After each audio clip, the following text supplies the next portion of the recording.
I won't be streaming tomorrow. Taking tomorrow off. Friday, I will be doing a bonus stream of Manor Lords, which I have early rights to stream. And then the 13th and 14th, I will be trying to catch up on real life stuff and do behind the scenes things. 15th, 16th, hopefully, I'll have access to adventure mode and can start cramming tutorials. And so I won't be streaming on the 16th for that reason. 17th, it dropped. So, yeah. Time to put a marker in the chat. So, Twitch chat, it's time to say hi, YouTube.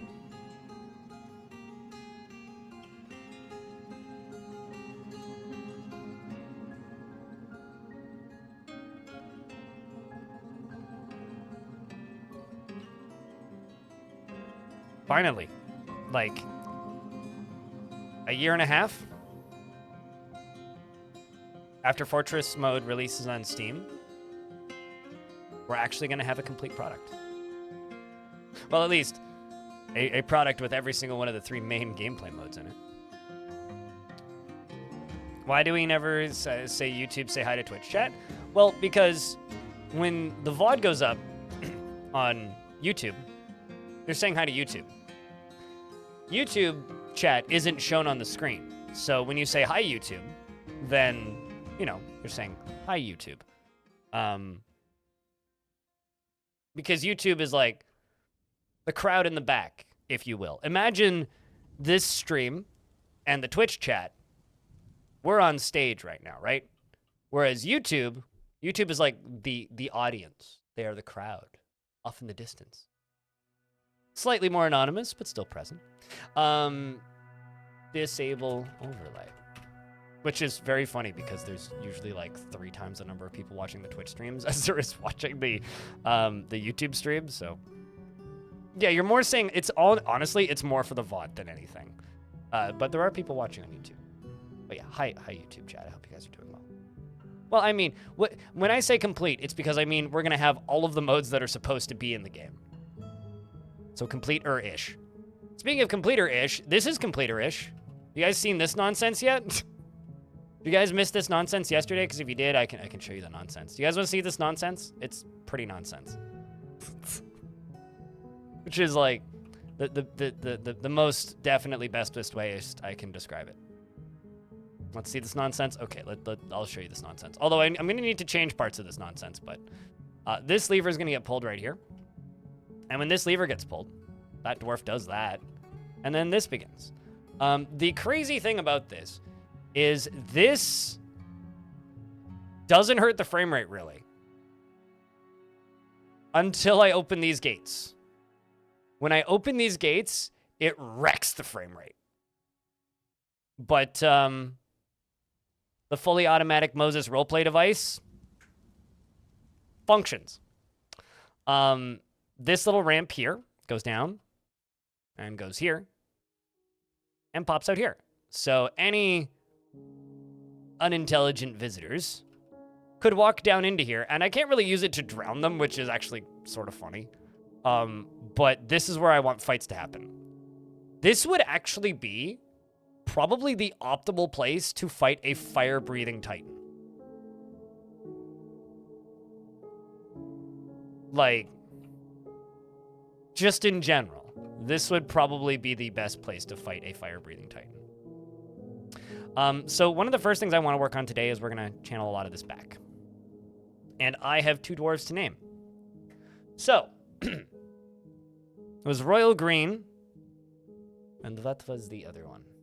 You just double check. Lucas J. Fox, right? I'm not mistaken. Hello, the one space nerd. I'm sure there's more than one of you, but... Will I be doing this month's Future of the Fortress? Mate, it's long. I was talking a little bit earlier about why stuff's delayed, but yeah, I'll get to that. That'll probably be up either sometime tomorrow or either tomorrow morning or the day after in the morning. But yes, it'll get out. It'll get done. So, as a reminder, Tier 2 and Tier 3 subscribers here on Twitch can use a command which is !DORF.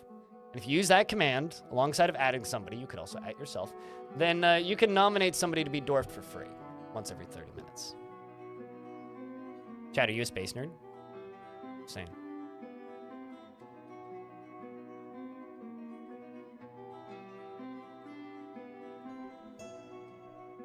I mean, were you a tier 2 or tier 3 sub that I need to, like, downgrade you? Because I don't have any recollection of that. Fraga.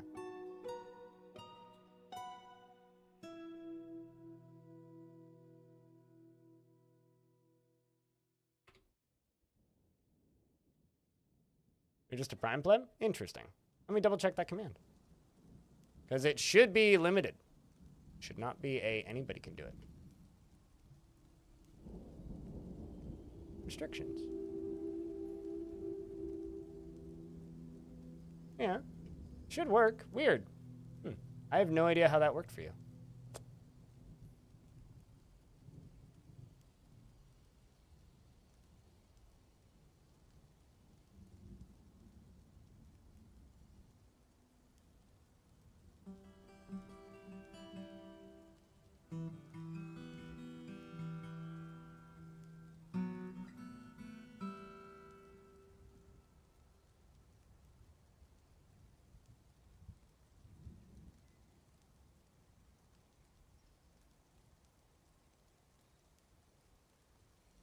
Yeah, no, I mean, it should work.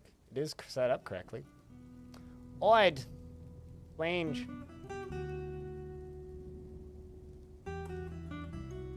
I mean, it went through. I'm not sure why Fraga was listed as a tier 2, but they were. Anyway, I will just, I don't know, discount that one. Let's, chat room, can I get a round of beers to remove the confusion? I'm going to read the names of dwarves who are currently in the fortress.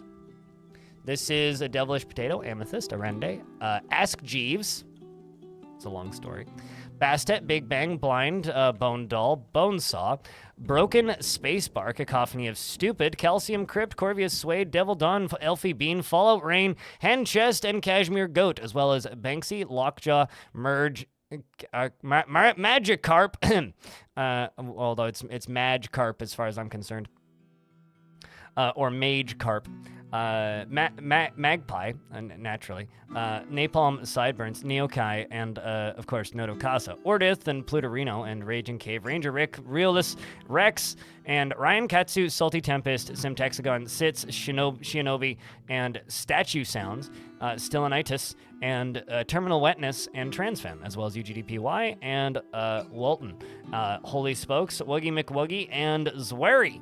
Now, Lucas J. Fox, and Royal Green. Beard or no beard?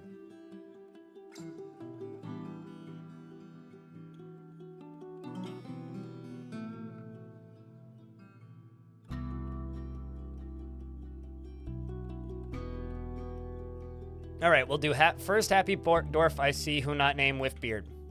First happy dwarf I see who's not named that has beard. Also, chat, something to note. Look at the population of this fortress.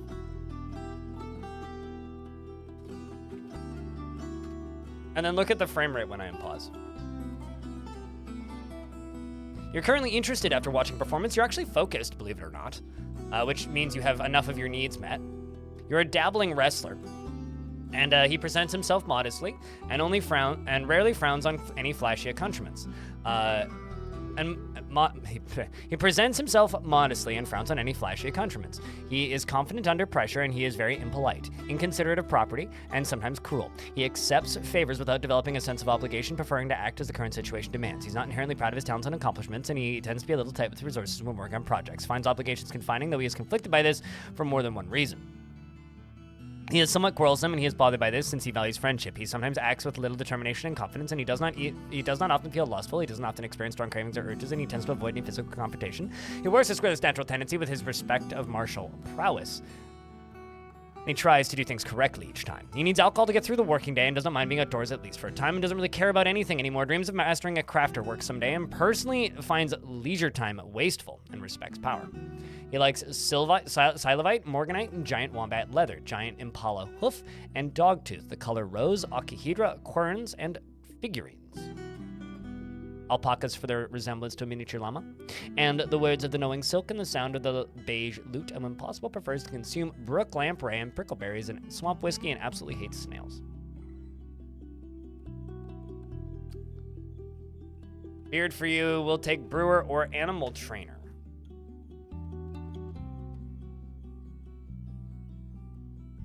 Let's go with Solon. Helms blowing is your name. Does that mean that you blow head? Anyway,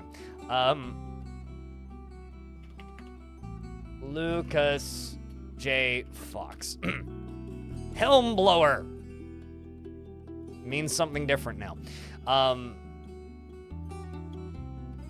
Always acts with mercy and compassion. At the forefront of his considerations is frustratingly sloppy and careless with his living space, or careless with every task he sets to carry out, and he has a very calm demeanor. One could say he blows helm.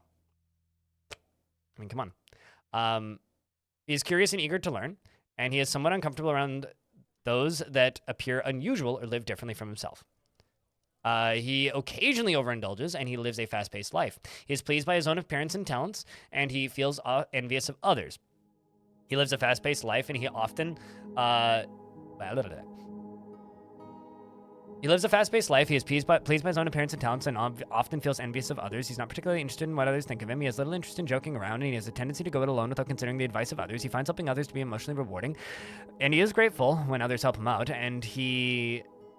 tries to return favors, and he is stubborn. He begins to talk rapidly when he's angry, and he needs alcohol to get through the working day. And just, gonna call this out, I think. Hold on, let me double check. 10 minutes until the next dwarf is available. He begins to talk rapidly when he's angry, and he needs alcohol to get through the working day, and doesn't mind being outdoors at least for a time. Dreams of creating a great work of art, and personally believes the idea of war is utterly repellent, would have peace at all costs, has a deep respect for animals, plants, and the natural world, and values good craftsmanship, and there's soap on the ground. You have a pet billy goat and one friend named Erdim. You are a member of the Dreamy Communion and a member of the Farmers Guild. Welcome to the fort. I mean, you could get it too, Reaper of Bunnies, if you have 5,000 channel points. We have these bars of soap on the ground. Actually, hold on, let me double check my soap supply. 27 sheep soap, 51 buffalo soap, 23 yak soap, 1 bar of giant thrips soap. The gift shop is still fully functional, which I say is a positive. And Ryan Ketsu is working on cutting gems and attending meeting, and wants to acquire things. Mate, you are literally the dude who runs the gift shop, and you're all like, man. Okay, hold on. Did I put my mayor into... Who are you trying to have a meeting with? Probably Hen Chest.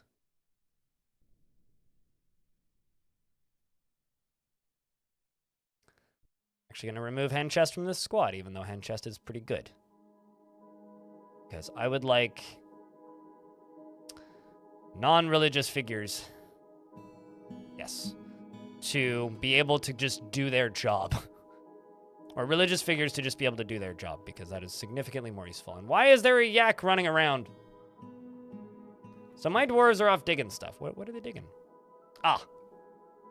I'm, you know, trying to find more ore. But I appear to have found aluminum. Not what I was looking for, but, I mean, it is ore. We're trying to find more iron, is what we are looking for.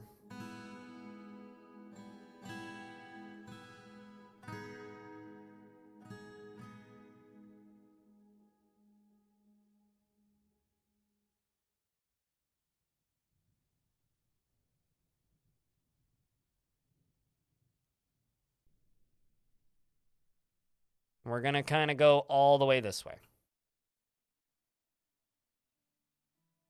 Aluminum bins. I probably should make some aluminum bins. I was trying to figure out what to do with all the aluminum. I kept making goblets, actually. I'm pretty okay with aluminum goblets. I mean, it's a pretty good little container for a beer mug. Hobo, how do you feel about aluminum beer mugs? I would like to know your full thoughts on aluminum beer mugs. Hope things are well on your end. Hello? Hi? How's things? Good day? I'm going to be vanishing for a little bit after today. This is my last stream of Dwarf Fortress before Adventure Mode launches, because I'm taking tomorrow off for myself to catch up on YouTube shit. Day after that, we're doing a bonus stream of Manor Lords, and then after that, it's just the weekend, and I'm gonna try and stay caught up while trying to, like, stay caught up with all the real life bullshit I have to deal with now. And then, after all that's over, you know, Adventure Mode. And I'll be busy. Let's mine out that native aluminum. But yeah, this is my prospecting layer, I suppose. And also my layer where I'm getting a bunch of gems, among other things. It always do you get as sad as I do, chat, when there's just like, look at these beautiful gems, and they're like stuck in the wall, and it's like, well, can't mine them.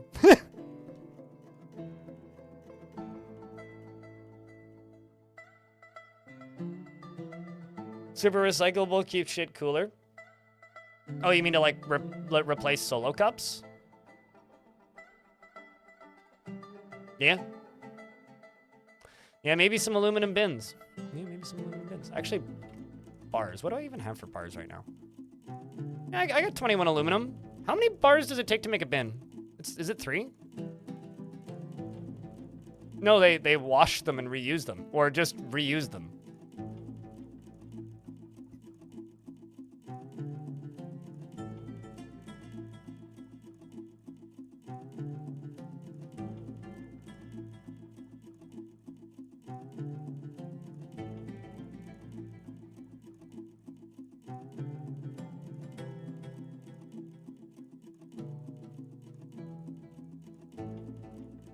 Ren Fair does novelty mugs in their aluminum.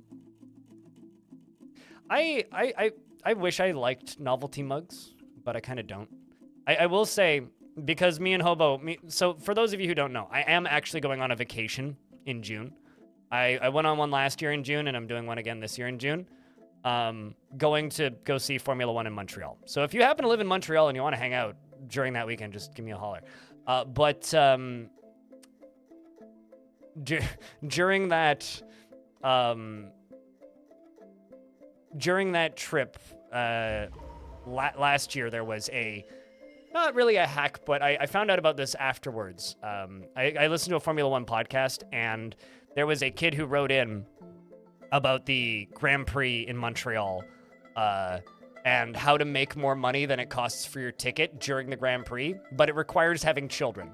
So what you do is you buy a grandstand ticket for one of the bigger grandstands for the Grand Prix for you and your kid. Then you tell your kids that, hey, you see all of those plastic cups on the ground. They're all over the grandstands and as well as underneath the grandstands. They are the novelty beer mugs that you can buy for $10. And if you, it's $11 for the novelty beer cup. And if you return them, you get a $10 refund. So, what this guy did was he told his kids, go collect as many of those beer cups as you can, maybe 10 at a time, and take them into the bar. So you get the refunds. And then bring dad the cash. And they have absolutely no problem with just, like, handing out $100 bills to children and letting the kids run away with the money. So Hobo, do you want to pick up novelty beer mugs if they have the same deal? All right. Formula 1. So what's the plan for this fort, Goldpoke? Back on topic. Hey, Ned Flunders, what up? The plan for this fort is get to 400 dwarves, fight,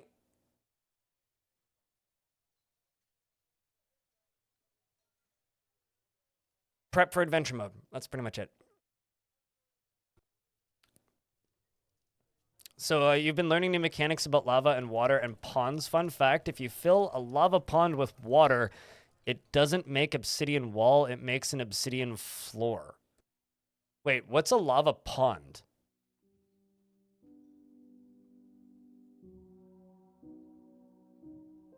Define a lava pond, please. Nil has withdrawn from society. Strange mood. Probably gonna go grab a masonry. Or it'll either be a carpentry shop or a masonry shop.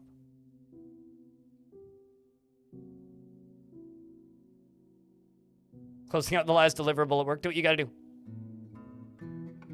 Pit pond where there's a lava below it. Huh.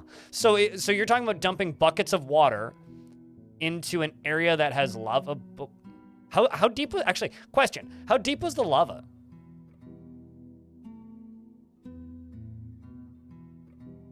Because I wonder if it's a depth related thing.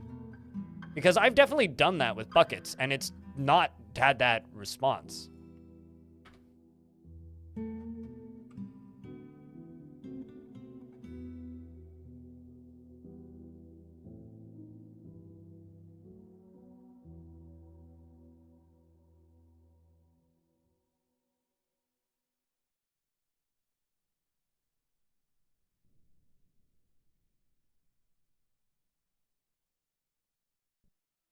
So you're just hauling. Oh, wow, actually interesting. You grab the mechanic shop. We're going to get a artifact mechanism.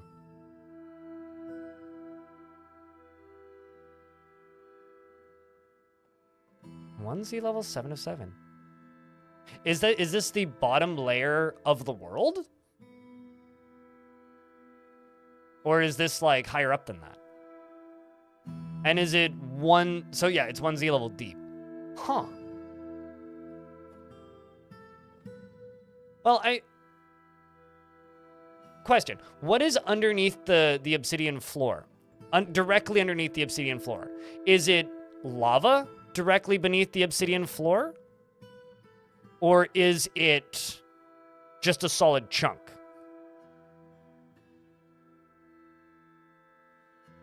You got beat? So Gonna Tank wants a happy dwarf. Beard or no beard, Gonna? Because I could give you this one. This one's happy. I could give you this kid who's happy. Or we could scroll down a little bit and I could give you like Kel.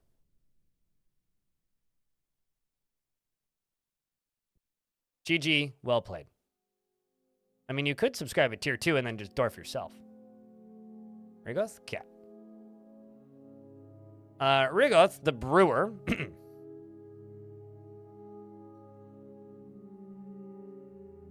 I'm gonna take this opportunity because we're in an ad break to go do my first toilet break of the morning. I will be right back.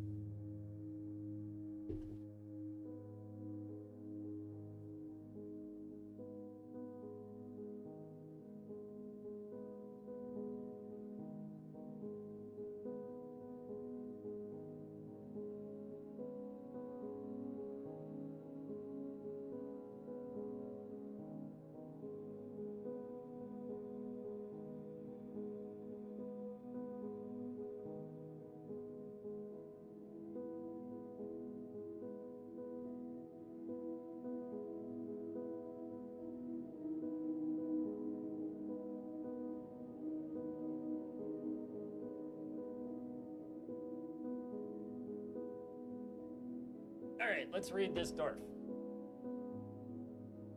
Who's currently pushing a wheelbarrow, probably full of boulders. I think honestly, wheelbarrows for boulders is just gonna be my forever go-to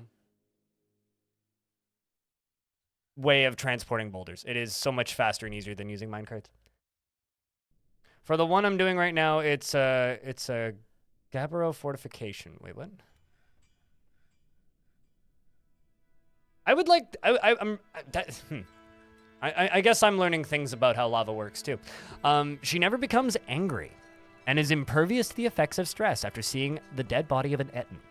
forms strong emotional bonds with others, at times to her detriment, and she is very trusting. She is somewhat scatterbrained and dislikes abstract discussions and would much rather focus on practical examples, is bashful and often feels discouraged, tends to assume the worst of two outcomes will be the one that comes to pass, and tends to not reveal personal information, and can sometimes act without deliberation, and tends to be a little wasteful when working on projects, runs her fingers through her hair when she's thinking and she needs alcohol to get through the working day, and does not mind being outdoors at least for a time, and doesn't really care about much anymore. Dreams of crafting a masterwork someday, and personally can't fathom why anyone would want to live in a orderly and harmonious society and values sacrifice, respects perseverance, respects power, and believes it is important to conceal emotions and, of course, to refrain from complaining, and values dignity and proper behavior. And holy crap, there's animals everywhere. And dreams of crafting a masterwork someday.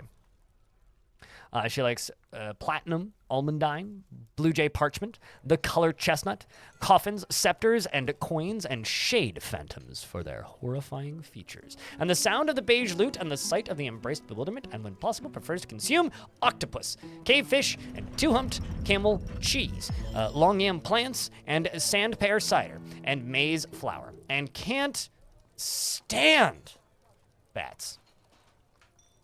Meanwhile, Nil over here has created Igalulwuth Kendnath Atrid, a basalt mechanism, and offers it to the new fur boots of pants. We'll have to take a look at that in a second. And you also like sandpear cider and hate bats, naturally.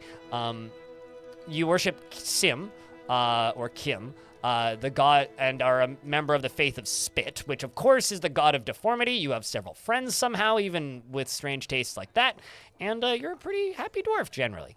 You're content after eating a wonderful dish. You would like to practice martial art, though. Exactly, Randall. I would say that is a very solid dwarf. Although if we poke enough holes in them, they will cease to be solid. I'm going to go down here into the tavern, and I'm going to just build a lever right here with that. Okay, so priority number 1 right now is bedrooms. And also this.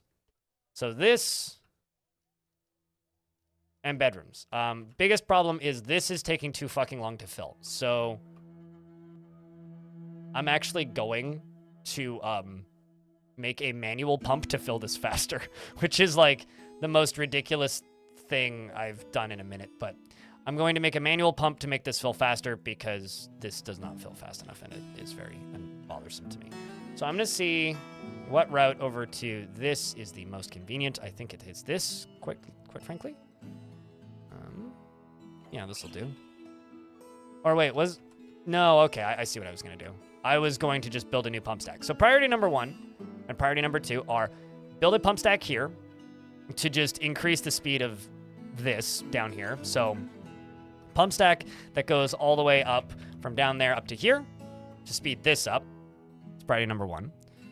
Priority number 2 is, oh well, I cannot do it on that side. So instead what I'm gonna have to do is just deconstruct this and go over top of this. I think I can do that. Let's see, can I do this? I think I can.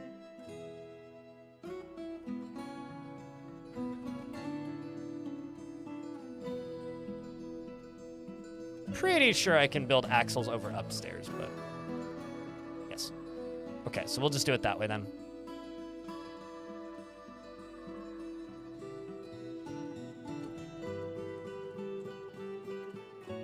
I wonder if dwarves would like coffee.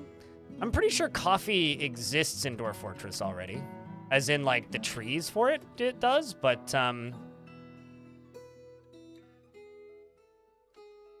the actual drink coffee does not.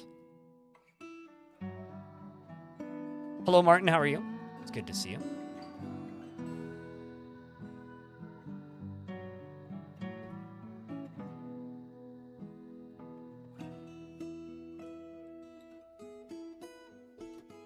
We'll do all that. Sweet. 6 minutes. Although, I'll just count it now because there was a bug in the command earlier, so I can just do it now. So, dealer's choice. You are the dealer in this. So, you have, the way this works is you have to @ somebody. Or give us a name.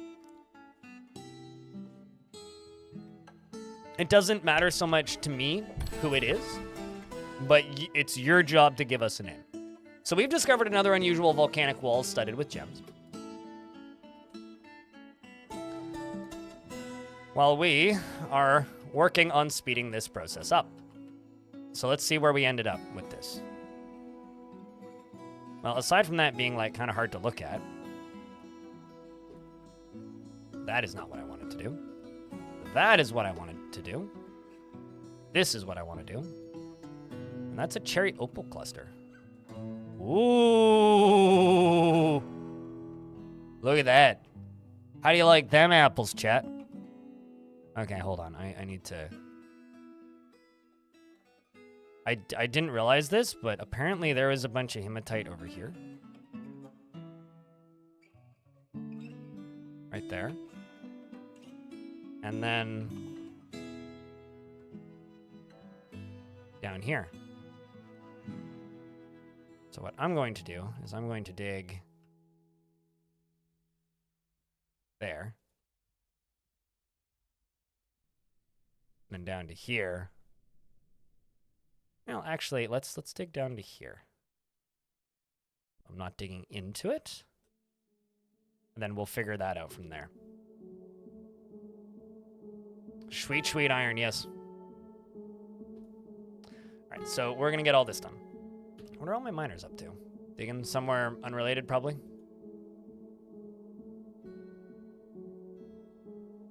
Are they probably going back down to here? Yes, they are. Yes, they are. Well, have I found any more aluminum?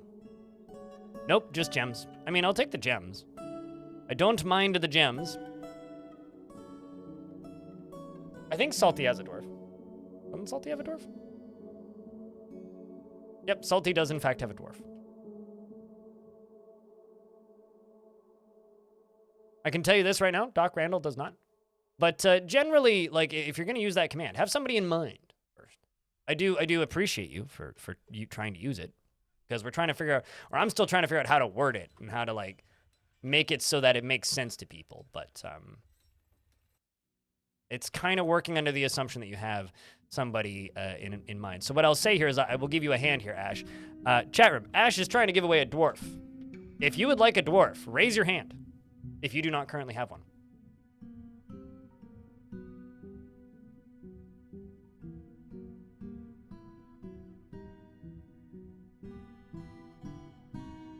Now it's up to you, Ash.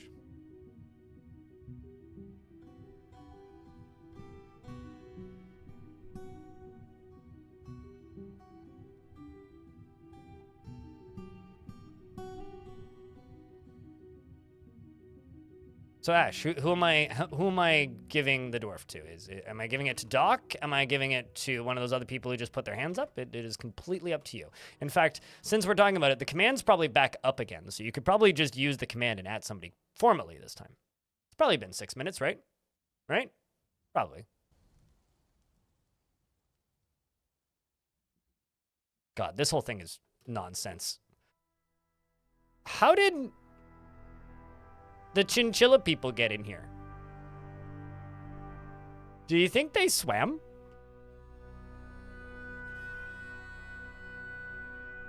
I mean, they have to have swam, right? Huh. All right, then. Hi, new here. I'm blind. Yes, it means naming one after a viewer. But only tier 2 subscribers can do that. It's something that we're trying out and messing with. So Doc Randall, chat room. So now that Doc Randall has been selected as a nominee for a potential dwarf name, do you, the chat room, allow this request? Good morning, Zafira. Vote yes or vote no. You don't have to approve this request. I'm waiting for somebody to start taking the hard line of nobody gets a dwarf name. It'll happen. Only a matter of time until someone decides to be the villain. You messed. It doesn't matter if you mess up the emote. It's a hard emote to get right, to be honest. Well, it seems to be overwhelming. So in that case, chat, what kind of dwarf does Doc Randall get? What kind of dwarf? This has to be, like, relatively decided upon. Benjamin, where the heck Brigador 2 at? What's up, dude? Not a doctor. Okay. Naturally. He's Doc. He's not a doctor. A farmer. An artifact maker. The manager. I'm pretty sure the manager's already named. Yeah, Semtexagon's the manager. Could make Doc the militia commander. An adequate Bonkdorf. A steel shield. Iron chainmail, and from what I can tell, no weapon right now.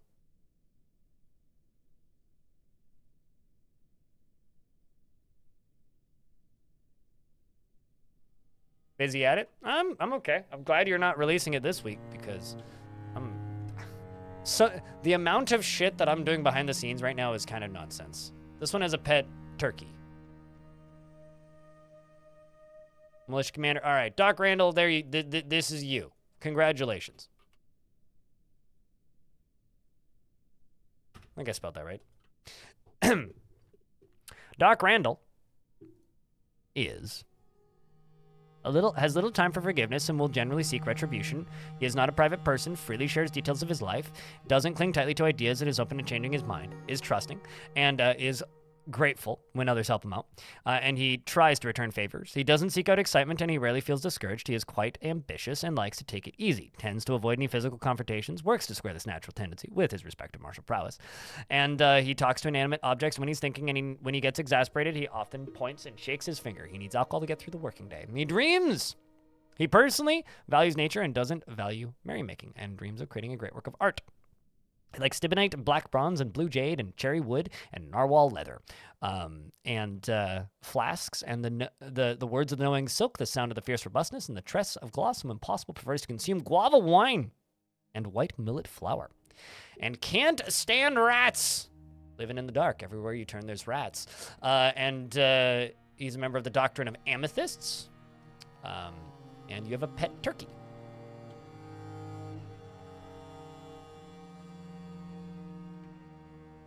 Welcome to the fortress. Raging Cave is very angry.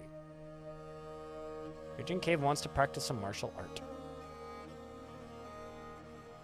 And wants to pray. I'm going to remove you from the miners, Raging Cave.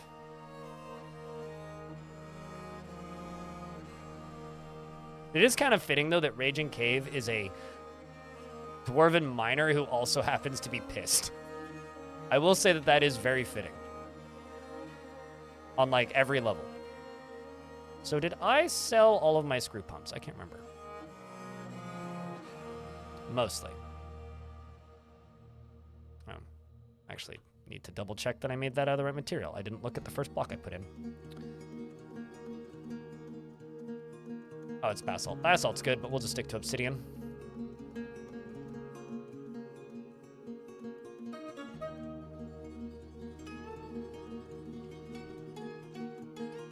Okay, so 1, 2, 3, 4, 5, 6, 7, 8, 9, 10, 11, 12, 13, 14, 15. Okay, so let's just do... I had 4 tubes, so... Sand... We'll just say 20. Well, 60. Tube... One shot max, 14. For another green awesome glass cork.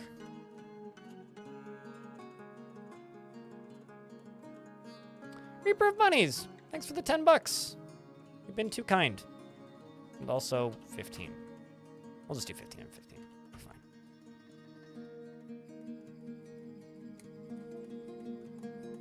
Like, seriously, you've been too kind to me. All right, let's see. Have they dug down over here just yet? Ah. Well, naturally, they canceled it. This is going to be a slow dig. That, or what I could do,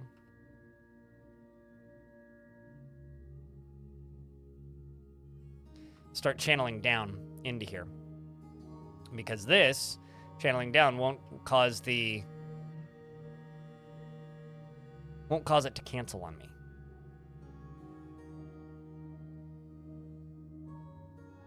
This is getting us iron ore. Once again. Looking for other places with iron ore. Oh wow, there's also a bunch like right there. There's also a bunch like right here, holy shit. Iron is so rare on this map, it's like, I freak out whenever I see it a little bit. This is also partially why I like rare materials in Dwarf Fort, because it makes the game a lot more exciting when you do find cool deposits of things. Big hanging out? Well, thank you. With co-op? Oh, Brote. I read that as Balatro. Forgive me. It's like, didn't that just come out? Wait, no, wrong game.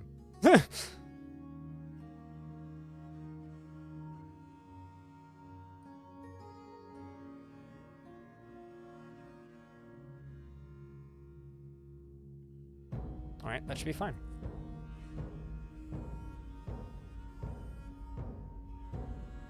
Can start getting all of this ore out of here. I'm going to jump to my forges right here. And I'm going to make pig iron right now. We're just going to get that going on 2 of these. We're just going to start making pig iron bars. Because I do actually have a decent amount of iron lying around. Specifically 20 of them. So we're just going to make all of those into pig iron. And then we're going to start making steel. Out of these once these 2 jobs time out. So when these 2 jobs cancel out, we're going to start making those. And then here, I'm going to start smelting native aluminum. You up here, aluminum bin. We're just going to do 10 of them. Just to confuse blind, because that's all that would do. It's like, we need this collab to confuse the crap out of one specific streamer. Make charcoal. Let's just do 100. And let's actually check something. Ash. How much ash do I currently have? Bars. 48 ash. Okay, so let's make 48 lye. Make lye. 48. A while back, you made some trading mod for RimWorld, and at some point, you want to see if you can do something like that for DF. What did it do to RimWorld? Like, what did the mod do? If I can ask. Ooh, this should be the item that I hide. Somewhere in here. That flail. I should put it in the tavern. Behind a wall. That's what I should do.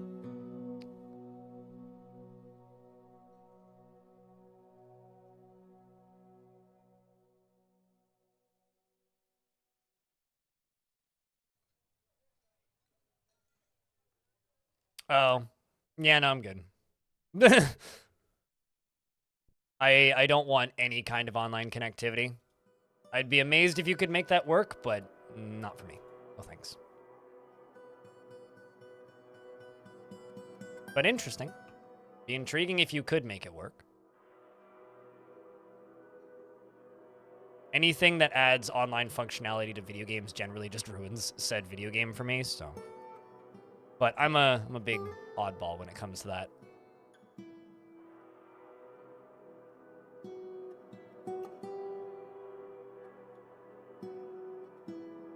Yeah, no. I mean, you would absolutely need a separate app for Dwarf Fort. I mean, there's been various mods over the years that have added weird pseudo online functionality to Dwarf Fortress. It's just not a game that's built for that. Like, it's one of those things that, like, I feel like I say this all the time. It's like, you think you want it for Dwarf Fortress, but you probably don't actually want it. I really want to, like, channel through this, but...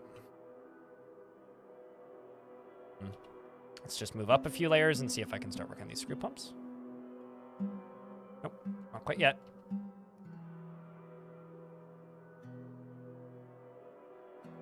But Halo's a very different kind of game, though. I can dig all the way down to here.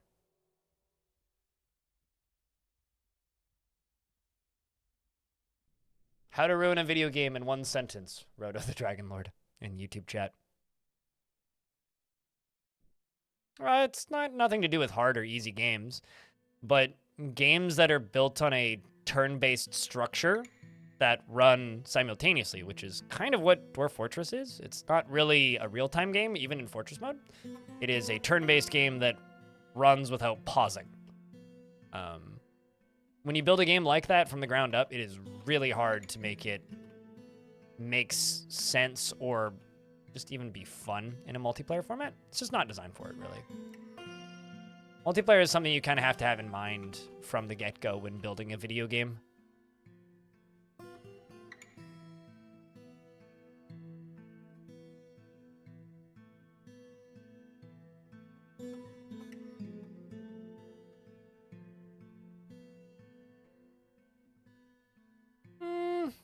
I think that depends on the friend group, personally.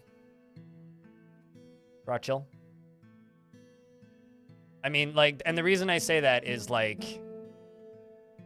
Oh, God, what... It's kind of like Left 4 Dead, but it's based on aliens, and it's really, really, really hard. And they didn't have matchmaking for forever, because they're like, this is a game you play with your friends, and I'm trying to, like, remember the name of it now. Evolve, no. Evolve wasn't hard. Evolve was just bad. Well, poorly balanced initially. They did make that game a lot better, but... God, it was in... No, not Helldivers. This has been out for a couple years. It was in early access for a bit, and I think it released. I say like Left 4 Dead because it's a 4-player co-op game, and it's a first-person shooter. They describe it as like Left 4 Dead, but what if it was Tarkov? Like levels of difficulty. GTFO, that's it, yes. Sorry, very not memorable bullshit name. That game, yes. I mean, that game exists and did quite well, so. I think it just depends on the group of people. Some people just want games to chit-chat while playing, and some people, you know, want... Some people want farm sims, some people want to lose brain... Some people want to, like, lose brain cells screaming at their friends. Like, you know, it's some different things for different people, right? Fun with friends, really intense. Yeah, I've heard nothing but good things about that game. But it's not a game I would play. Okay, let's jump back over to the tavern. And go, why in the world are you not digging this out, dwarves?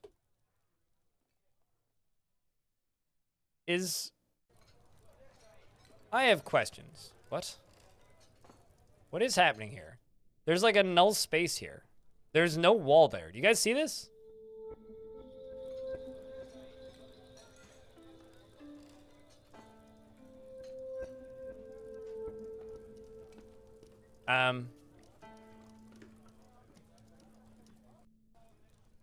It's not, though.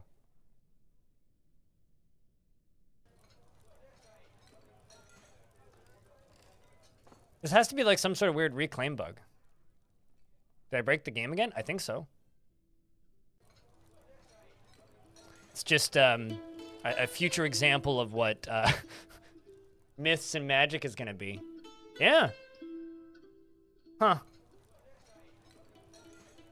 Guess I broke the game. Weird. Save the game? Respectfully, no. It's gonna save in like 3 days anyway.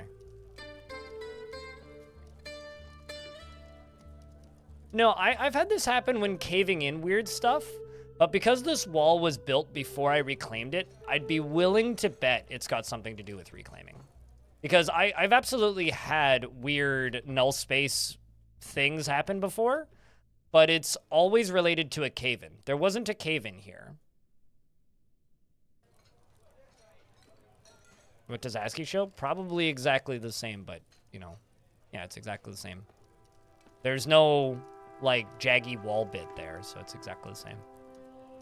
So, yeah, I don't know. Odd. Weird. No. No, it wouldn't be, actually. So instead of putting it there, let's see if I can put it over here. It's not accessible? What?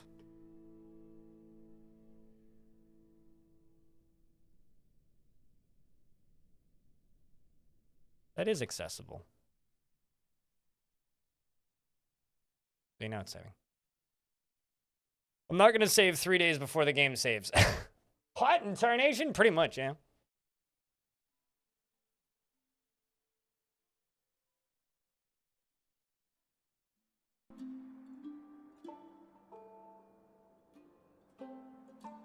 Weird. With lava and glaciers, yeah, no. If you cave in a glacier floor, so if you cave in a floor that can melt onto a wall that can melt, it creates a null space. I don't know why, but I've certainly had that happen. But I've never had it in a wall when just deconstructing a wall. So I'm assuming that this is actually... My assumption right now is that this is a reclaim-related thing.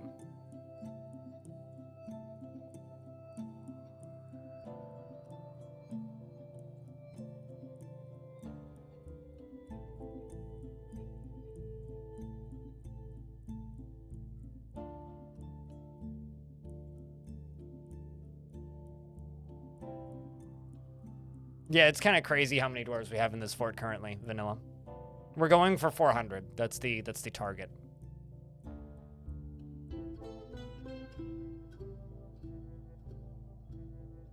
Yeah, it would be funny now, wouldn't it? I mean, if that happened, I would, like, get up, walk around my apartment, and, like, check to make sure I didn't accidentally eat magic mushrooms last night instead of actual mushrooms and wonder why they hadn't, like, faded away yet. It's not a break. I don't know how else to communicate this. It's not a break. Like, nothing about the week that I am taking where I'm not actively streaming adventure mode or fortress mode is going to be a break. And, think about it this way. Right before a really big project is due, you have to prep it. Right before a lot of overtime is done, you have to prep for it. That's what I'm doing. Prepping. So any plans? Pay my taxes. Which I will do on Monday. Prep videos. Catch up on all the videos that I have half done that I haven't finished. Finish the Future of the Fortress video. Finish the part 2 of the Dwarf Fortress history video. Catch up on shorts. Catch up on VOD thumbnails. Catch up on VOD uploads, which I'm behind on. What else do I need to do? Go grocery shopping, stock my fridge. And then when Monday hits, I will be cramming. Because at some point on Monday, I will be getting key for early access.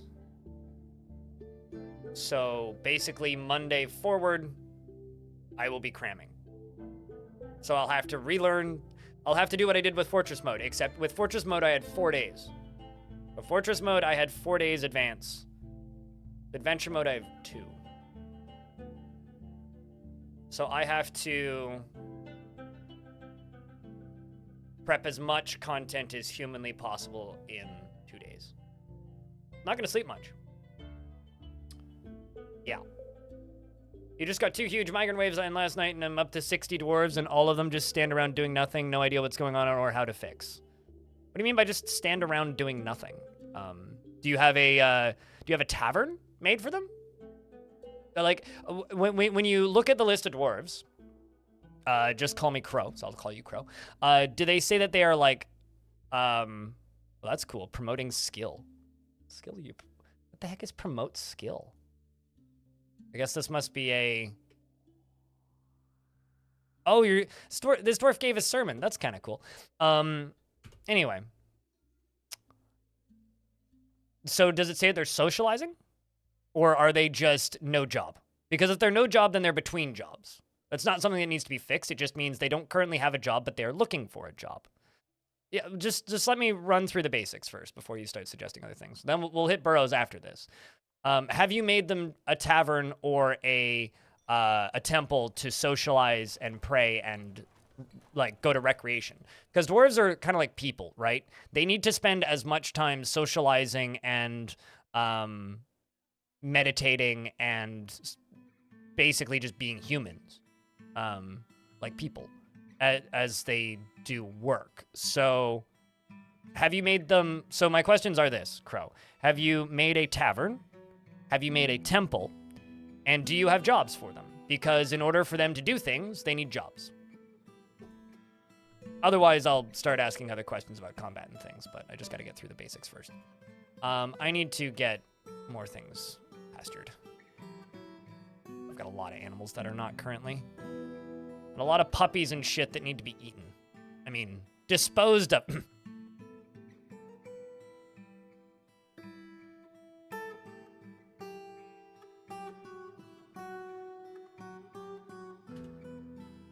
As I mentioned yesterday, you have a pretty simple fort yourself and you're having issues back up to 150 dwarves and 30 frames. Well, that's good. Oh yeah, playable. Let's get back to playable. Keep game playable. I'm a big fan of playable video games. I'm going to eat all of these caged elephants.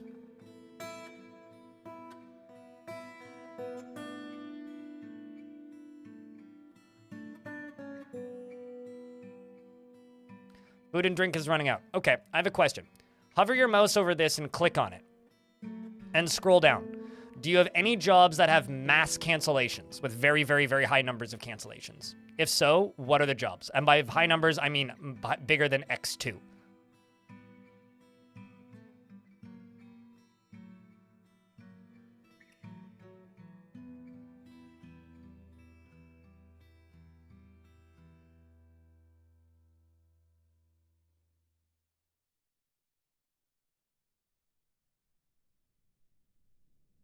I think I ran out of charcoal.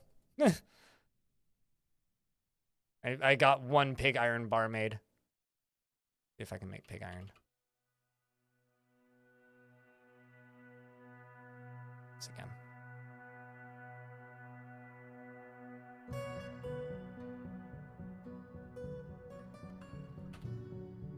Don't need all these bins here. 5 is plenty.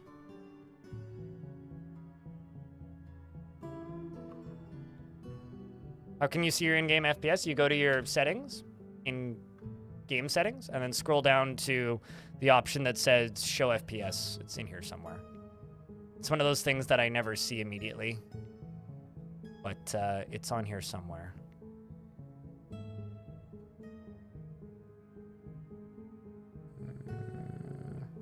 It's one of these. That or maybe it's just in video.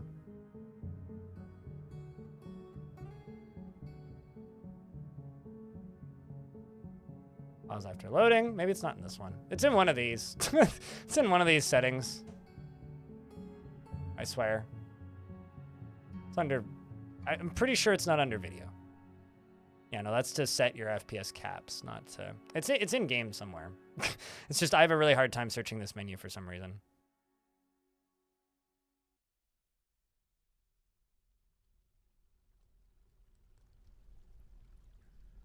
There it is. Show frames per second. Yes.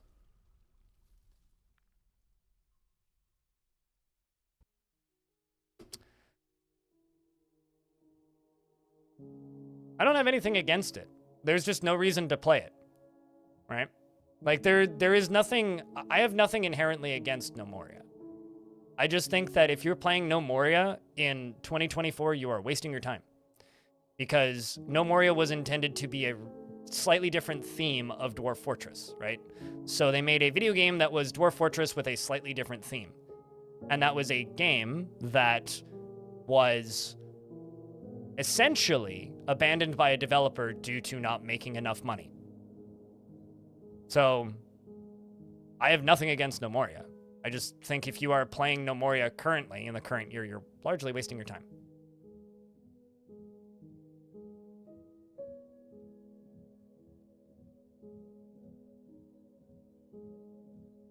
Okay, let's see if Crow has said anything.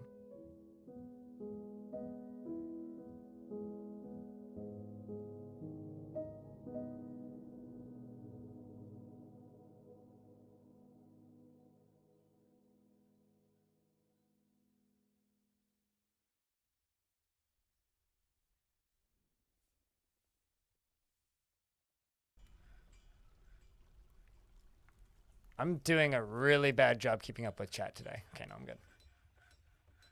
So yeah, no, I have nothing against it. It's just, it's a game that was developed for a really long time, became modware. The modding community for it basically is non-existent these days. There's an open source variant of it, which is free, which is the version you should be playing if you're playing it. But even then, that stopped being developed more or less entirely quite some time ago. Basically, it's like, if you're going to invest time and energy into playing a video game, sure. If you enjoy the video game, that's great. But for me personally, I don't understand why you would play a game that's not being developed when there are better games that are being developed now. Sure, I mean, it's an isometric game, which is about the only thing that's unique about it at this point. But I don't know. It's just, it's worse Dwarf Fortress with some different mechanics in almost every way, so. I mean, certainly, if somebody else is having fun with playing a game, then play it. But personally, I think it's a waste of time. So if you are playing No Moria and enjoying it, more power to you. But if you're just like asking me, because like that conversation that you're talking about here, about the way I reacted to it, was because they asked me if I'd ever consider streaming it, right? The food and drink isn't a huge problem. Your dwarves still make it. The problem is that 90% of your dwarves stand around in the main hall doing nothing. Okay, but what I'm trying to figure out is why are they standing around in the main hall and doing nothing? So I'm trying to get some confirmation from what your game is telling you so that I can try and decipher that information. Usually what is happening if dwarves are just standing around doing nothing, it's not because there's nothing that needs doing. It's because they don't have the ability to do the thing that you want them to do. Which is either means they don't have jobs assigned, the jobs are getting canceled, the jobs are inaccessible, or they need to socialize real badly because you've got too many jobs for them.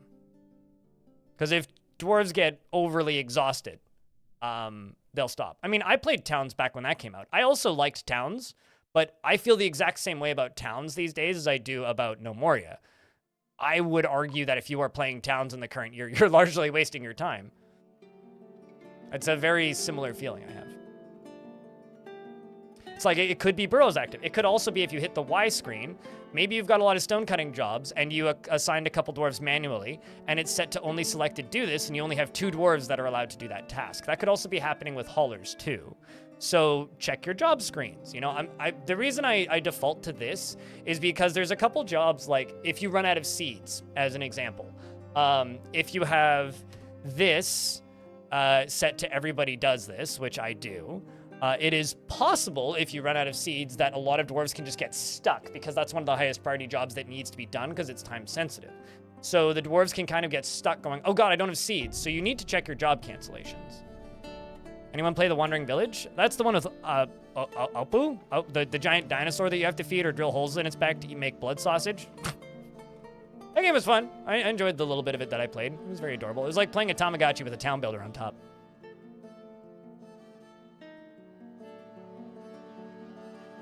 Sure.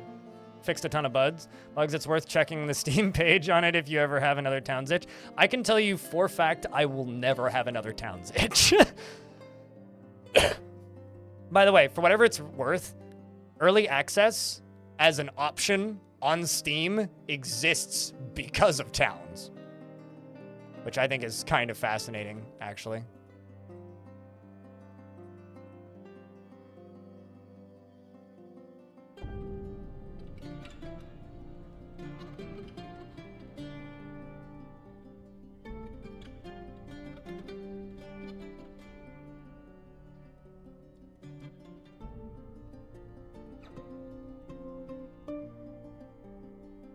Because Towns was like one of the, not first, but first major releases on, or first releases on Steam that was so unfinished that people were just like, do not buy it, this game isn't finished.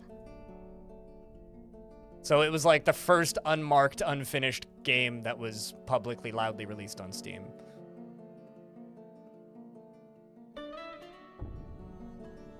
Which doesn't mean you shouldn't play it necessarily, it's just like, Actually, can you even buy towns on Steam anymore? I seem to remember that game got delisted.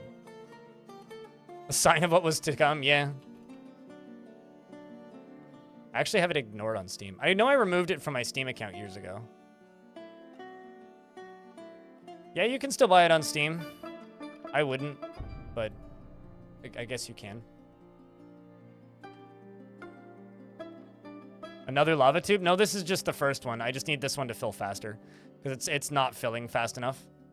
It turns out this lava flow just isn't outputting lava at the speed that I need it to. It's almost full, but I need it to be able to fill quickly. So, like, I need to be able to drain it and refill it in, like, 90 seconds. Not similar. Caves of Cud is, like, so that's like asking me, what's the similarities between Kenshi and Baldur's Gate? It's like, I don't know, they're very different games, mate. It's like, there is none. They're both video games, is how they're similar. I think comparing games to Dwarf Fortress is goofy. I'm assuming you're talking about like adventure mode specifically. I think the only two things that Dwarf Fortress and adventure mode really have in common, or adventure mode and Caves of Cud really have in common, is that they are both open world turn-based games with RPG elements and permadeath and stats. They both have skeletons, sure. They both have playable characters with horns. They should sell you an anvil, yeah. I've embarked with no anvil many times, and the first Dwarven caravan should have an anvil. They're only about, like, what, 100 dwarf bucks for an iron one? What's up, Diamond? And also, Torio Taurus and Sabord and Roto the Dragon Lord and everybody else over in the YouTube chat as well. Just as a reminder, I do see the YouTube chat. I just barely ever respond to it because Twitch chat's a lot quicker. So hi. Thanks for hanging out. Thanks for watching. Don't forget to leave a like on the YouTube stream. I have played Unreal World. I've talked about this a few times. I have played Unreal World. I played it for, oh boy, like I remember when it popped up on Steam. I got a DM from a friend of mine who said, "Yo, you might like this." And I hadn't really heard of it before. I might have heard the name, but like I'd never really seen it. And went and downloaded the free version because they also have a free version of that game. Went and downloaded the free version and played it for, I don't know, 4 or 5 hours, and was like, "This is pretty cool. Bit too survival crafty for me, but pretty cool. I should come back to this." So I bought the paid version. And I haven't touched it since. I don't even think I've downloaded it. It like has the eternal Steam library curse for me. But yeah, I'd like to play some more of that. It's a Finnish national treasure. I will say, I do watch the developer's YouTube channel, which is fucking insanity. If you want like some weird if you want to see weird Finnish art projects that make 0 sense, go subscribe to the YouTube channel of the developers of Unreal World. It is mad nonsense. It's like, we made puppets and have a holiday themed puppet show. It's like, what do you? I want to live your life. It seems pretty cool. Just make insane nonsense and a cool video game.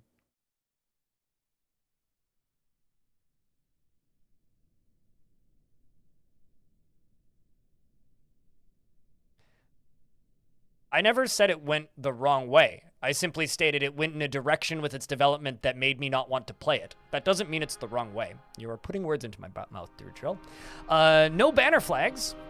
A minor if possible. You don't want a major. We have Libash, Xilob, Urist, Libash, Rovod, Obok, and that's it. So, which minor would you like? Obok. It's Obok o'clock. No banner flaggers. is a dabbling hammer dwarf. Generally is unhindered by the thoughts of others concerning her actions. She is curious and eager to learn. She tends to ask others for help with difficult decisions, and she prefers to present herself modestly. She doesn't seek out excitement, and she occasionally overindulges, tends to be swayed by emotional appeals, often feels lustful, and doesn't focus on material goods. Doesn't easily hate or develop negative feelings, and often feels discouraged. Tends to think before acting, likes to brawl, and has a noticeable lack of perseverance, and runs her fingers through her hair when she becomes exasperated.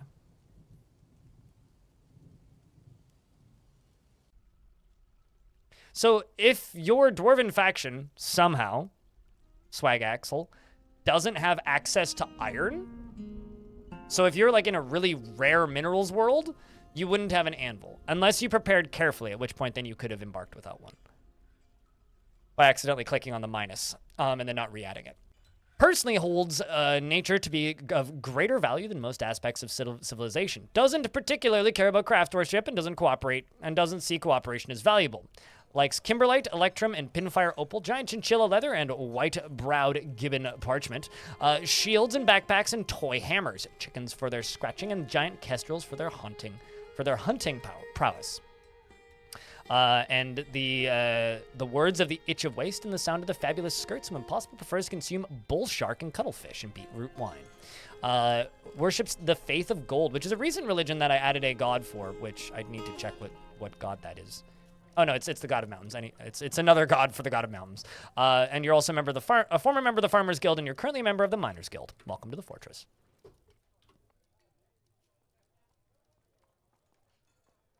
Seven days without blind? Not totally. I will be streaming on Friday, but I won't be streaming Dwarf Fortress. On Friday, I'm going to do a bonus stream of Manor Lords, which is a game that I've been looking forward to, and I got early access to. So, but I can stream it. I can stream that on Friday. So I will be doing a stream on Friday. So there won't be any me tomorrow because I desperately need to get caught up on videos. So I will not be streaming tomorrow, but the day after I will be doing a stream. I don't know how long it'll be, but I will be doing a stream on Friday. And then after Friday,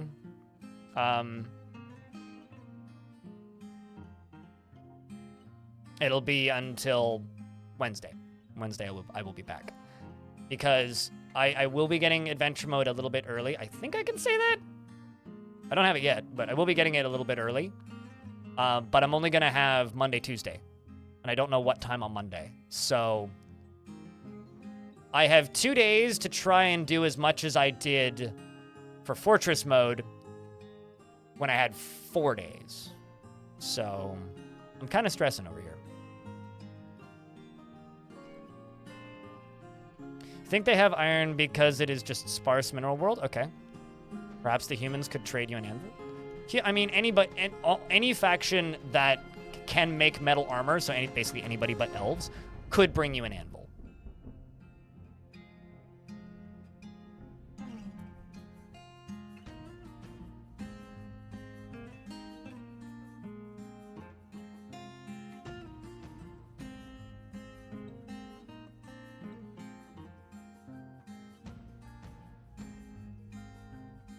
Let's speed this process up here, shall we?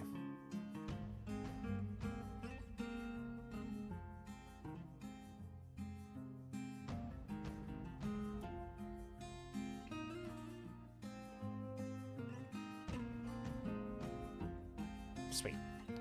Got the right kinds of mechanisms around. Let's get this done.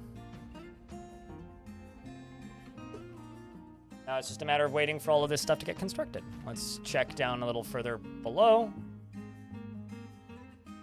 See how all those mining operations are going.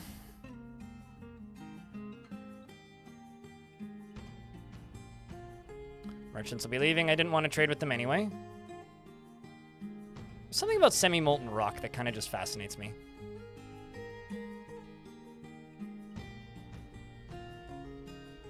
Okay, let's also jump over to here. Okay, so we've stopped making pig iron. Let's smelt hematite, and I'm just gonna set this on repeat. And then you over here. that's once we have steel bars from smelting this stuff, we're gonna start making, or once we have iron bars from smelting this stuff, we're gonna make pig iron. Actually, how much pig iron do I have? 20 pig iron bars. That's not bad. We can work with that.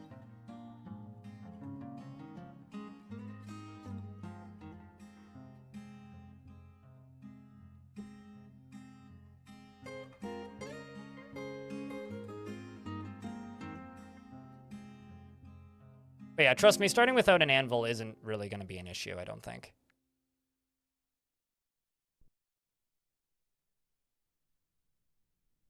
Okay, so let's do this.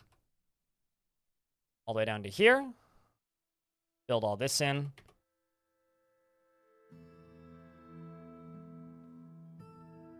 Go all the way down to the bottom. And go up here.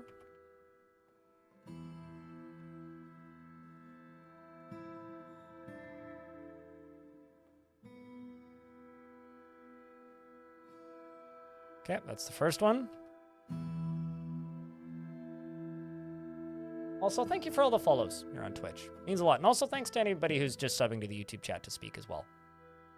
Some migrants have arrived. We can increase the number of dwarves. Good spatial focus vein. We're crafting a masterwork someday. Be brave. Sense of duty. Ooh. This is just becoming a wrestler squad, which is kind of fun.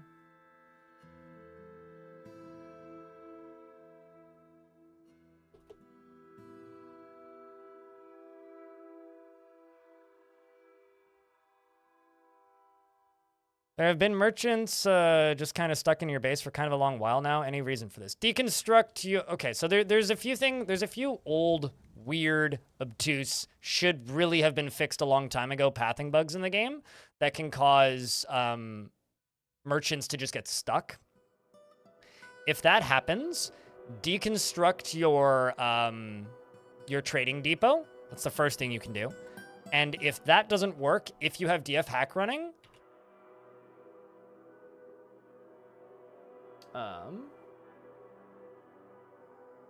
it's fix stuck merchants. Yeah, fix stuck merchants. Just run this command. What it'll do is it'll unstuck them if deconstructing the trading depot doesn't fix it. Bring in your spouse, are we? There's your spouse. Wait. I read this person's last name as something very different. I saw that as a warlord. I was like, what?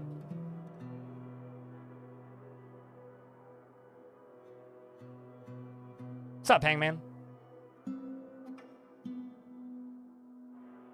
Just a bit stressed about when you had no anvil. Just also caught a giant polar bear. Ooh. I wonder if I've never caught a giant polar bear. I wonder if they're war trainable. Well, that'd be awesome. I bet you that's a great food source, regardless, though, if you can train it. Like, if you can get a breeding pair of those, ooh, they are? Yeah, that's pretty rad. That's kind of awesome, Loki. You worship the Castle Fellowship as well.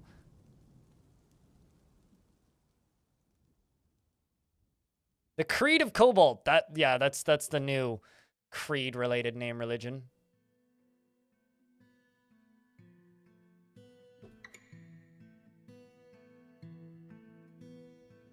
Yeah, I've seen normal size. I've caught normal size and bred normal size polar bears before, but never giant polar bears. High stamina, inclined to abstract.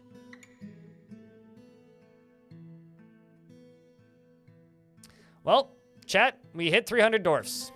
I don't know what this means, but that's a lot of dwarfs. I know what it means. It means I really need to make more bedrooms. He says as he's actually just making, steel.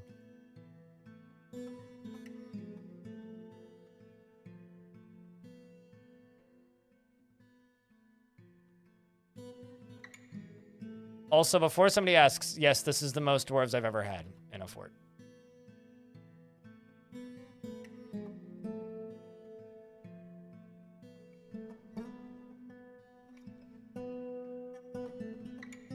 So, you. Forge steel spears.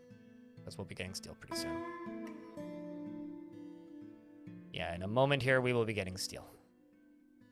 Still 44 frames a second. You want to know what's also going on, Raging Cave, aside from the fact that you're the most pissed off dwarf in the fort right now? All of this. This is just running. Like, it is, you know, something. All of this is just going. During all of this. Like, yeah, I'm impressed, man. Like, genuinely, this is kind of nutty.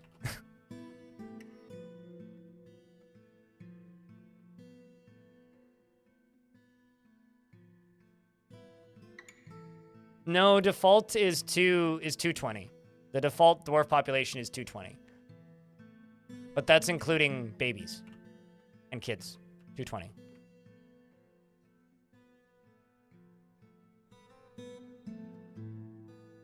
Anyway, let's start throwing bedrooms into this cobwebby area.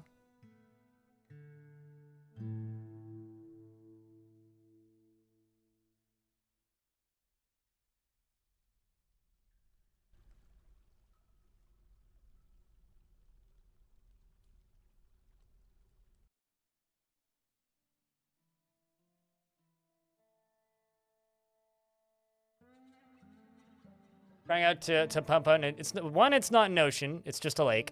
And what am I doing? Oh, that's my front door. Or rather, this is the front door for baddies. I can... It's also apparently the exit for the elven merchants.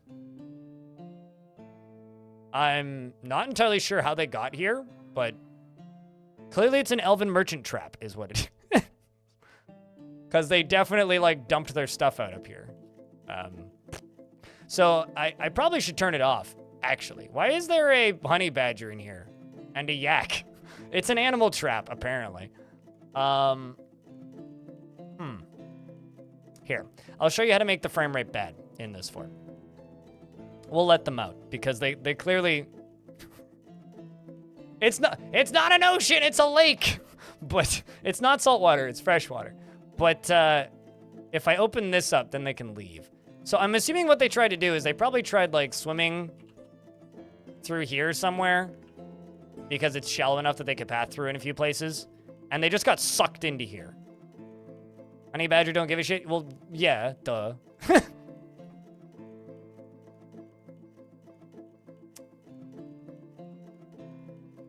Should get a Ryzen.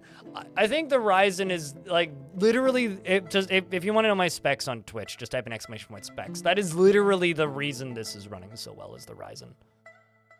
It is bananas, which is also why I don't help people improve their frame rate anymore because I don't know how anymore. It's like I no longer have a comparable to PC to most people. So is there a way to unsalt water? Pump it through a pump. Unsalts water. There's several other ways, but that's the easiest.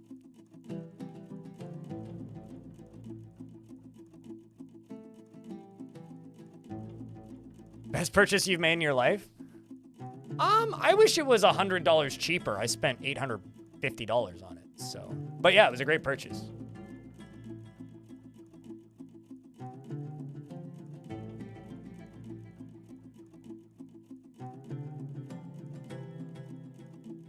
So this is how you make the frame rate bad. You open this up. Watch the frame rate drop.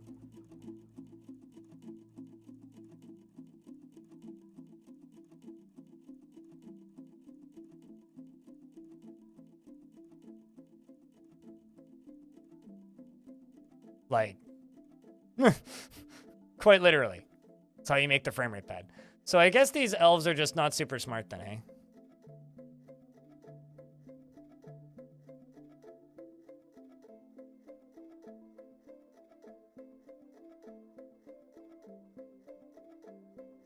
All right, well, we'll do what we can to get rid of them then. And by that, I mean... Raging Cave.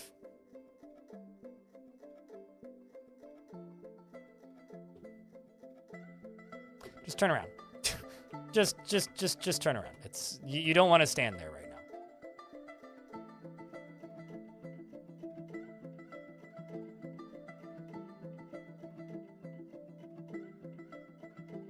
It like halves the frame rate.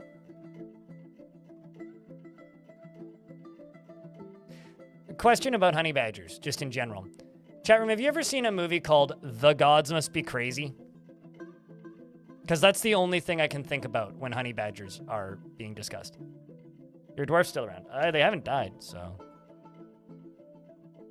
Yep, still around, still meh at existence. Okay, well that closes this. Yep. So I guess I should leave this off so I don't accidentally trap traders. They should be able to swim out because I am permanently draining the lake over here as well. So they should just be able to swim out without drowning.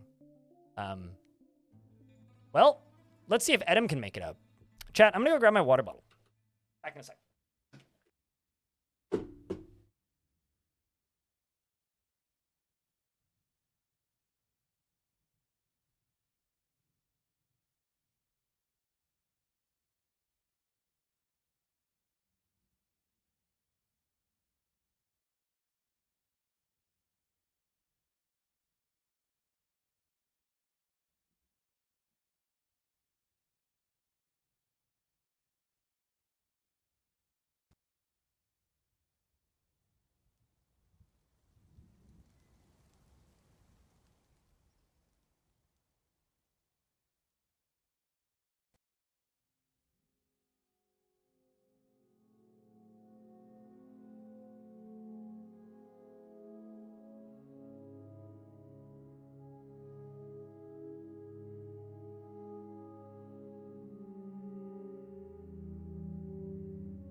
All right. Well, this seems fine. I wonder how the swimming skill's doing here, Edom.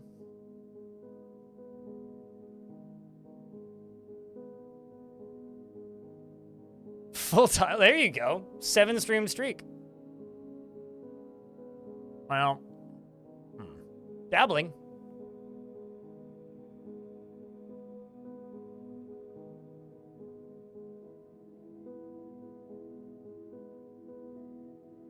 Still just dabbling.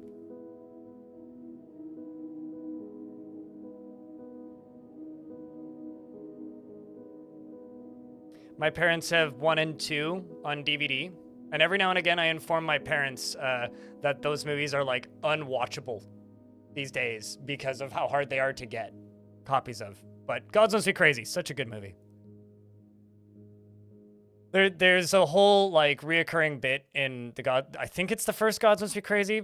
No, it's the second one. It's Gods Must Be Crazy 2, where they crash land in the middle of Africa and this dude spends like a good 15 to 20 minutes of this movie with a honey badger attached to his boot.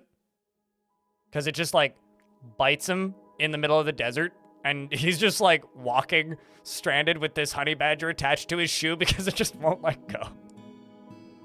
It's like, it's just this reoccurring bit. At one point, it's like, they're like, they've run out of water, and it like is dying of like dehydration, and it like falls off of his boot, and like, he goes out of his way to find water, and he gives it some water, and it bites his boot again.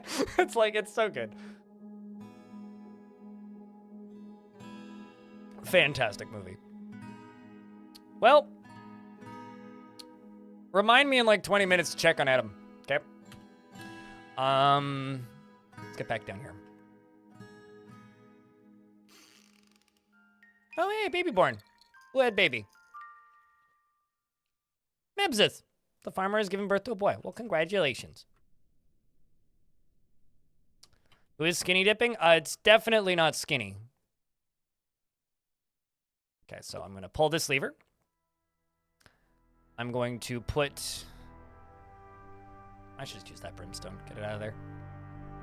Pull this lever. Get this brimstone constructed. Oh, actually, I just realized I'm an idiot. I have to swap the positions of these. This needs to be moved further this way. Otherwise, this is just going to overflow. Huh. I love it when I am the biggest dumb here. It's like, I pretend I know how to play this game, yet I forget the most basic bullshit all the goddamn time.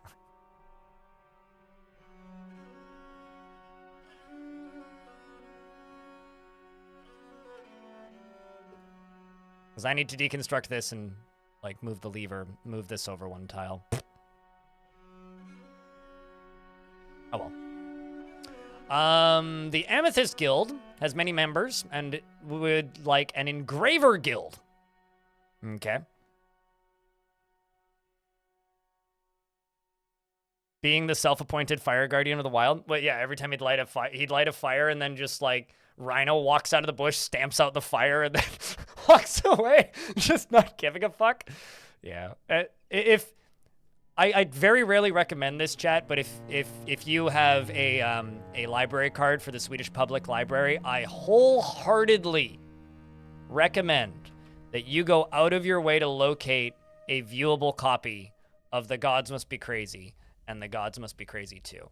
There are some elements of that movie that don't age super well and are kind of racist, but oh my god, if you can step past that a little bit. Yeah, there's a second one. Returning cast members too.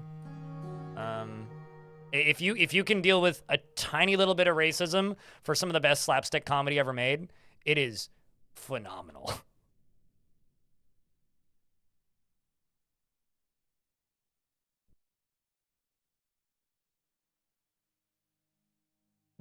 Man, remember when Netflix used to mail DVDs? I do. I used to pay for that. That's always fun to hear that people had that. Okay, so I just need a wall built here, and I need this lever to get connected. So this is suspended, so this won't get power. Rip Blockbuster. You know, I don't miss Blockbuster. Blockbuster really sucked towards the end, especially. Like, they were not cheap. And, like, I wish companies like Blockbuster still existed. Yeah, no, they've only stopped recently, but we still have some mom and pop video stores around here. There's a few small chains that do it. Ironically, up until just a few years ago, there was still a place where you could rent... Sorry, I'm going to say words that might get this VOD demonetized on YouTube. So, plug your Christian ears, I suppose. Porn on VHS, DVD, and Blu-ray. And Laserdisc. It was a rental store. And they would also sometimes sell things. They existed up until, like, 4 years ago. On Laserdisc. Laserdisc. They didn't have a lot of them, but the cases looked real cool. I was actually really sad when, like, they closed, because if I'd known that they were closing, I would have gone in and tried to buy some of those Laserdiscs, because they had really cool cases.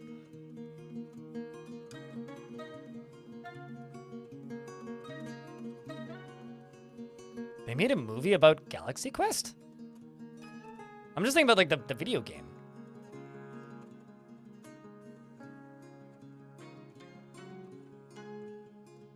Okay, let's get this brimstone out of here.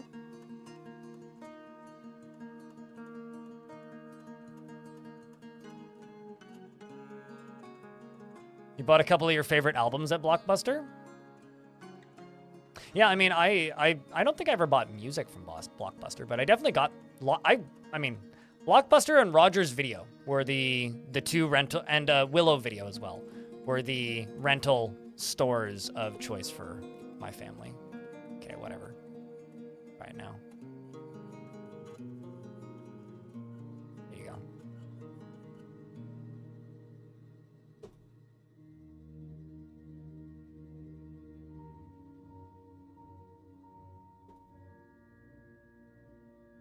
Trying to get this synced up again.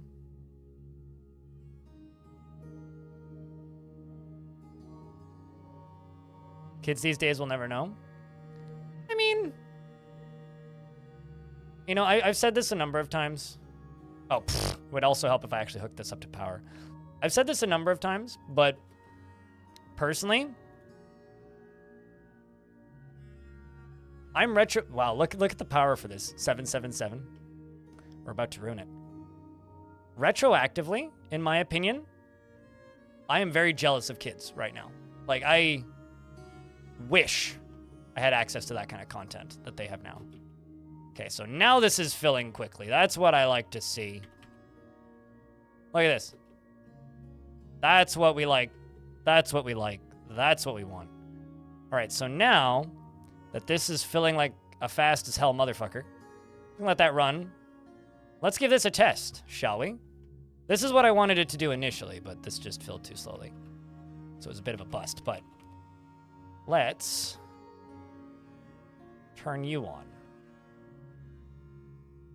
So it's which one that's connected to this one? So let's pull this lever. Is that burrow still on? No, it's not.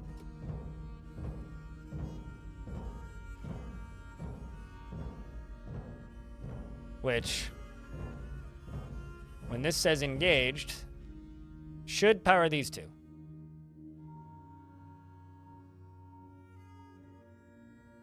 And then lava go whoosh. Can I get a lot of lava emotes, chat? Anytime this year?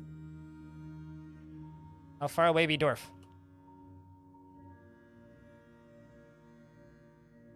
Hold a lever. Dwarf.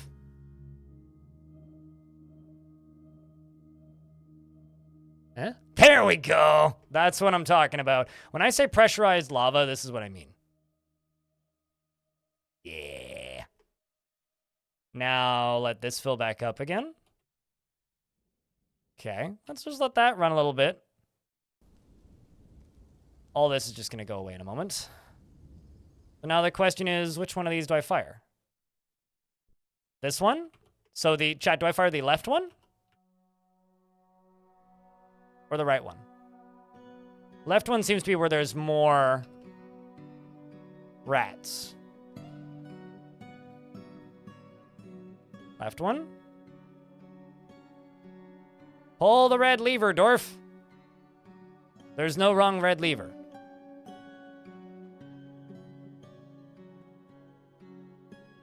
Let's see how fast this goes. Ha! You'll love to see it. Okay, it slowed down a little bit, but I didn't let it charge long enough, but that's fine.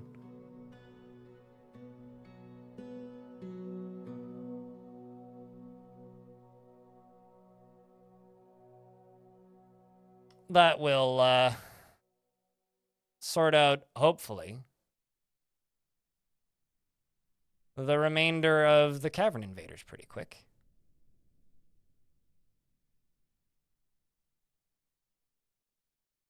I mean, that's what we like to see. I love how there's just like straight up like surface shrubs growing down here. We've contaminated so much of the natural species.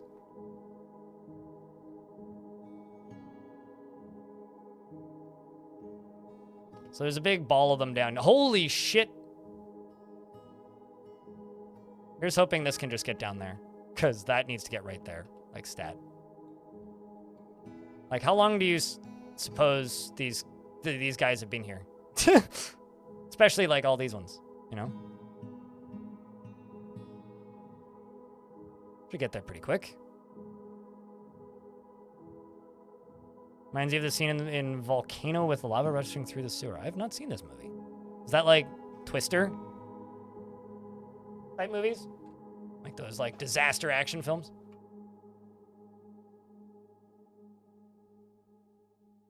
Now, of course, I can make additional tubes for this sucker. It's also draining this way. Up towards all these bodies.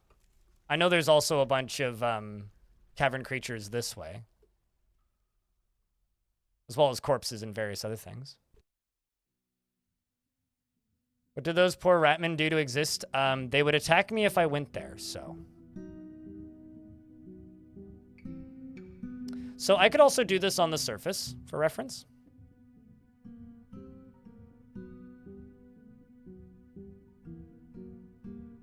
Oh, right. It's like the Deep Impact Armageddon thing that happened, where it's like two almost identical movies came out at the same time.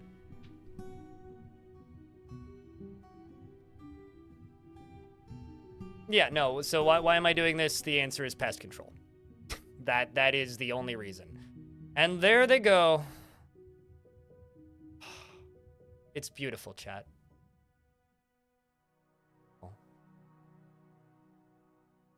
It's beautiful. Wonderful. Let me just check something. Everything that's blinking red should be on fire. Okay, so it's taken a little while to find some. There's still so many.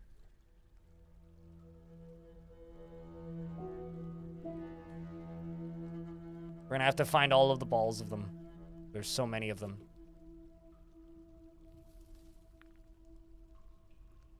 I love the little oh no face.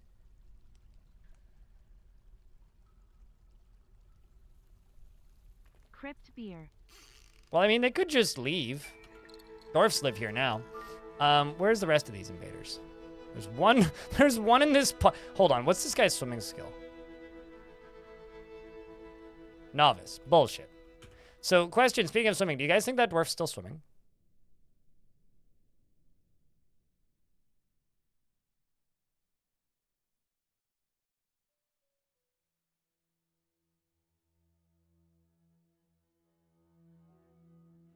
Okay, well, these guys are about to get incinerated next. It's taking a little while to get there. And then there's all these guys up here. But this whole thing's just going to fill up. And it's going to spill over. Like, this whole layer is going to flood.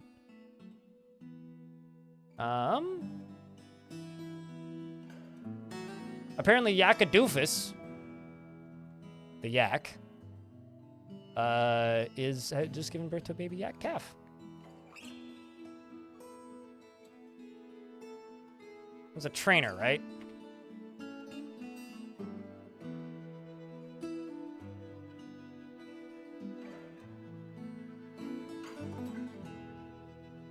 What was the name of that dwarf that was drowning?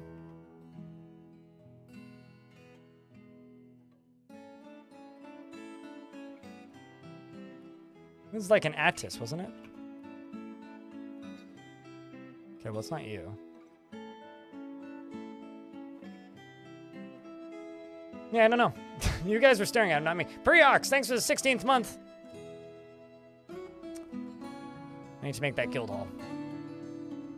Also, actually, let's check the tube. How's it staying? How full is it staying? Okay, so, like, it is actively filling enough that this isn't draining. That's what you want with stuff like this.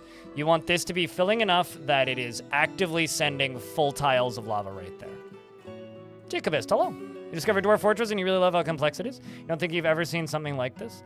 What would I think is best? Watch videos or learn to play on your own? Play until you find something that is a bit much, and then watch some videos, and then repeat. That is what I would recommend. So, let's see how many rodent men there are left on the map. Let's just cheat for a second here. So there was 170 of them. We're down to 67. It's pretty good.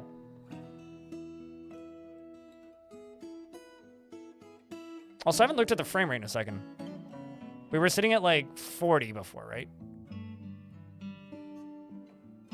Wow, we've gone up by 10 frames by flooding the caves with lava.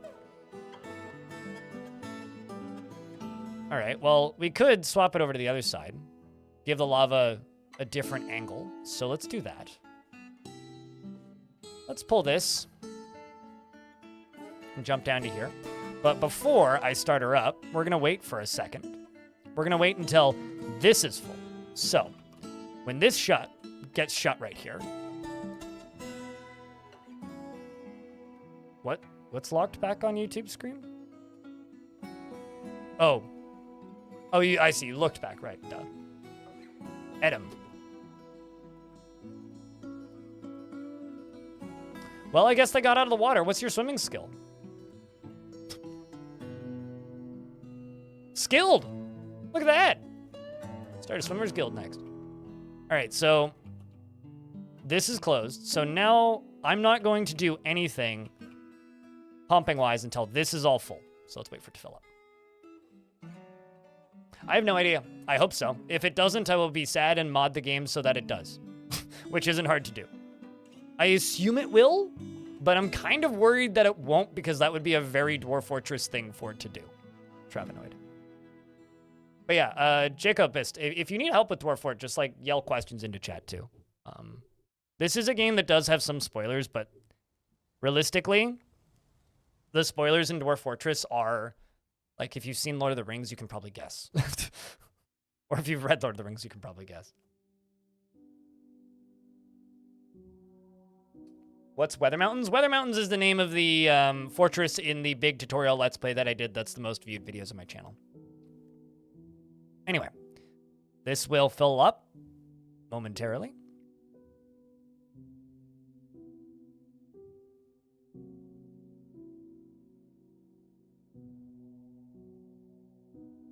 It's getting there. It's full. Full. Next layer. Oh, one more layer. Really? There it goes. And full. So now that that's all full, I'm going to scroll down a little bit. We're going to let this keep filling up to here. We're just going to let this thing pump for a little bit. Because this side over here is still draining, which means they're going to continue getting lava dumped over on this side for quite some time. Right? Like, this is going to continue emptying and filling. Now, what we're going to do, we're going to move up to over here. I'm going to grab this lever right here, the other big red lever, and we're going to give it a pull. Let's see how fast that goes.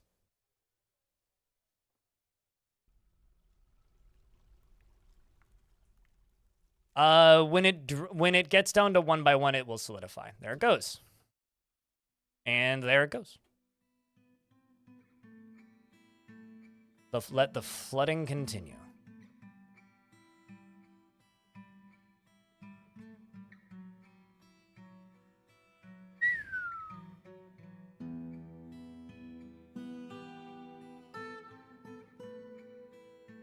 Beautiful, chat. Not really defense. It's more pest control. Then I can go drain the lake again, and we can harden a lot of it. Move down here slowly. All right, well, let that thing run for a little while. Because it should get all the way down to here.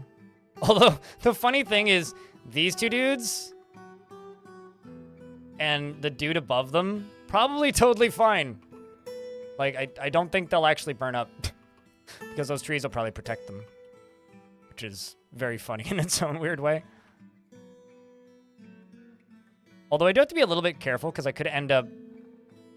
Like, if this does somehow flood the entire cavern, it could bubble up through my trash bin. Which would be a little awkward.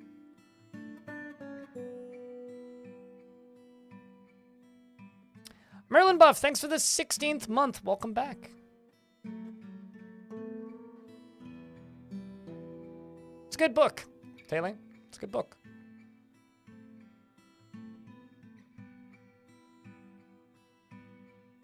Would it be there? No. The game isn't at that level. That's one of the things that the map rewrite would like to tackle. But it would be cool if it was.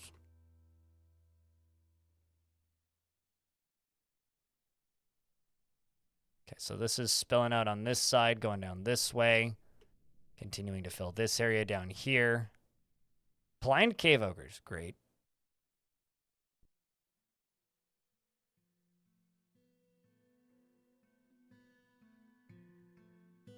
Well, there's still plenty of smaller areas that I haven't hit yet, but hey. Imagine, I mean, that would be a very Dwarf Fortress thing, you know? Dwarf goes to take out the trash. Urist, what? There's, so there's lava coming out of the garbage chute. What do? I don't know, scream loudly. You know, this might sound kind of wild, but I'm kind of tempted to just fire some lava into here to clean this area up. You know that, like, your fortress might be a bit of a mess when you're like, you know, what if I just cleaned a chunk of it up with some lava?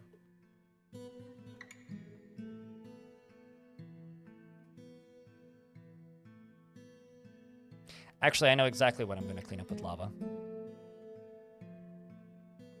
Because I decided to not actually build this thing that I started building.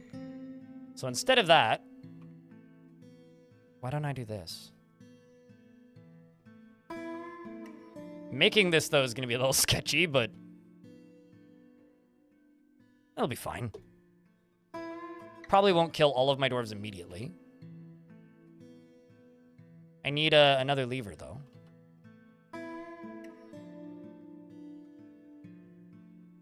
Slightly sketchy. Shit's on fire, yo. Sure. At least it's bubbling and not yelling at you. Urist doesn't need skin or bones. I mean, we got plenty of other additional Urists where Urist came from, so. So I also need an Engraver Guild, which is very easy because it's one of the few guild halls I don't feel bad about just covering in engravings. Let's make an Engravers Guild. Because I always imagine the Engravers Guild is almost more of like an art piece, you know? So this can be the Engravers Guild back here. Some forgotten beast has come. It is a towering feathered lizard with a twisted jointed trunk. It has a bloated body and its yellow-green feathers are long and broad. Beware, it's poison gas. It's in the lower layer, not the one that I'm currently dousing with lava.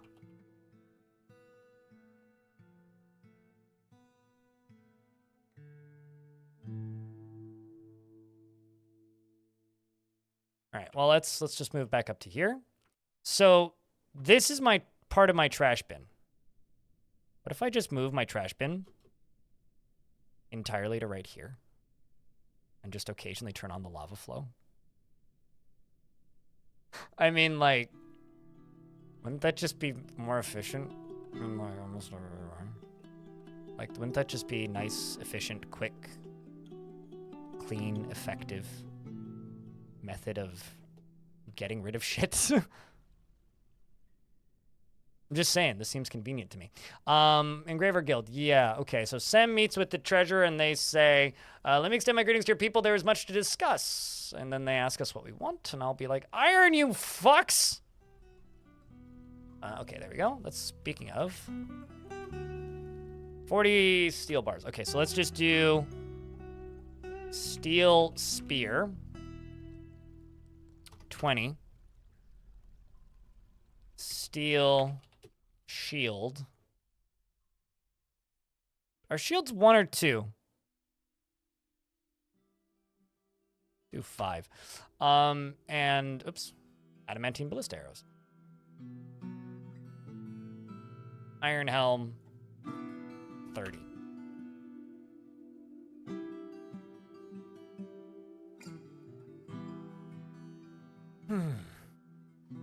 I mean, I do have a video on how to make dwarves lose weight. And it does involve minecarts and lava.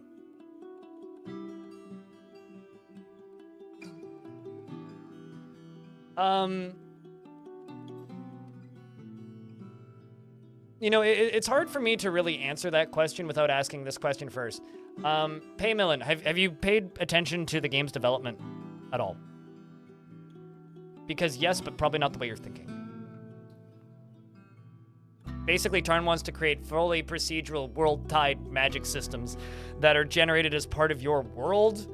Meaning, are they planning to add magic users to the game? Well, the game kind of already has that. Intelligent Undead can use a very small selection of spells. They can use Force Pull, Force Push, Force Pain, a long-distance stun, and they can shoot icicles out of their hands sometimes. But yes, magic is going to come to Dwarf Fortress eventually. As for when, I don't know. Don't ask me when, because I don't know.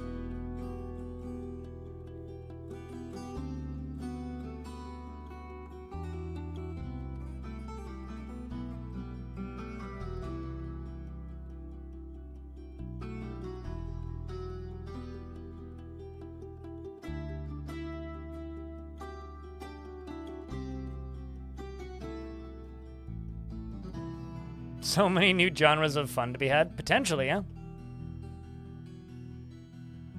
What are you doing?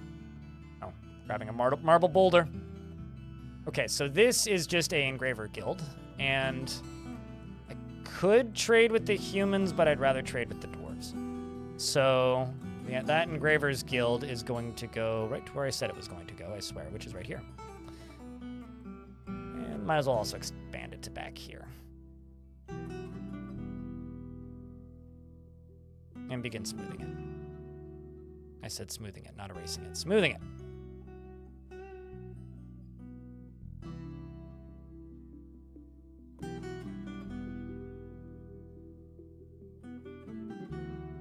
Being like a session of Magicka. Magicka devs went on to make Helldivers. And the ordnance system in Helldivers is based on Magicka's magic system, which is one of the funniest things to me ever.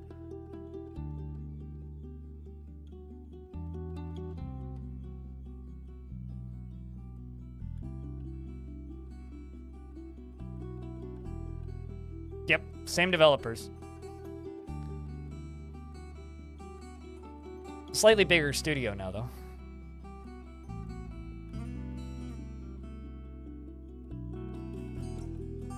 Okay, let's see.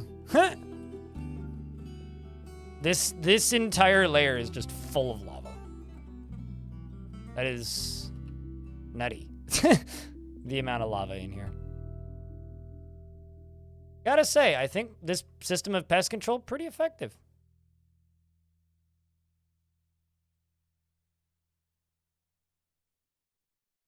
Like, pretty goddamn effective. Much better than this nonsense. Some more migrants have arrived. You know, the biggest surprise to me about this fortress is we have over 300 population. But I do not yet... I have not had any sort of sign or nor tell of vampires. And I find that kind of surprising.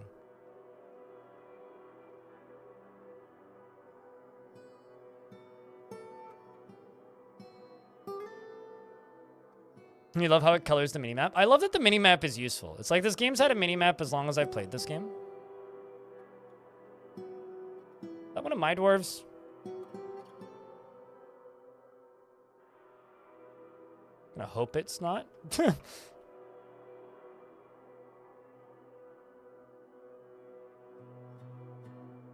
Well, apparently I do have dwarves' corpses that are not getting memorialized, so...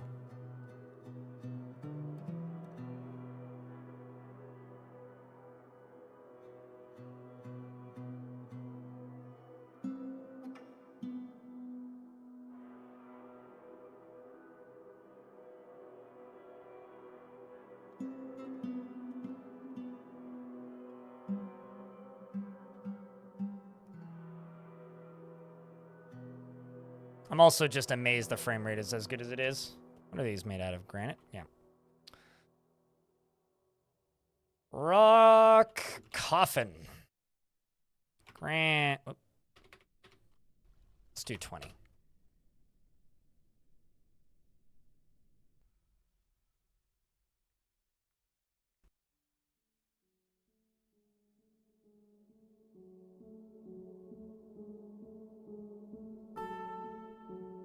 Wow, still running into more iron ore. Slowly.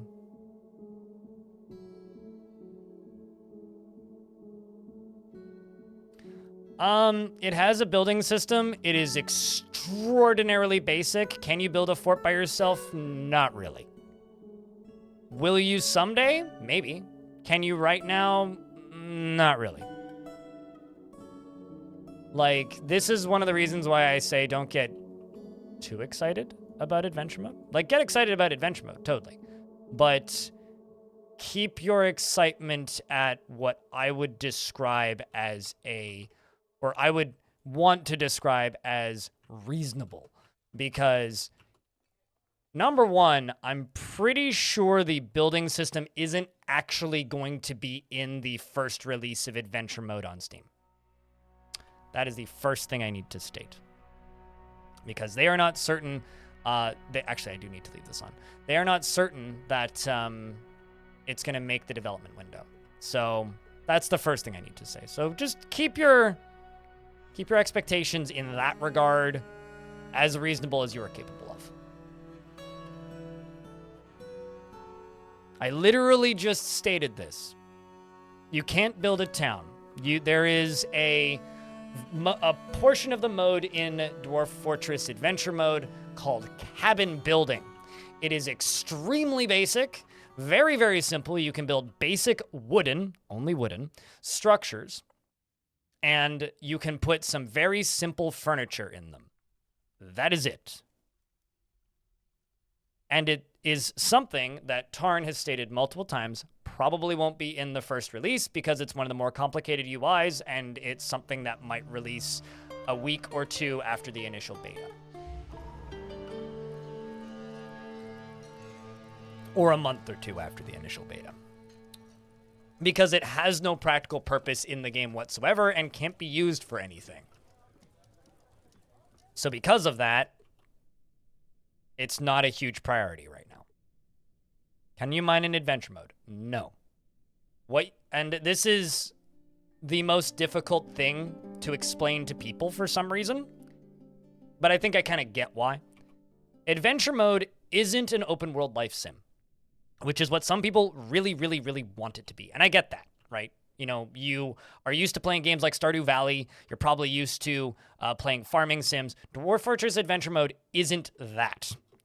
It is an adventurer simulator in like the D&D adventurer kind of mold.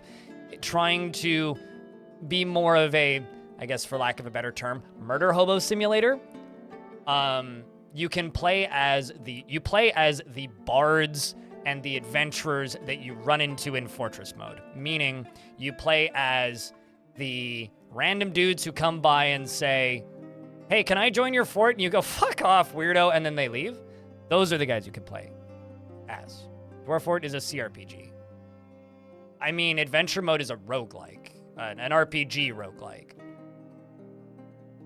Also, you know what's kind of amazing? This is gonna overflow into here. If I just let this keep running. So is it a CRPG? I mean, I wouldn't describe it as that. I think the problem is people hear open world sandbox and they think modern open world sandbox. And they expect modern normal open world sandbox. It's not what it is. It is weird in the same way Dwarf Fortress is weird. In that there's a lot of things that you would expect to be in a mode like that for a game like this that just don't exist. Either because they haven't added them yet and they want to, or because they're not going to add them. Okay? And I wish I could give you guys more direct statements as to what it's going to be, but I literally can't because I haven't seen this version. Yes, naturally. Or, like, you can go through an entire kobold settlement and murder every single kobold and then die to a poison trap on the way out. You know? You can enslave a demon lord and then have him as a very powerful familiar and then freeze to death because you swam through a stream as it decided to freeze. Because winter hit. You know, like, that's adventure mode. Yeah, I mean, if you've played adventure mode, then you kind of know my struggles then. Bit blit. You can write songs and make them famous enough that people talk about them in Fortress mode and sing them in Fortress mode. You can write poems and books and then leave them in your forts and then your other dwarves will read them. Like, adventure mode is really cool. But realize that it's still a part of Dwarf Fortress. Quirks, warts, and all.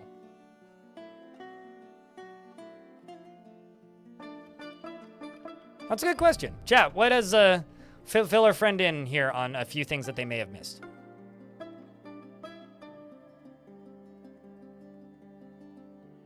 Okay, so this I'm going to open.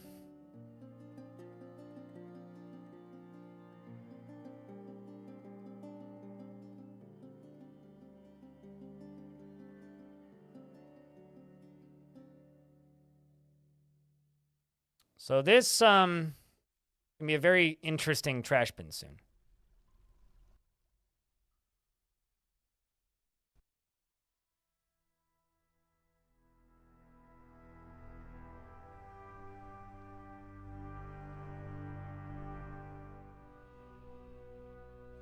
You missed the newest best stream. I mean, I wouldn't say it's new, but the reincarnation of the best stream. I think that if you ever refer to me committing a war crime again, I don't care what tier you're subscribed at, I might ban you. Steve, I do not really appreciate the joking or reference of war crimes. I realize it's one of the biggest memes in the RimWorld community. I want that out of my chat and nowhere near here. So respectfully, please never say that about me or my streams ever again.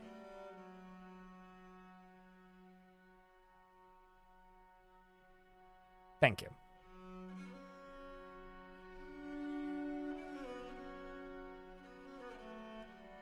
All right.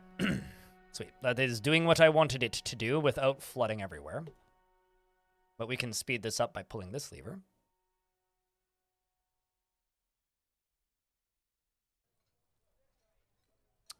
I would say this is quite efficient.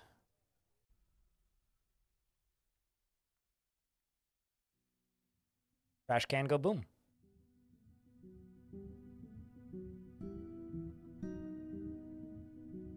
Humans have embarked on their journey, that's fine. Problem is lava is going to overflow through here, but that's okay.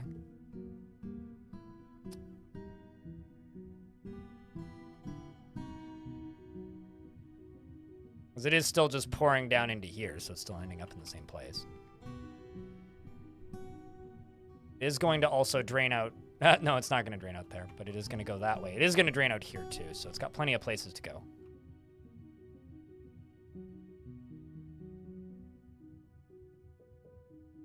Holy lava, Batman? I mean, doesn't seem like it has any holes in it. If the lava's leaking, let me know.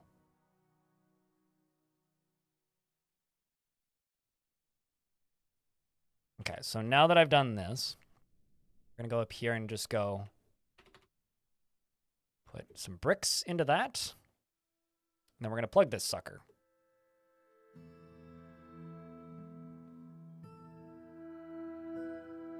Doing a bit of spring cleaning? Yeah! I mean, I can now expand these stockpiles, actually.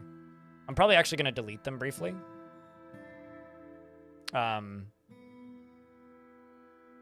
Once they've been deleted, and once this area has drained, remake them much larger, and then just periodically turn this on when I need to clear my trash.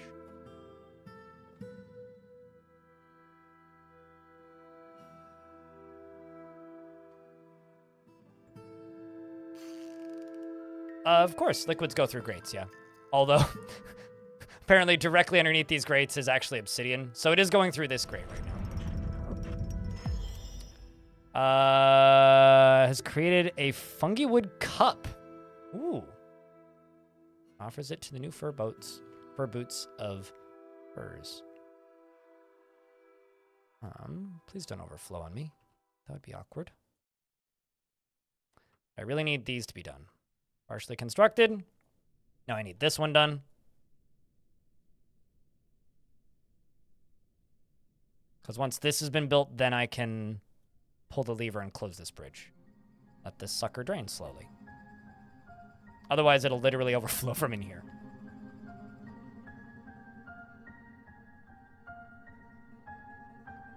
Which would be funny, but not really optimal.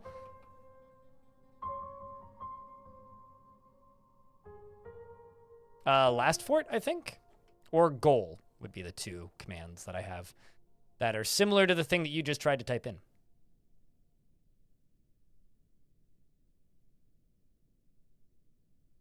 Dwarves do have to take a bit of a roundabout way to get here right now.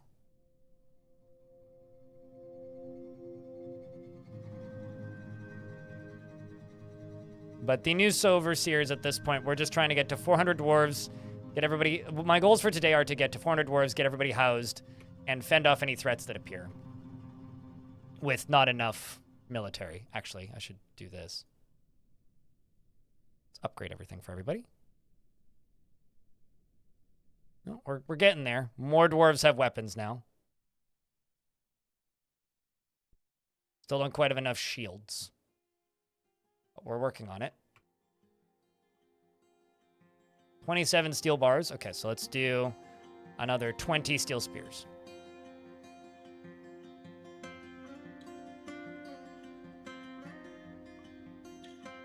Okay, hold on. How many do you still have to make? 12? Let's do another 15 steel spears.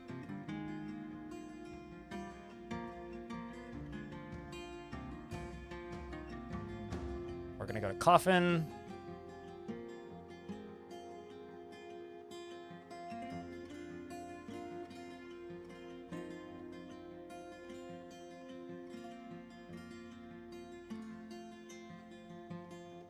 Okay, so that super duper was somebody's body. That was back there. That's a little awkward. I need an engraver's guild.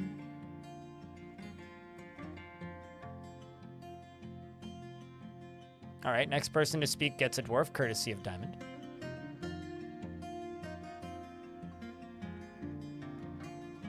Just Call Me Crow gets a dwarf then. Is there a section of the UI that shows how much it costs to craft things? Much it costs to craft things. You mean like materials needed? Not really, no. No, that's a memorizing thing. Which isn't exactly the clearest, but... It also doesn't tell you how much you get when you craft things, which can be really confusing.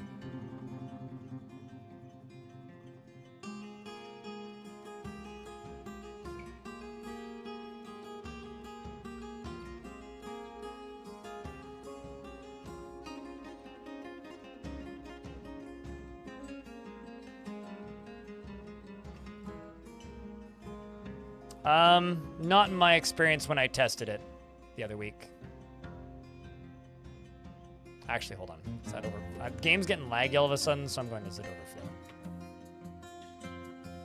Okay, I should. Pull this lever.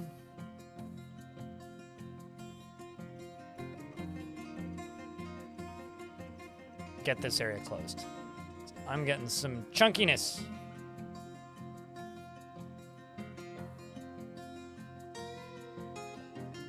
Yeah, I know it's kind of like a sad moment thing, but it's what it is. What's up, Unbound? So, Just Call Me Crow gets a dwarf, courtesy of Diamond. Meaning, Crow, what kind of dwarf would you like?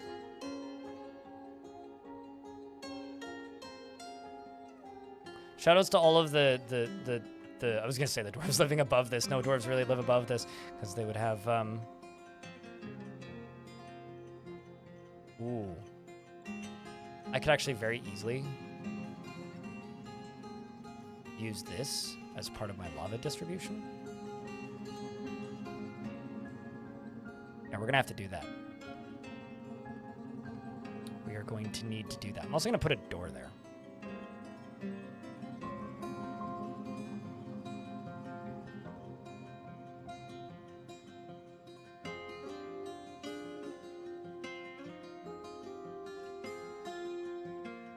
I will say stones dropped by dwarves into lava create lava mist.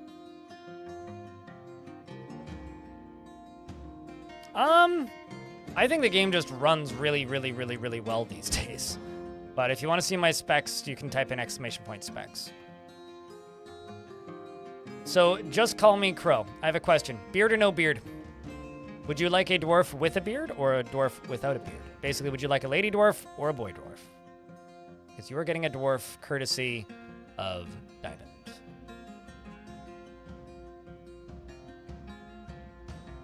Definitely a beard? Okay.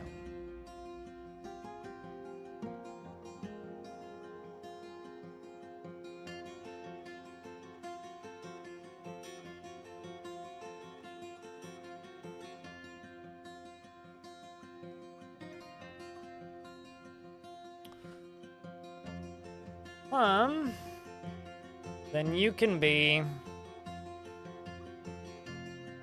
Batan. You're married to a devilish potato and you have 4 children. Save the game? Okay. Well, I'll just call you Crow. Easy peasy.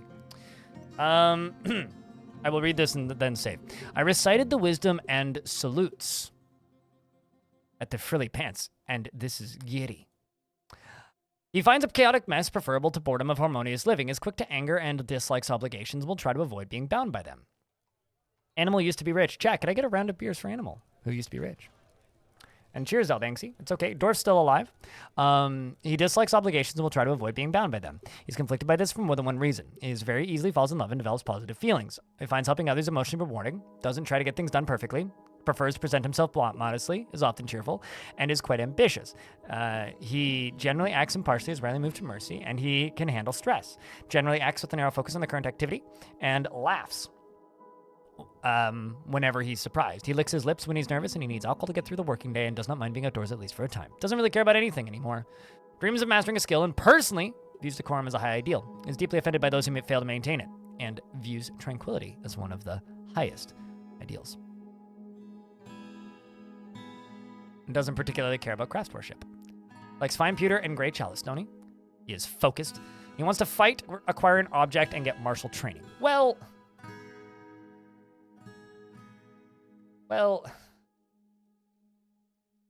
what if we grow?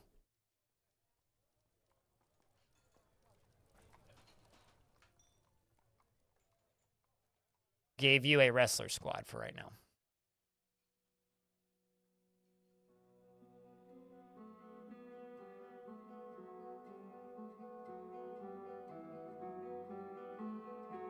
Go train with the normal soldiers. However, you don't get gear. You just get to wrestle. Bunch of dwarves go get new weapons. Bunch more dwarves have weapons. This is good.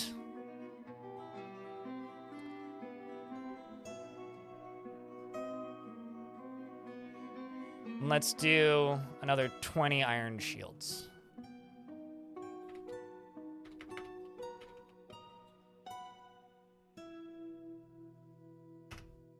Yes, Bonesaw. Anyway, Animal, how you doing? It's good to see you. I got a save game.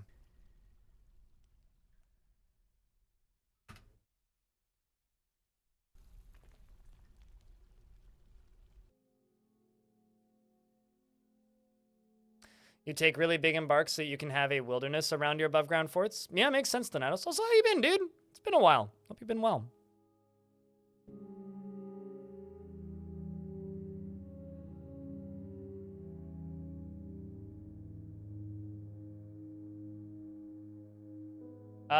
This is like the 6th fort in this world or something. I can't remember exactly.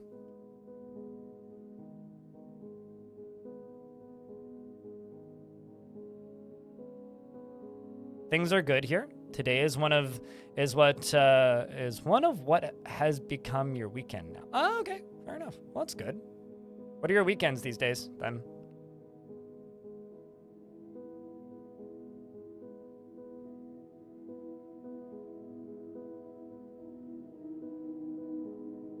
Excuse me.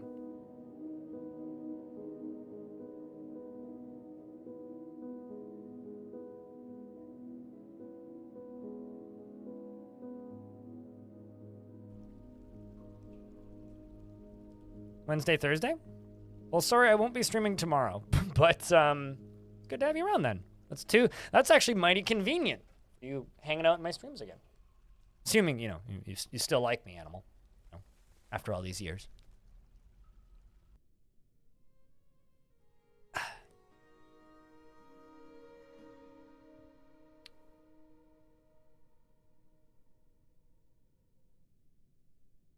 I so rude. Oh no. I'm sorry.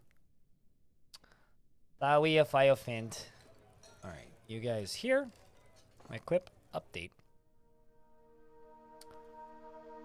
They just grab the spears off the ground.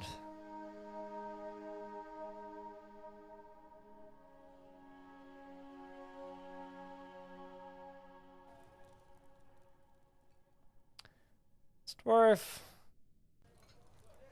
Yeah. Dwarf not good. Not a good fit. Stirred vessels. Bilmot. Bilmot, we are going to replace you with Muzel. Somebody who's not in a squad right now. You can go do other things with the rest of your life. You're doing okay.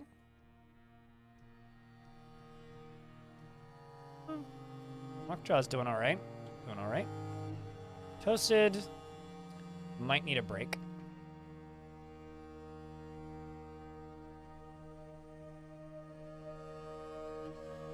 He just wants to go make a craft pretty badly. All right, let's check in on the lava and see how quickly it's draining. Okay, sweet, that's draining quite fast. What I'm going to need to do with this, I'm gonna remove these. We're gonna refloor this entire area. I'm gonna dig a hole through this right here, basically allowing the lava to flow down here. Actually,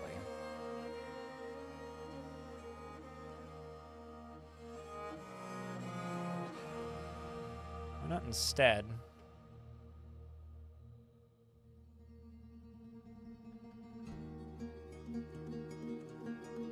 Yeah, how about instead of doing that, I just make another connection here.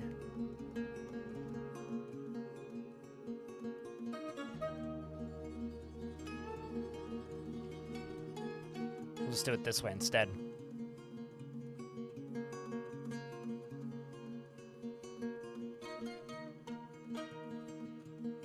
I'll just put another bridge here.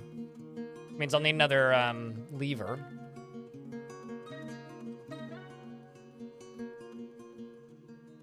Need more mechanisms.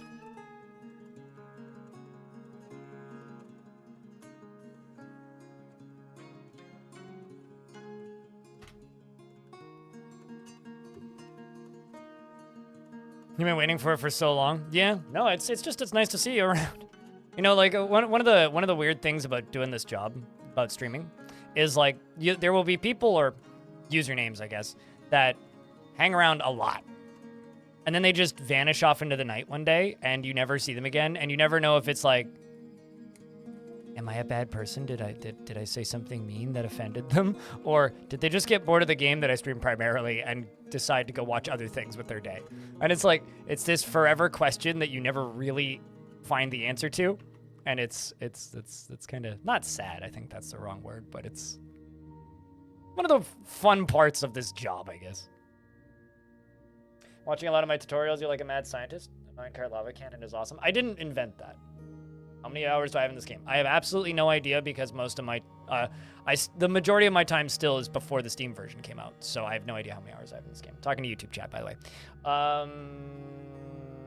And how did I learn so much about it? I don't know. Played it a lot. How does anybody learn a lot about anything? You know, like you play it. Let's fire off this side.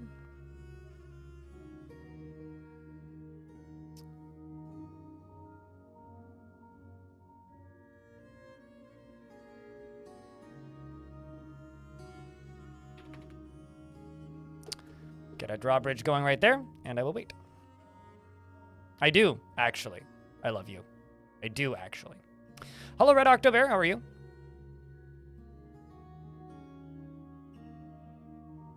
I mean, I actually have had audience members disappear, and then I find out later from somebody else who knew them that they like passed away for one reason or another. Like I've actually had that happen. Enough times that it's like noteworthy, and I could state that I've had that happen. Yeah, like, you know, people have kids and whatnot. Anyway, there goes that lava. Okay,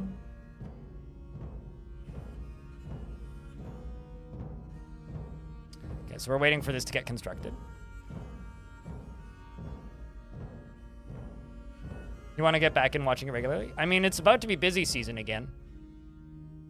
Like next week, this time, gonna be real busy, probably. Hopefully. If it's not, then I'll be sad. But it'll be fine. Next week's gonna be busier, regardless. Please tell me you're... Yay, okay.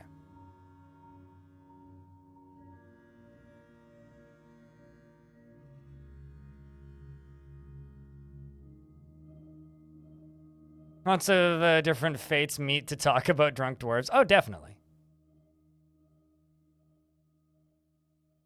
You know, I think it was Hobo who at one point said this about my stream. I think it was Hobo.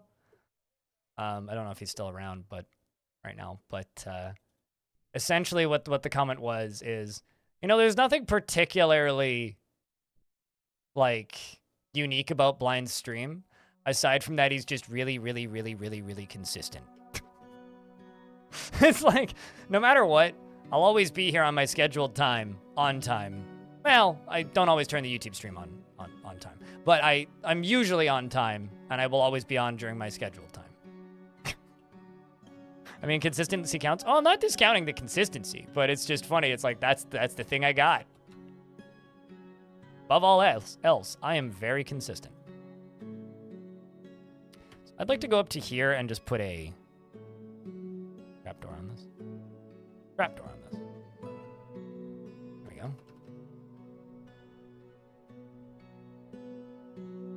Okay, so now that's half done.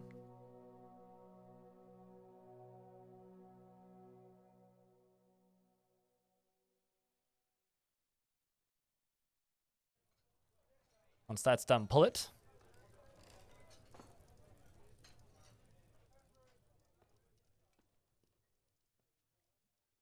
Just remember to leave up the YouTube stream in the background. I mean, thank you. Also, don't forget to leave a like on the YouTube stream.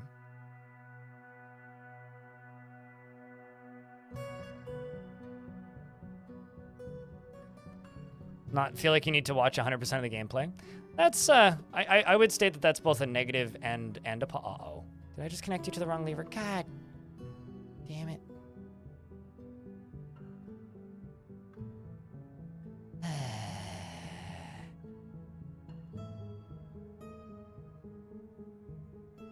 It's not at all the lever I wanted to connect that to.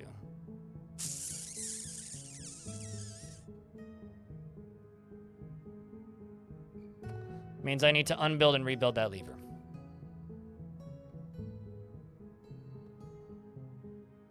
Yeah, this is the one that I needed to connect that one to. Not that one. Great.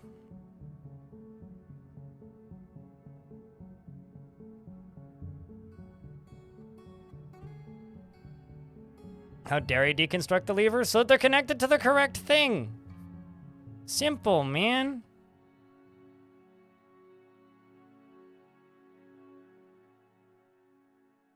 Gosh damn it.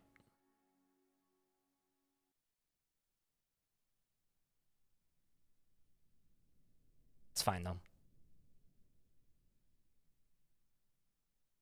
More levers, more fun. I mean, you can. I'll do it my way. It's fine. It will be reconstructed.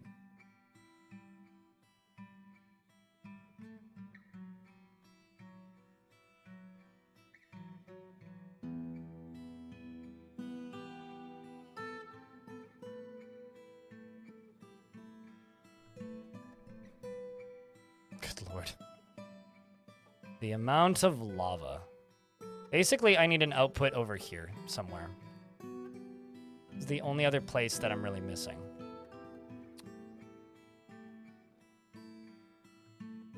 Basically, like right here.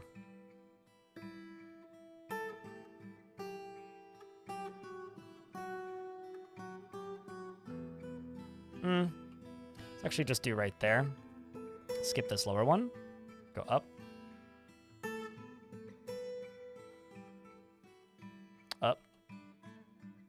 Up. Up.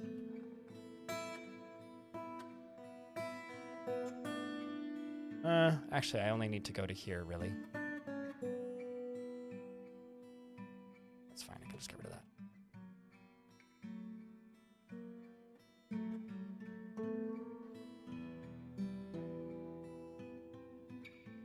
Well, let's go up one.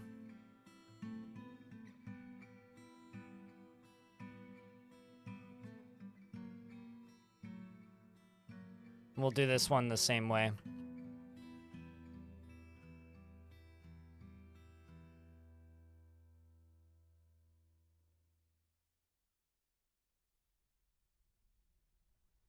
Game decided to save. Everything to one lever, maximum fun. That won't always keep everything in sync, though. It will resync them, but you might have to pull it like 3 or 4 times.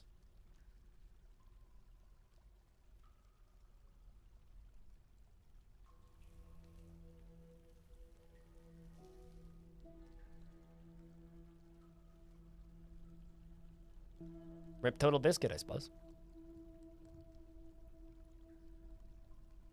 I mean, I always wonder about channels like White Boy 7th Street. Because it's like, this is a dude with millions of subscribers. And like, I get more views on most of my shit than he does. And it's like, I genuinely wonder. It's like, I wonder, gotten to watching more Suey streams? Well, there you go. I genuinely wonder, like, what percentage of his viewer base is still around. Or, like, has just grown up and hasn't logged into a YouTube account in, you know, years.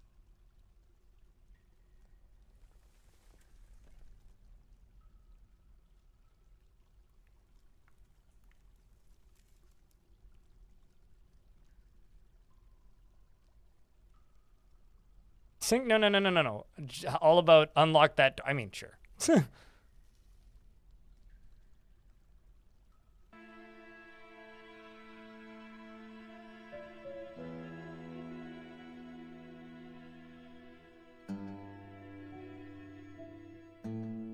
So, I'm just going to shut this up because I think this is neat. There's somebody streaming Dwarf Fortress right now. Weird. Shocker, I know, right? With what looks like a custom font. Yeah.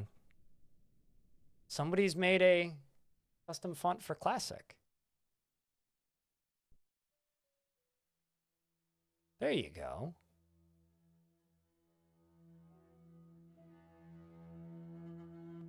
It looks kind of like Humble. Wonder which one that is.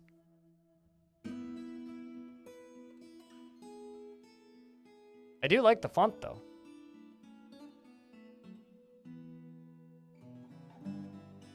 So at what point do I become annoying and irrelevant?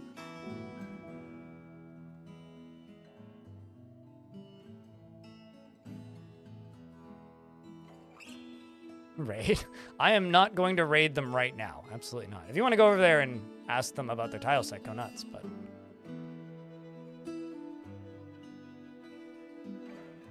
I just saw that and was like, oh, that's neat.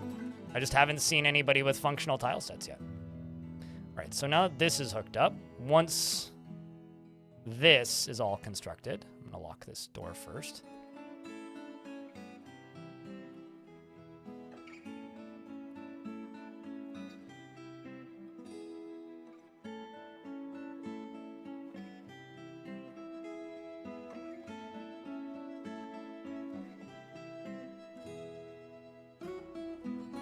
Although I kind of screwed this up. Where's this head down to? All right, well, I need to fix this. Let's just put a wall right here. Let's put a single stairwell down here. Stick across. And put a door here and lock it.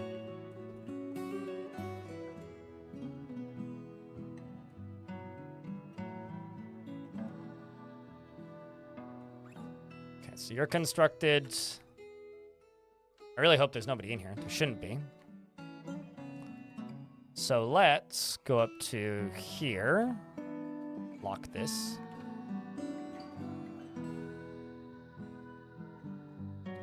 Pull, well, no, let's not get ahead of ourselves and pull levers to make things overflow until that's constructed. So wait until that gets constructed.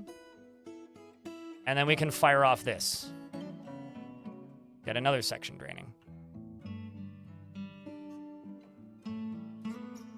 How does investing work? Type in exclamation point tickets to see how many you have, and then begin investing. Pretty simple.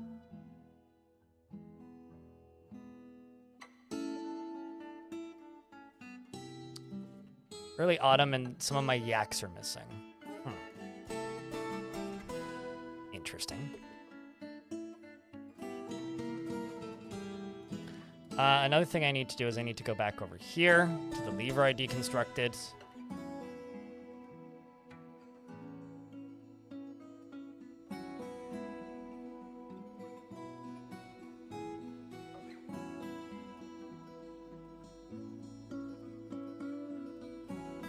I'm not really doing anything. I'm just kind of cleaning the caverns up with something I started building yesterday. I'm waiting / hoping to get attacked by one of the factions I'm at war with. and I'm trying to get to 400 population, and I'm going to accept a Baron on the, not the next one, but on the first caravan after I hit 400 population. And the goal is to chill, because this is the last stream of this fortress. Because this is the last stream that I'm going to do on this version of the game. Tomorrow I'm not going to be streaming. I'm going to take the day off. The day after, I will be streaming a little bit of Manor Lord, or Manor Lords. I think it's plural. Because that game, or I just got early access to that game, so I have the ability to stream it as of Friday, and then I will be taking Saturday, Sunday, Monday, Tuesday off of stream to prep for adventure mode, and from things like doing my finishing my taxes to like buying groceries and stockpiling food, because I'm going to need to do both of those things.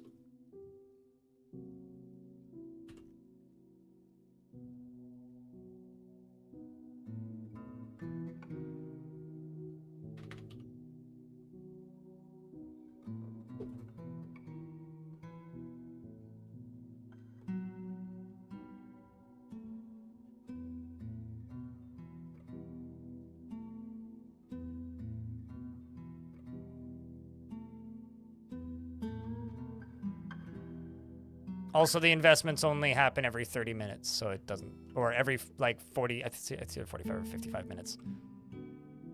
Oh, wow, I didn't actually pressure that. That sucks. Let's try this again. Let's try and do this betterer. More betterer.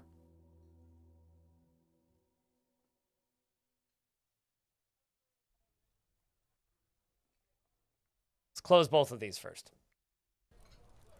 And I will be right back.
Oh, hey.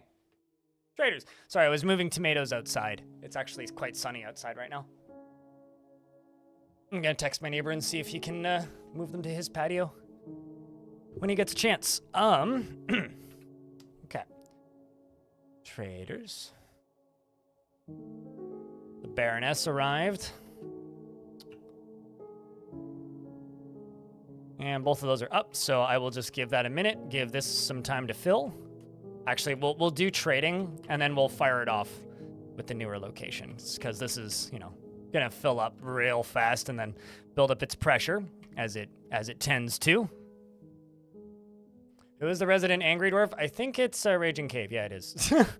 I think I've mostly solved the issues that they have. Long story short, they were basically just doing more jobs than they needed to.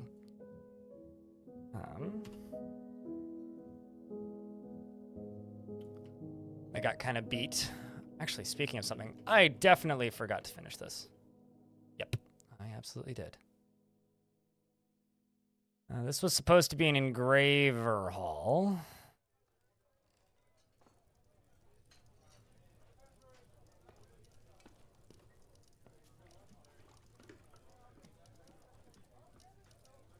I got kind of distracted with the lava.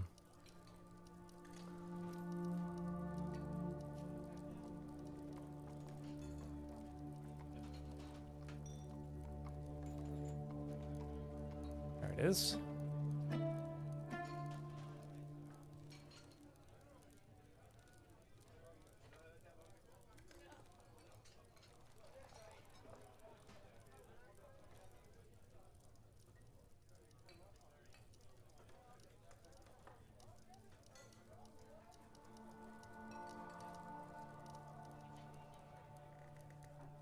Okay, let's go here and let's get stuff traded.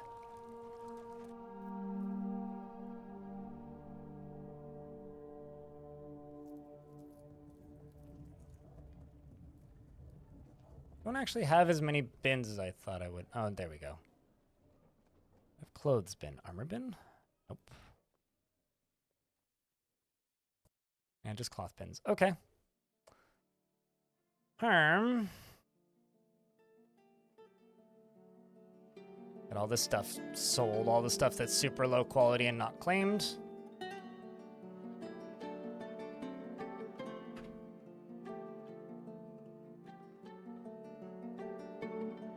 Probably actually need to make clothing. It's probably something I need to do.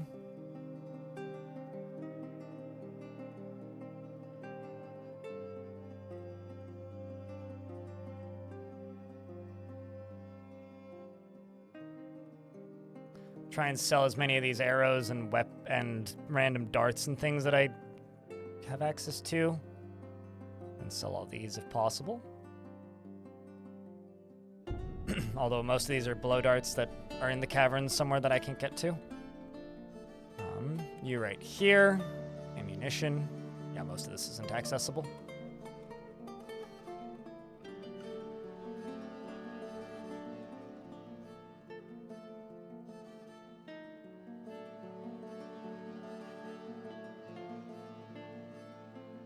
You only have a single grumpy. This fort really hasn't been attacked much, which both kind of sucks, but is also kind of fine as far as I'm concerned. It wasn't really a massive goal of this fortress to do a lot of war stuffs. But yeah, no, it's been pretty quiet, all in all.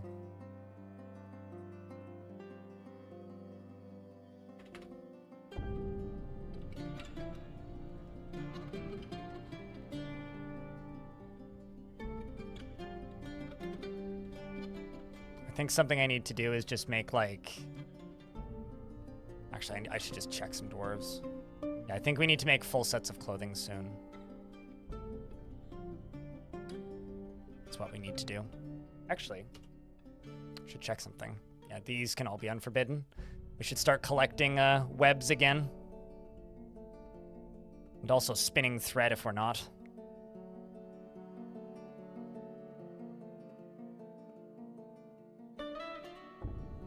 All right, let's get to it.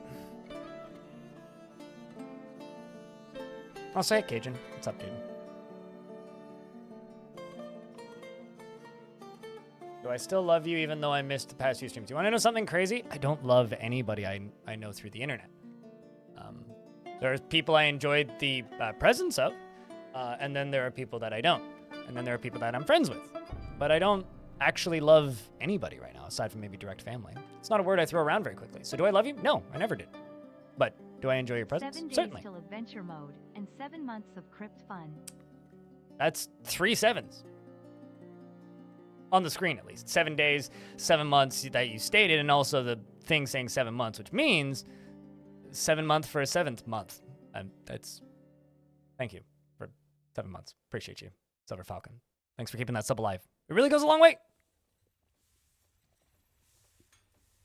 All right.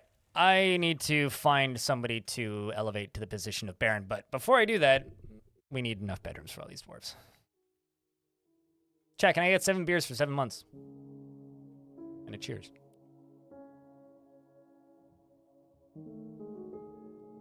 Pardon me, chat room. I need to text Tony.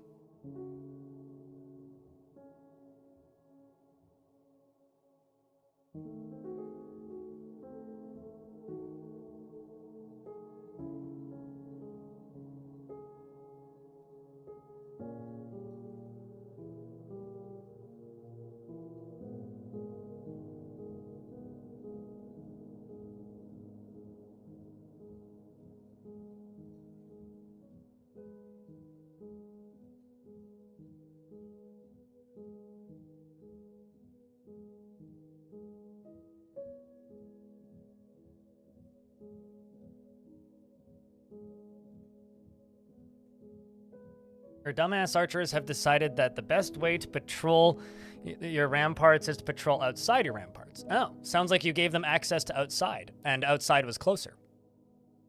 Some more migrants have arrived.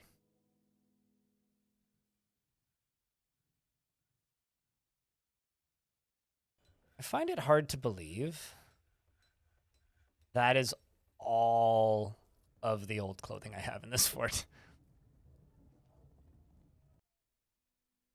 I wish that they would just buy, like, dead spiders from me or something.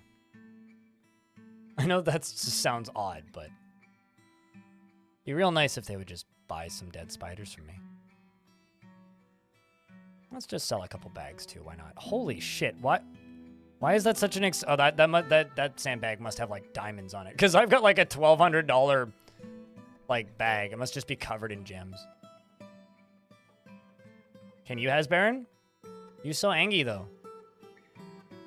I guess it does make you unique in this fort.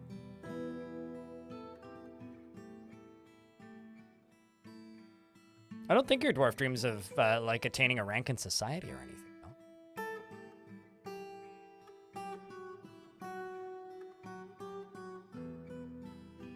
I don't know if I would say perfect, but your dwarf is definitely a dwarf, and we need a dwarf to do that job because it's a job only a dwarf can do, so by that logic, maybe.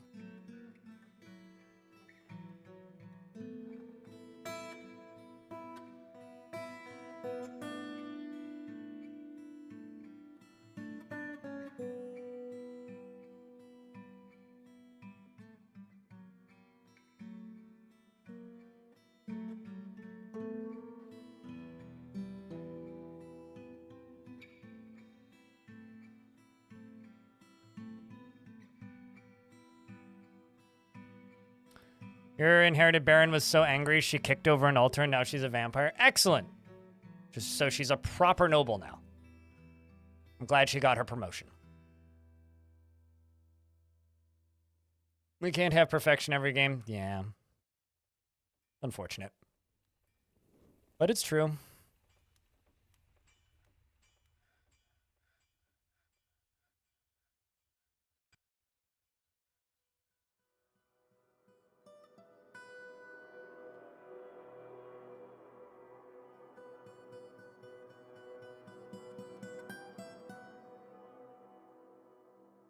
Okay.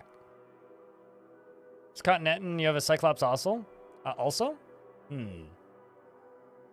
I mean, you could watch them fight once, but I don't know how fun that would be, really. You could throw it into the caverns and see how long it could survive for. I quite enjoyed in Creature Keepers when we had all of those forgotten beasts and then I sent them down to hell. That was that was a fun afternoon. Much fun was to be had there, just watching them fight. It's like, big monster fight pit, go!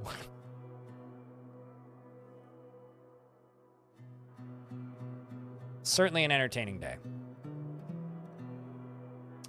Being a big monster fight pit. Trade. They brought a pig and a yak. Well, it's too heavy for them right now. So I'll buy all that cloth from them. Buy all this, buy all that. I will buy that steel buckler, the fancy iron helm.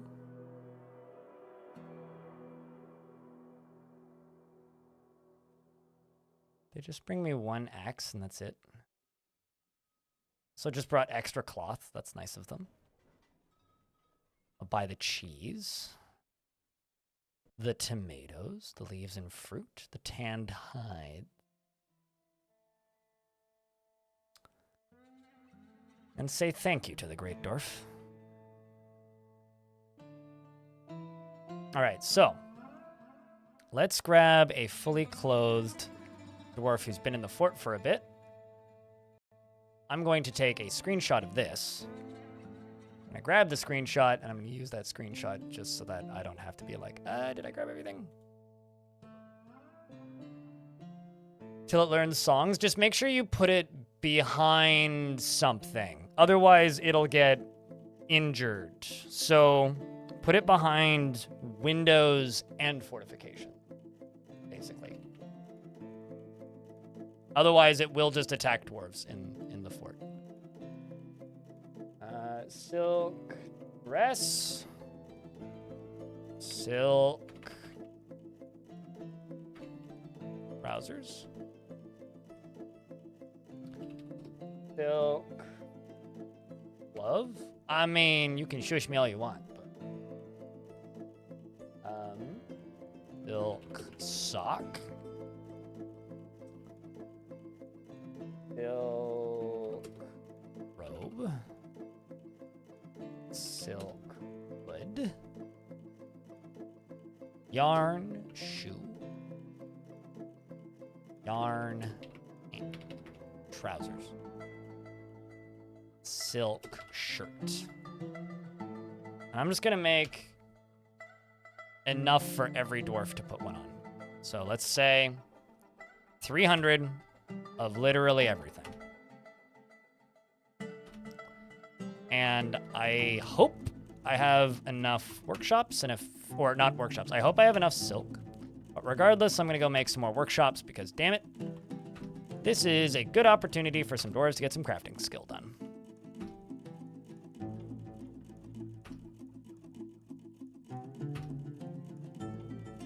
I don't think I doubled up on anything, so should be good.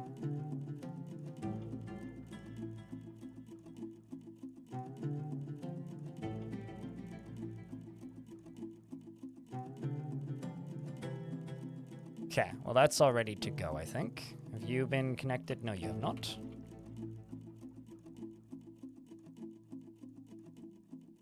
Let's unforbid that. And what I'm gonna do is I'm gonna go down to the area where clothing crafting happens, which is this, which is, I think, all fungi wood, yeah. It's a very fun job.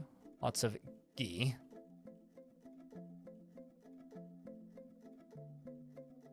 Also makes it super easy to find. Just go down here and type in F.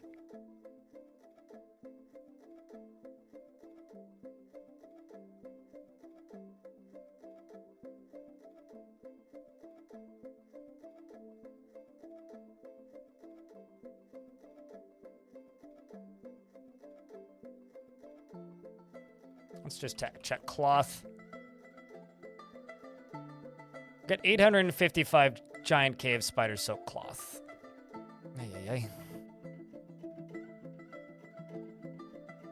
You make cheese if it's available. Shear animal and spin thread.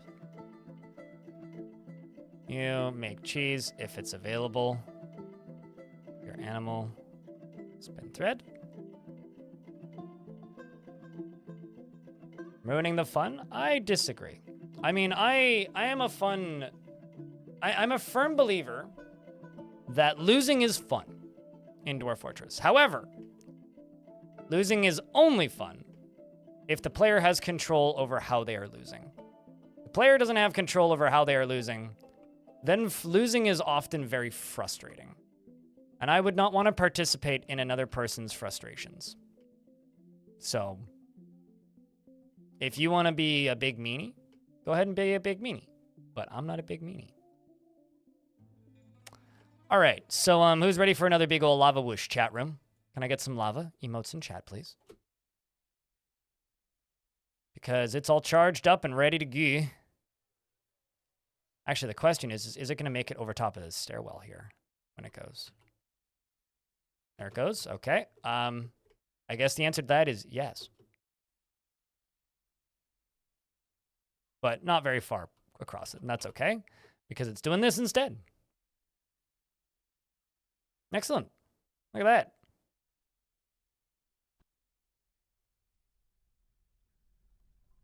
Which is going to flow all the way down here and clear out one of the few areas that I haven't cleared yet.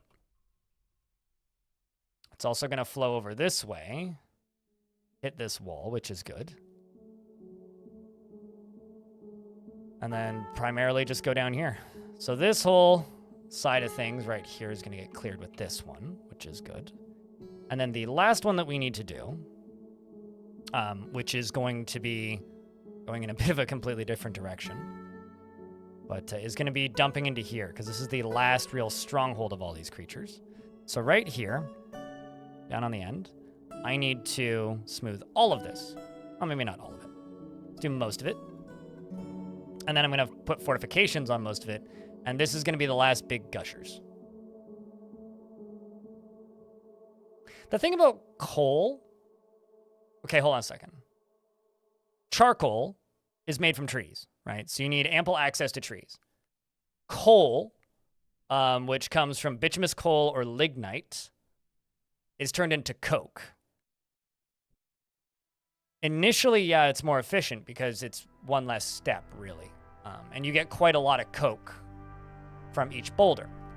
The issue with coke is it is not an infinite resource. Nobody knows anything about how, like, furnaces and blacksmithing works, so I'm not going to, like, try and explain this one to you, Vitek. If you want to Google what coke is in reference to forges and fuel, you can. Otherwise, yes, Coca-Cola, naturally. So when you make coke out of bituminous coal, that is a limited resource. It's finite per map. Otherwise, you need to import it. So charcoal, by that logic, is more efficient. However, depending on what factions you are allied with and trying to trade with, chopping down too many trees can piss off the elves. So there are legitimate reasons to use coke, such as you're on a map that has very few trees, or no trees, or you are on a map that is haunted or super dangerous so you can't go to the surface to harvest the trees, or you're trying to stay allied with certain factions.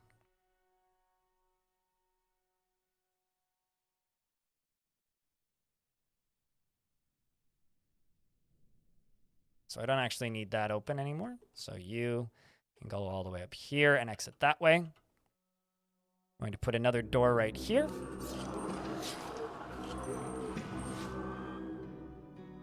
Okay, so we are spotting stuff from where we are, yeah, from where we are making fortifications. We've just discovered a bunch of rat people. So I'm just going to cancel the rest of this. That's fine. All right, so let's do the last of this on this side. Let's make another lava gusher. Because guess what? I need more levers. Also that, yeah, coal blocks can't be used for fuel. But I'm not going to tell you that. Just don't ever make blocks out of bituminous coal if you want to use it for fuel. Yeah, there's some things in this video game that stick so closely to real life. Thodek? Is that how you say your name? That I just don't even bother explaining it to people. Coke is a type of fuel.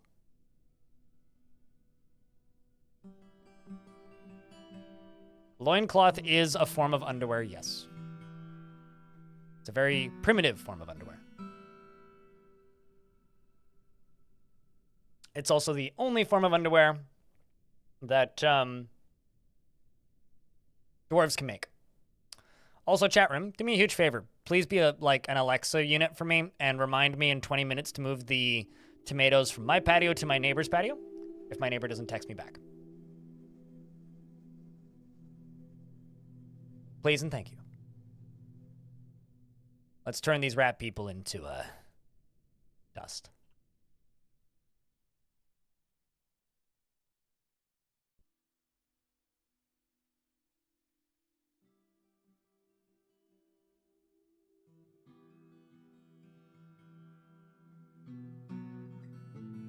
I'm also waiting for all of this lava to finish cooling off.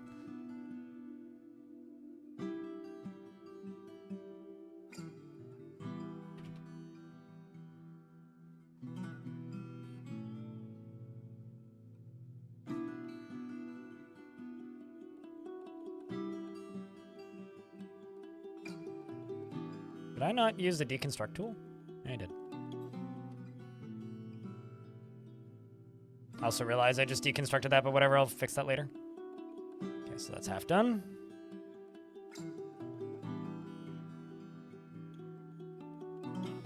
Just gonna go all the way along here and just forbid everything in this. So that dwarves stop coming down here. I love how all this shit's on fire already, and I don't even know what... Oh, hey, it's actually coming over this side. That's funny. Maybe I don't need to do this side. I mean, this would be more efficient. Let's just, maybe pull the plug on this one for a little bit.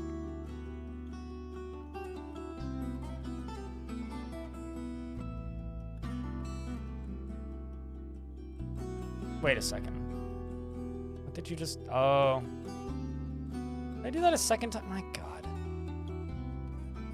I really need to stop doing this. Like, linking things to multiple things on accident. That's fine. This one we'll leave this way.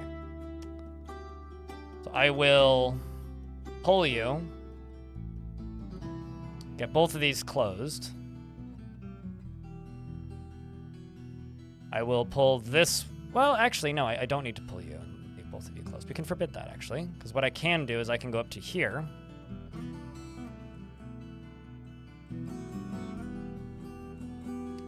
Dig through this, then pull them, close both of them, and then fire both of them at once is what I'll do. That is what we'll do. And that should clear out the last of the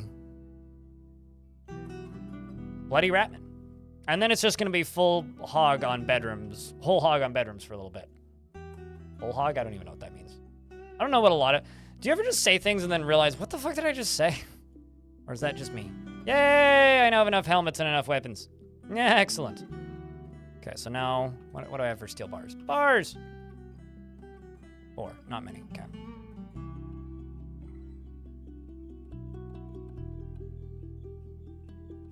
Got gifted a sub yesterday, what the fuck? It happens. I mean, yesterday Red Octobear gifted 20, so it's possible. Nice. Maybe soon you'll have 70. But how dare you get gifted a sub? I hope it wasn't too traumatic of an experience for you. But yeah, it was Red Octobear. Not so many subs have been gifted today. Yesterday was a little crazy though. Specifically on behalf of Red Octobear, which is very, very generous of them. Oh wow, it did actually go all the way down on this side. It's kind of funny. Okay, so now that's done.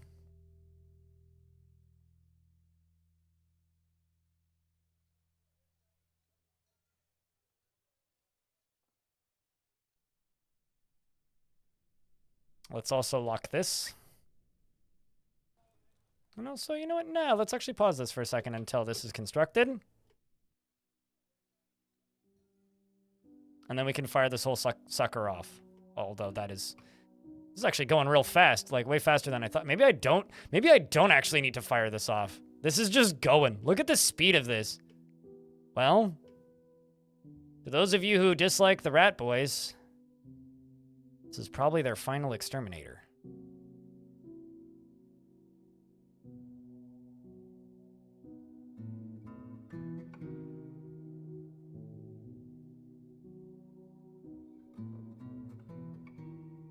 Because they are all up here. Although I bet you a bunch of them are just like up here, and this won't really get to them. But, close-ish. Guess I need to have a separate spout out of this one going over here. That dumps out, like, in this area right there.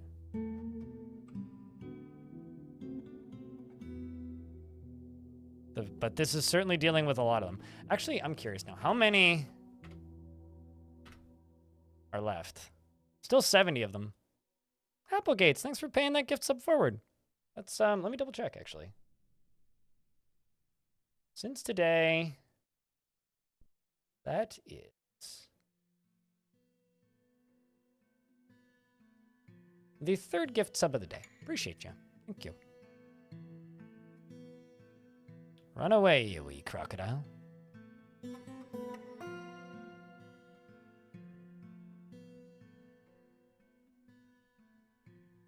All right, well, let's build up some pressure on this sucker and get a little bit more power behind it. Okay, so you're all locked in, meaning you over here can be closed. Red Dwarf can pull this lever.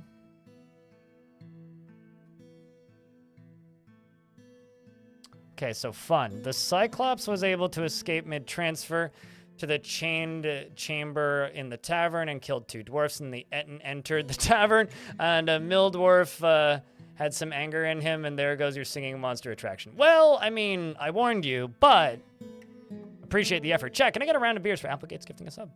To Nutty Wombat. It's their 9th month.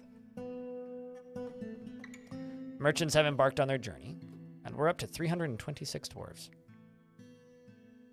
I'm simply waiting for this to be done. Come on, dwarf. Pull the lever. There we go. And thunk. So now that that's done, what I'm going to do is we're going to go to this, watch it fill. And basically, when this is all locked and completely full all the way down to here, that's when you know you're gaining pressure. Because what's going to happen is all of the lava that's down here that fills up is going to immediately fire out. So the entirety of the pump stack will just like fire off all of its lava all at once. And that's how you get lava pressure.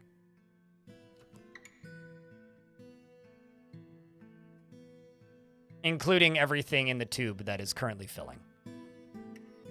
So if I were to make this tube 8 times the size, the amount of lava that I could launch out of it would be 8 times the size.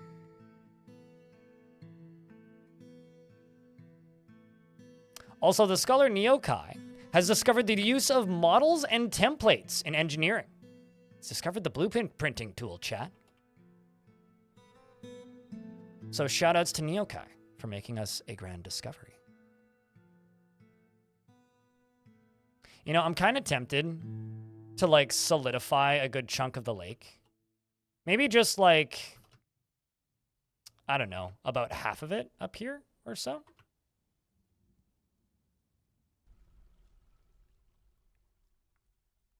Like not all of it, but a good chunk of it. And the reason I would do that is because if I could solidify like basically here above this, then I could set it so that the lake is 2 halves. This half that stays fully full so I could have this pump running all the time.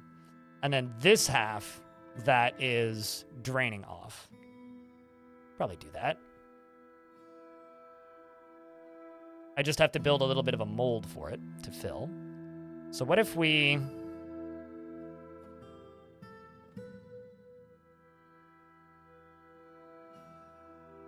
dig down to here. This is going to be a relatively dangerous construction to build. Purely because of... if we happen to get attacked while I'm constructing it, but... Alright, so it's going. There she goes. So now... yeah, let's just let it build up pressure for a little bit. That's what we'll let it do. And while it's doing that... trying to see where I could do a final pressure launcher. Let's do it right here.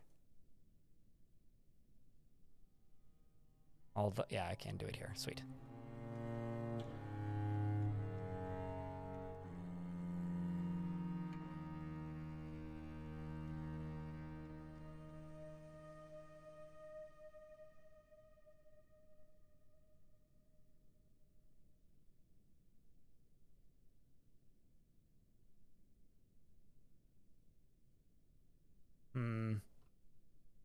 Maybe not right there.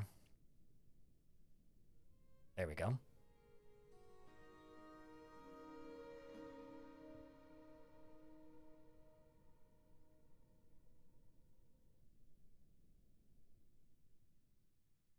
then we'll just put it right there. And then we'll just go and hopefully cover off this entire plateau. And that would be it. Although I'm going to make this look less bad. Don't like big right angles. Not a fan.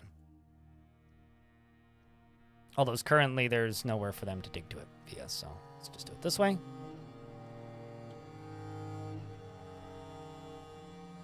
Actually, I don't even need to go this way. I can literally just go... yeah, right to there. That'd be where we drop it in. How the dwarves? The dwarves are doing well, Kagenara, and I hope you're doing well. I will be streaming on Friday, but I won't be playing Dwarf Fortress. We will be playing a different video game. But tis good to see you. I hope you are doing well. Now, Friday we're going to be playing a little bit of Manor Lords, because I'm just very curious about how that game is. Very, very curious. But currently playing with lava, having a good time, planning a kind of silly the only way to really put it, project right here, where I am going to dam a good section of the lake.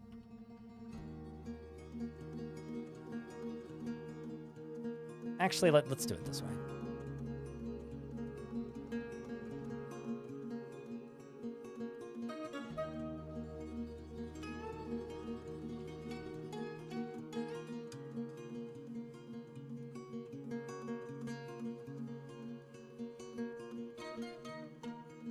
Basically, I'm going to make a section of the lake that is only going to supply these water wheels.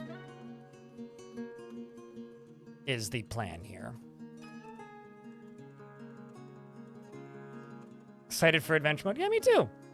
Be nice. Very much looking forward to it. Also, I'm just gonna state this out loud. Dwarf regime is up.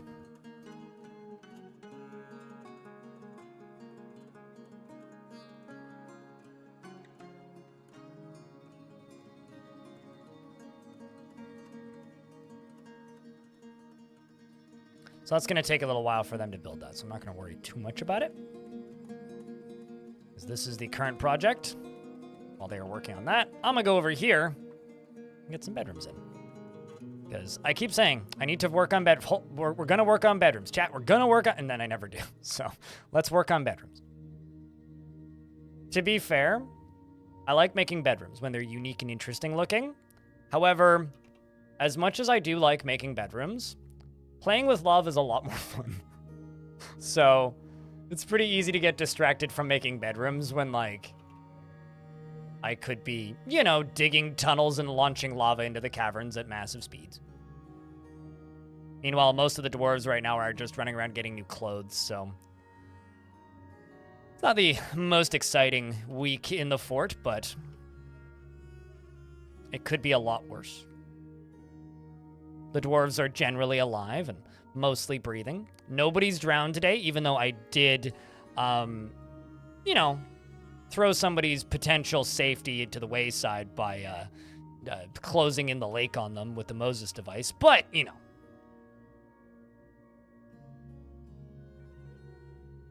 Look at all this. You'll love to see it. I mean, you want to practice a craft? This should solve that, like, immediately. Chat, what are you doing in preparation for adventure mode? Sounds like we need a party. I mean, some people have come pretty close to drowning, man. Like, pretty goddamn close to drowning.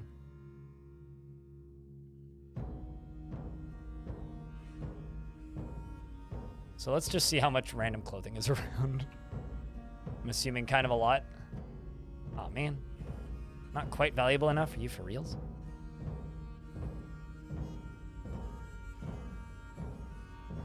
Sleep? Fair. Yeah.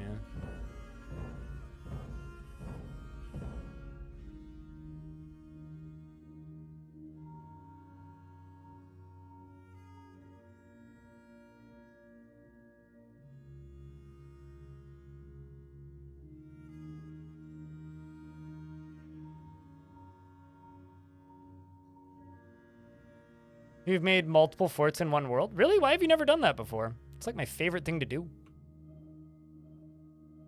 Why? Oh, they're still stationed there? Oh, boy.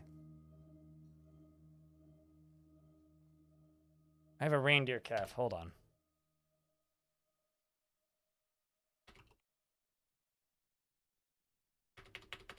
Wait, that's other.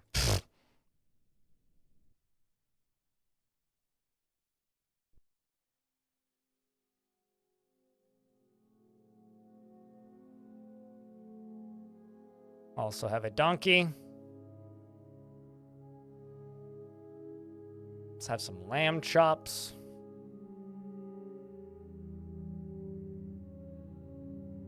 Only the one cavey, sweet. Get rid of that.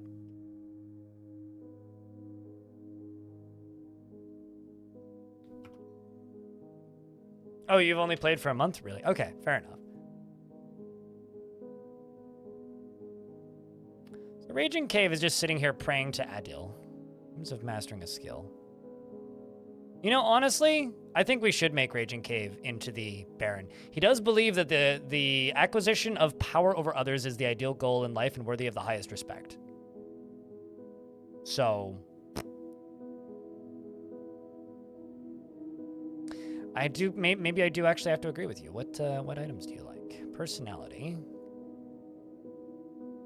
Likes caps and buckets and bucklers. Well, that's easy enough.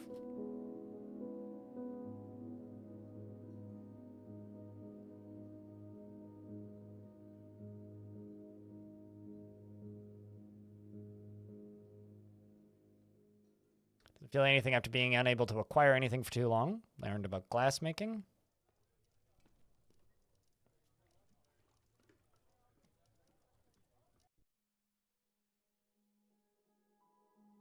I love all just the random socks in these bedrooms. Okay, so dwarves are digging out that tunnel behind my camera right there, which is good progress. I beg in your pardon, Diamond? Coblin? What's a... I don't even know what that is.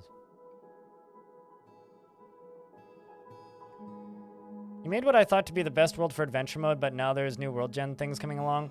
It will start from scratch, I guess. Yeah, I mean, my plan is to re-explore some of the things in this world, but yeah, I'm gonna largely be starting from scratch. This kind of is what it is, unfortunately.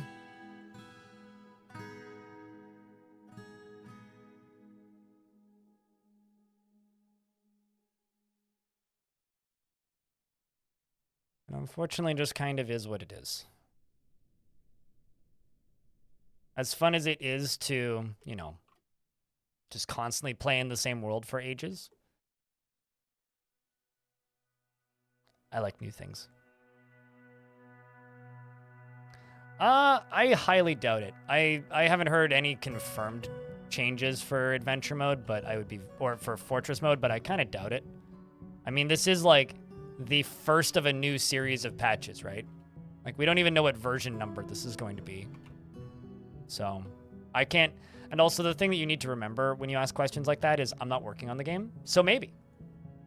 But the only confirmed changes for Fortress mode that I am aware of for this version is we are getting more sprites, because the artists have just been working on sprites for a while. And we are getting... we're getting more sprites, and we are getting... the procedural faces as dwarven portraits. But aside from that, I am not sure and cannot confirm anything because I do not know.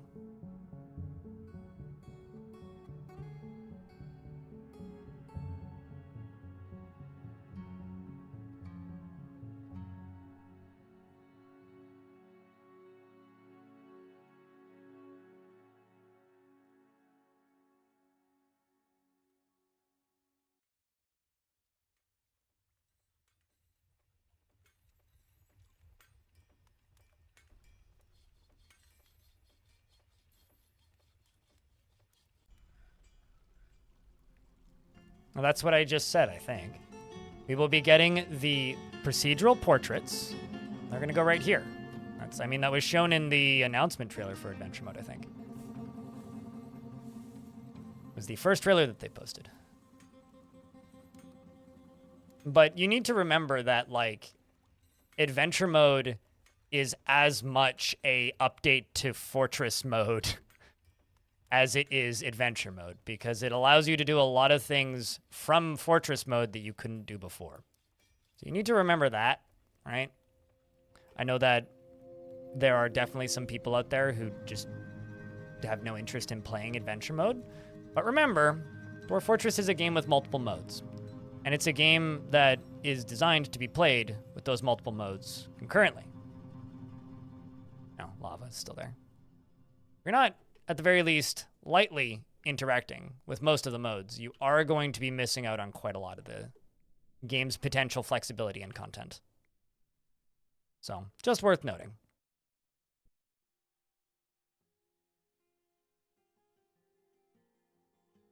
Which is one of the reasons even as somebody who traditionally didn't play that much Adventure Mode, I'm very excited to have it. Just because it adds a lot of tools back into the player's toolkit for things that you can do.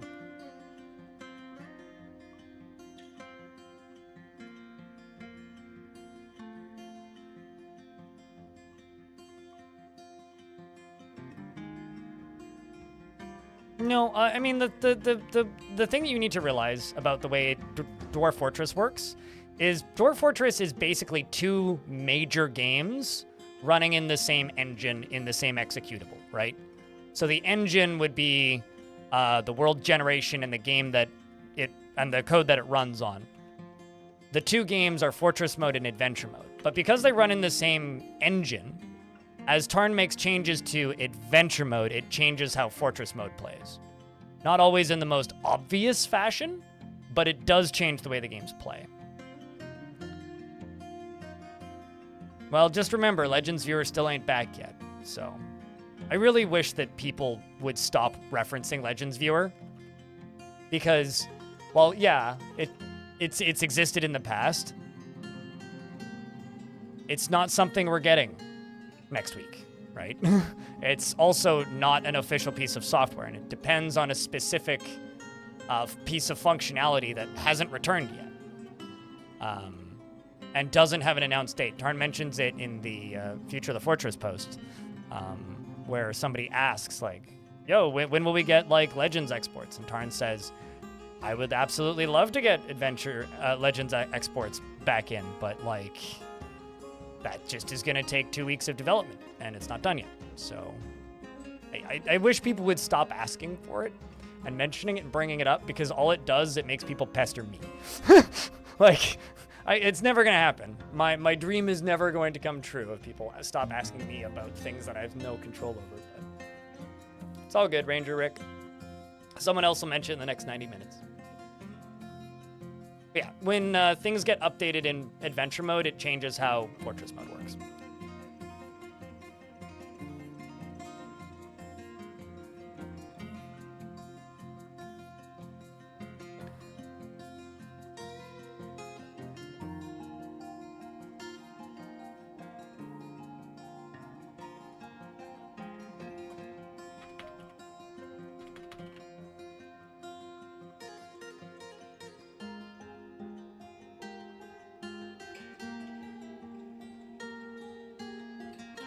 Okay, well, this one is linked to nothing currently, so.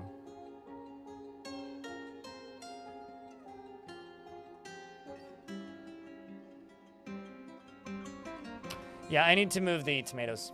I'm in an ad break right now. I'm gonna go move to tomatoes. I will probably be back shortly after the ad break ends. There'll be like 2 minutes.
Okay.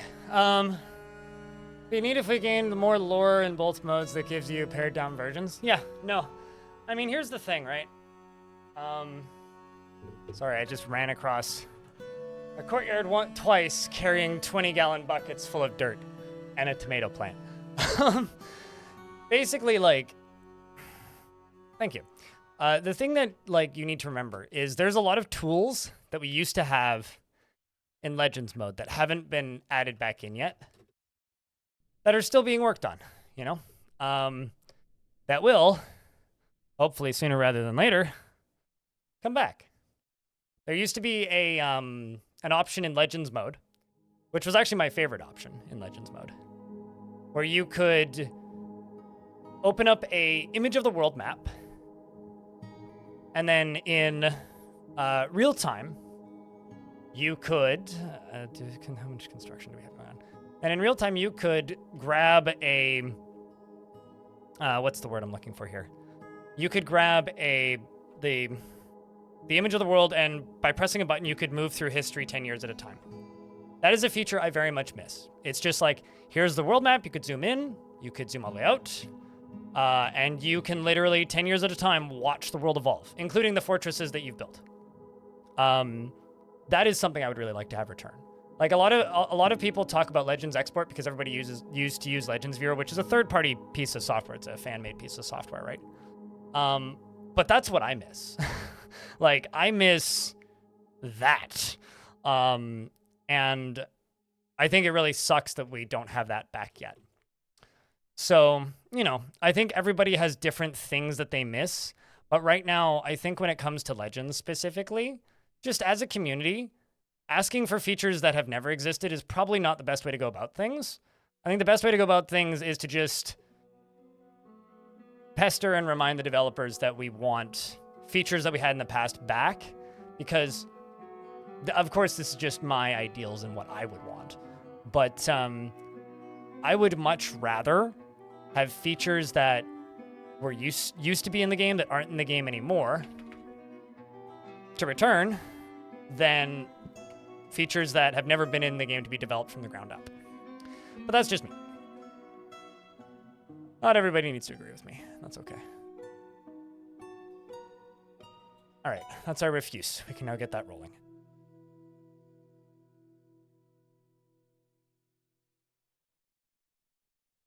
Yeah, no, absolutely. And it's a much easier way to visualize things. Although, here's the thing. I know why it wasn't in the first version of Premium.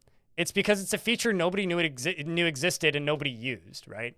Like, older versions of the game have this weird problem of they had a lot of features that nobody ever talked about.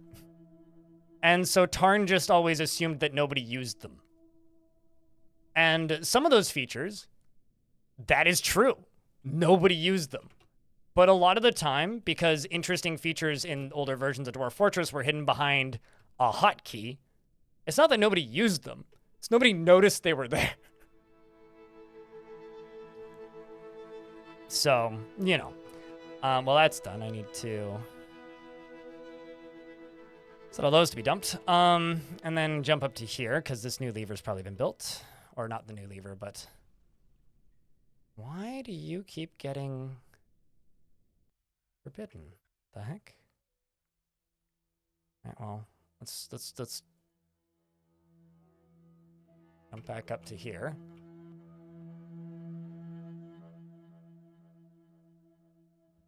Double check this one. You also have nothing connected. And you know, features like being able to link zones together, right? In older versions of the game, you were able to link different zones together, meaning you were able to say, link a stockpile zone, or not a stockpile zone. You were able to link like a tavern to a workshop, or not a tavern to a tavern to. Not, I'm saying like the wrong words here. Zone screen, brain. Focus on zone screens. You were able to take like a tavern and link it up to a dining hall. You were able to take a bedroom and link it to a tavern. You were able to take a pen pasture and link it to a library. You were able to take a barracks and link it to a tavern. Like, named zones could be linked to non-named zones in older versions. But for some reason, nobody remembers this. And I see a rather large amount of feedback about this version of the game saying, oh, this is the best feature that's new to this version. It's like, it's not new. It's been in the game for like, as long as guild halls have been in the game at least, if not longer. And that's just kind of the way of things with Dwarf Fortress. That is a lot of clothers. Yeah, well, I have a lot of dwarfs. So thus we have to make a lot of clothes. All right, so I need to drain this side. So let's grab you and go thump.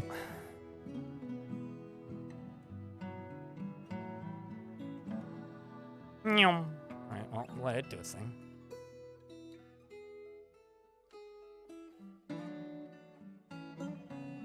Can we, you know, get those dumped? Suppose not.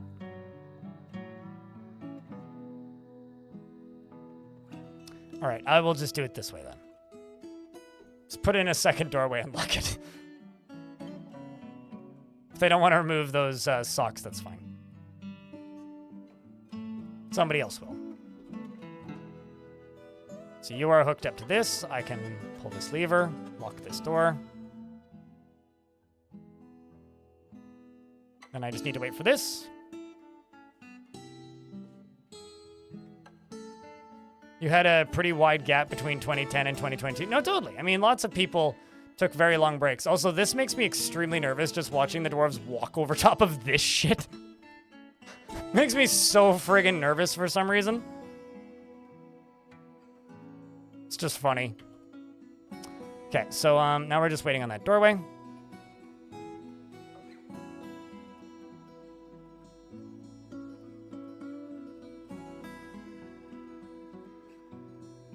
I kind of disagree. Nothing really puts a spring in your step. Is that the last of the boulders? Yeah. Let's just go down here and smooth those. Be a shame if I built this whole thing and then couldn't use it.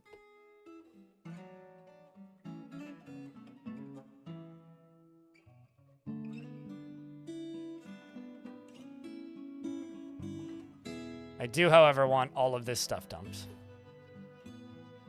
There you go. You've been hooked up to a lever. Excellent. Get this shit chucked down into here. It'll be great.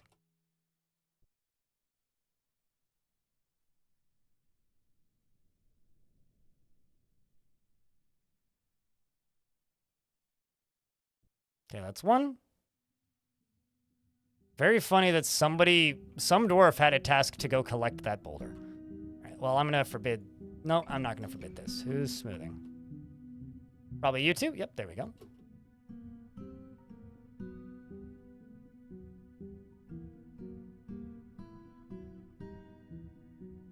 I love how many happy dwarves we have in this fort.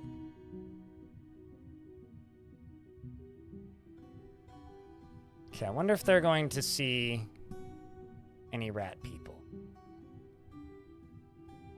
Yeah, I would say very few jurists really care about imminent death, really. I was really hoping the two of you would pick those jobs up, but I mean, if you mustn't, then okay. Sad.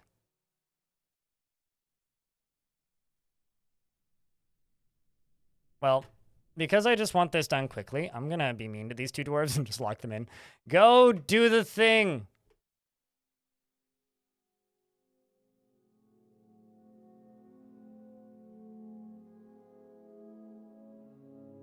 Please. The thing. There you go. Muthcat's being efficient. I appreciate Muthcat for this.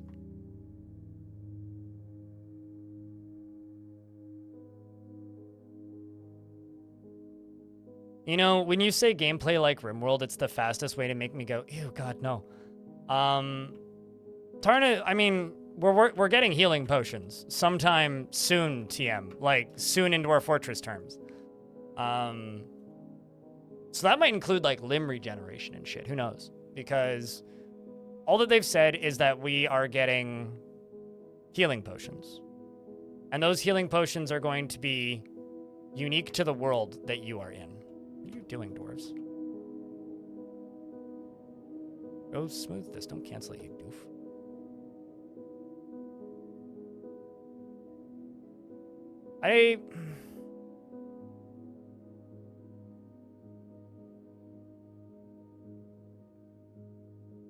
I've talked about this a million times, and I'm tired of saying it, but I'll say it one time right now. Main reason I stopped playing RimWorld was because I couldn't tolerate the game's community anymore. And when I say the game's community, I mean the people that would pop into your chat in a stream of it. So, but Dwarf Fortress is getting healing potions soon, or rather, not healing potions specifically, but procedurally generated liquids that could potentially have healing properties. So I don't know what format that's going to take. None of us really know. Royal Green wants me to have a seizure, so I will go do that. Not too much for me to read, but I will try. We try, endlessly, to procreate for alpacas that are probably not cute enough to attract partners. Woolly pets. All caught up. Now that you've heard me say those words, I think did those two dwarves just walk through? I'm just gonna hope those two dwarves walk through the door. Hey, look, a dwarf got taken by a Famood. That's cool. We'll have to check into that in a second. But currently, I'm too busy playing with lava, so shut up, dwarf. Let's lock that. Deconstruct this door, and then eventually we'll lock that. And then you come here. Actually, no. Hold up. I'm gonna lock this. What I'm gonna do? Hold this lever, please.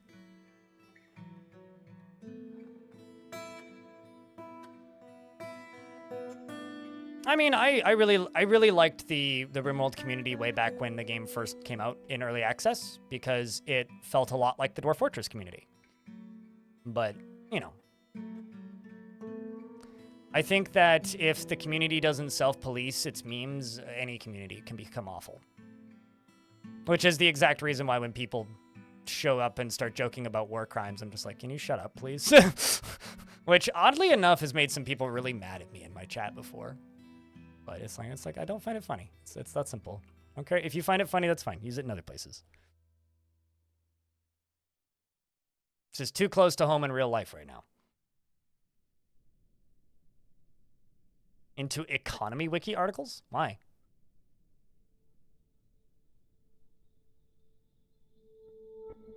But yeah, so that is the next major thing, is like that's going to be a world gen change, and that might actually be the world gen change that they're talking about. I doubt we're going to get healing potions alongside of adventure mode, at least not in fortress mode. But I have a feeling that we're going to have procedural liquids in the beta, based on the way Tarn's been talking. So if we're going to have procedural liquids in the beta, then it's just a matter of them working that into gameplay for Fortress mode. So we're going to potentially next week, assuming it's actually in, have the ability to start messing around with some of that early stuff. All right, well, we're fully charged just about, so we'll let that do its thing. We're going to move down to here, and I'm going to grab you, and I'm going to grab, well, actually, no, I'm not going to grab you. Uh-oh.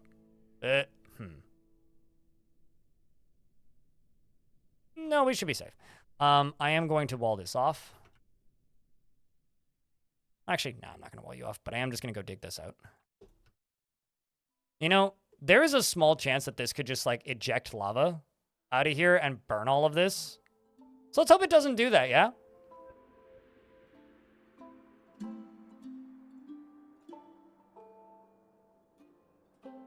Let's hope it doesn't do that.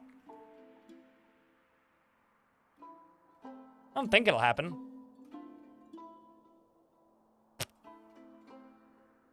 You missed the dwarves throwing parties? You need them all to learn the same song. If you want them to throw parties, you have to let them all hang out and chill for a little bit and sit in the tavern and slowly learn each other's songs. If a certain percentage of the fortress all know the same songs and then they all start performing the songs, then they throw parties. Otherwise, they don't. It's that simple, really.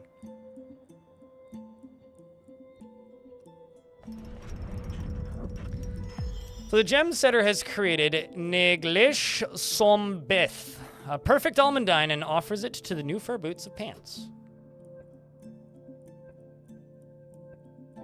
And also you right here, we're just going to remove you. This is a perfect almond dine. All craft store ship is of the highest quality. On the item is an image of Godin, the dwarf in Cave Spider Silk. Godin is raising the Cave Spider Silk dress. The artwork relates to the masterful Cave Spider Silk dress by the dwarf Godin in the new fur boots of pants in Applebottom in the early winter of 557.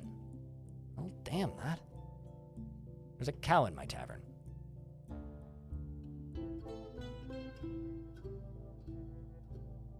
It's called Noglish.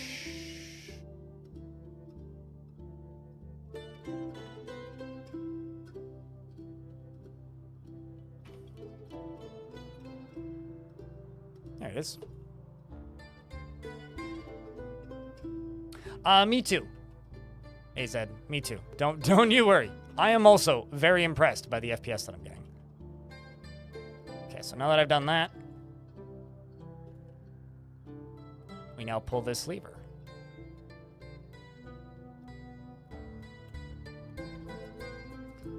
So, actually, hold on, pause. When a dwarf comes and pulls this, oh, there it goes. I'm gonna move this one turn at a time. Let's see how much pressure this has. So it should take 10 ticks for the drawbridge to open.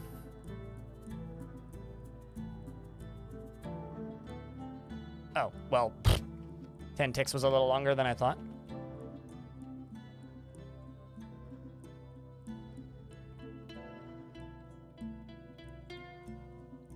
All right. It's going pretty quick still. Oh, there goes that shirt. Hope that wasn't important. It's probably some dwarf's favorite sweater. Give it a second. Here it comes.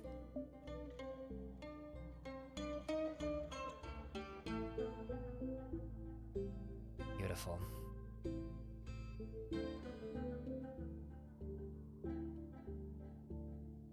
Oh, magma can have pressure. Chat room, do tell our friend here about the magma pressure I've been showing you guys. Well, we just killed one. That's probably one. Is it how it's spread like that? Often when they catch fire, you can see them stumble, and they also drop their weapons. So suddenly these spears and things are appearing. That was another one. Also probably up in the trees. But trust me, you can absolutely... Hi, Creed. How are you? Hopefully work wasn't that bad. You can absolutely pressurize it. No, you have to use pumps. Basically what it is lava pumps. If they are just left sitting there pumping in an empty space, so a pump stack, right? This is a pump stack.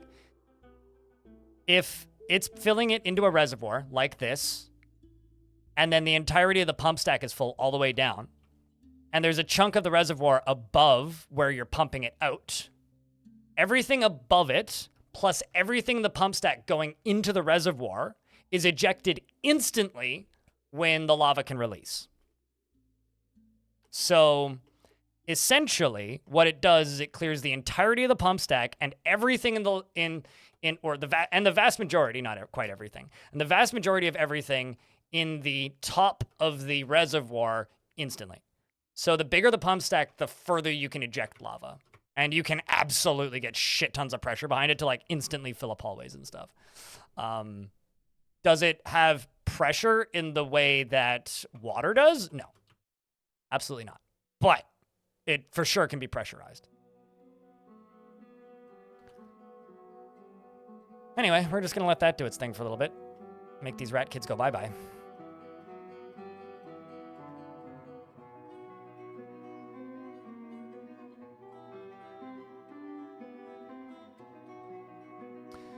All right, so now that we've done that, let's check in on this. Very slow going.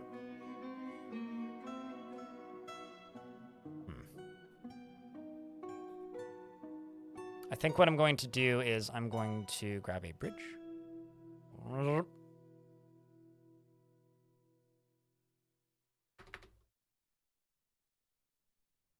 Do that.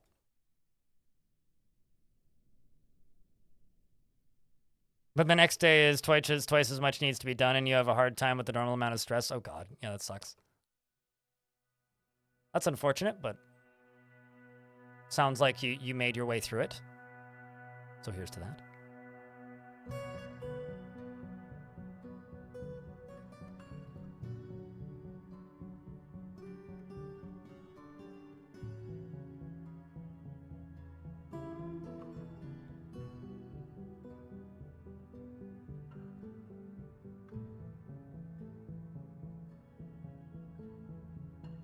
You know, that's not dangerous at all. Let's do it.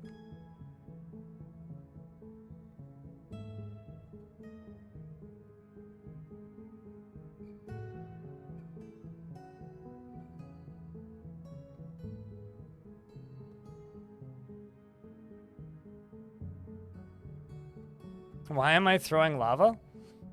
Because there's annoying things that live down there that I don't want them to live down there anymore. So by making them not live down there anymore, or one of the easier ways to make them not live there anymore is simply throw a bunch of lava on their head. It's a pretty simple concept, really, if you think about it. But right now what I'm doing is I'm making a mold at the corner of the lake that's going to go to the edge of the lake so I can turn the surface of the lake into obsidian.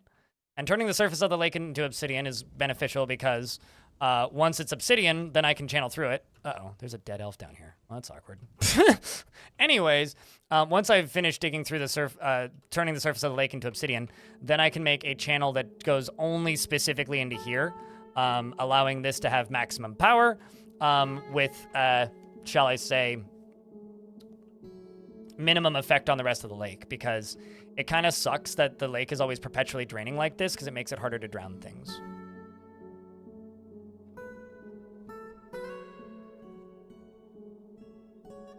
How did that elf get there? I don't know.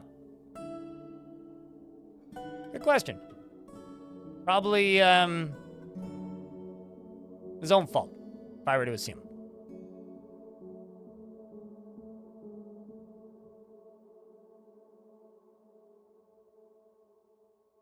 I definitely had absolutely nothing to do with it.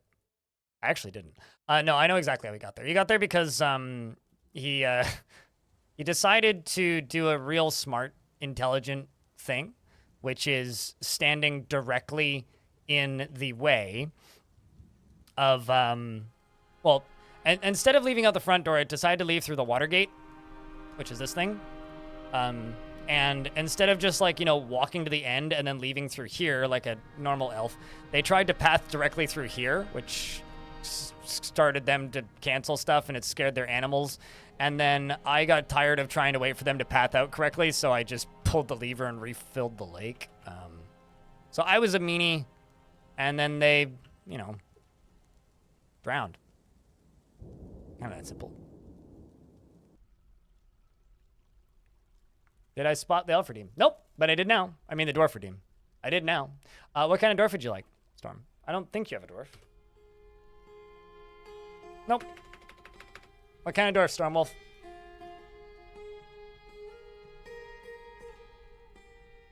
Any nobility available? Nope. And I know who's going to get nobled, so it's going to be Raging Cave.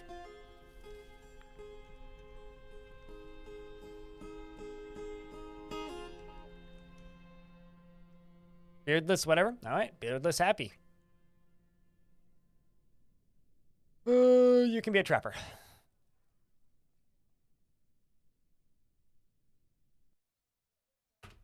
Stormwolf, aka Dobar, has a high kinesthetic sense, is focused, wants to fight, and get martial training. I'm gonna put you in the military. You can join the wrestler squad.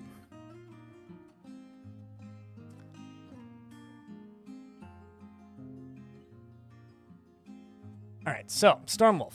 Never feels discouraged, never becomes angry, is always tense and jittery and very ambitious, looking for a way to better her situation. Has a greedy streak and a noticeable lack of perseverance. She doesn't often experience strong cravings or urges, is slow to trust others, generally acts impartially, is rarely moved to mercy, and lives a fast-paced life. Does not easily fall in love and rarely develops positive feelings, has a tendency to go it alone without considering the advice of others, and doesn't seek out excitement, and is not particularly interested in what others think of her. She scratches her ear when she's trying to remember something, and she needs alcohol to get through the working day. And she does not mind being outdoors, at least for a time, and doesn't really care about anything anymore. She dreams of crafting a masterwork someday, and personally finds sacrifice to be of the highest ideals. And Reaper of Bunnies, what the heck? Thanks for the first notification of money in 49 minutes. Great Time is a good band, fun fact. Fun fact. Hey, chat room. Gonna get a big round of beers. If you happen to have if we have 3 people hanging around who happen to have Prime subs available, you should pop those. Maybe make that into a hype train. She sees power over others as something to strive for and doesn't respect a society. Does settle into harmony without debate and strife. And dreams of crafting a masterwork someday. She likes andesite and zinc and adventuring, cave spider silk, the color blue, crossbows and donkeys for their stubbornness, and sperm whale men for their vengeful nature. And the words of the itch of waste and the sight of the squashed incineration, when possible, prefers to consume giant cockatiel and white spotted puffer and rye flower, and absolutely hates large roaches. What is this? Ranger Guild. A Grand Guild for the Ranger Guild. Okay. I know where that is. Where did you go, Dwarf?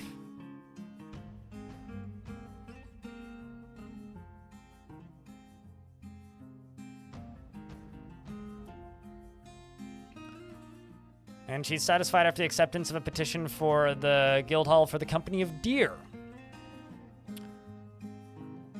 Because that is her guild of choice. After all, she's a Grandmaster Trapper.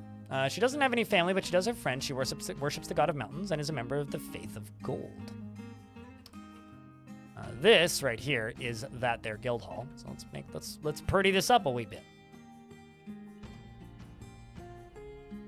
You know, I gotta say, I don't have enough tables and chairs. So let's go rock, throne, and rock, table. And just do 250 of each. I realize that is a lot of thrones and tables, but I don't have many, so. Watch me not actually have 250 of any stone. Okay, so we'll do, yeah,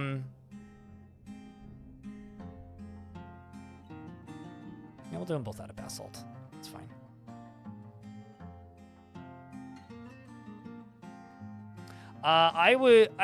You don't have to make them in response to a petition. You can just make them whenever. Let me tell you this. If you want a certain type of artifact in your fortress, like if you want your dwarves to specifically make artifact weapons, the first guild hall you should make would be a weaponsmith's guild. And you should make it immediately, and you shouldn't make a tavern. Instead, you should just make a weaponsmith's guild, and then make a dining hall and connect it to the weaponsmith's guild. If you want the first artifact that you have to be a masonry artifact, like stoneworking, it should be a stoneworkers guild. If you want to have every single one of the, if you want all of your engravings to be high value, you should start off with an engraver's guild. However, this only works if you click this button. Citizens and long-term residents only. If you set it to only guild members can visit, you'll make the guild and nobody will enter it once it's high enough value. However, if you start off with a weaponsmith, set it to citizens and long-term residents only, then anybody in the fortress at the time can enter it. And then the value of it will skyrocket. Because everybody will just go in and start teaching each other weaponsmithing without any, knowledge going in.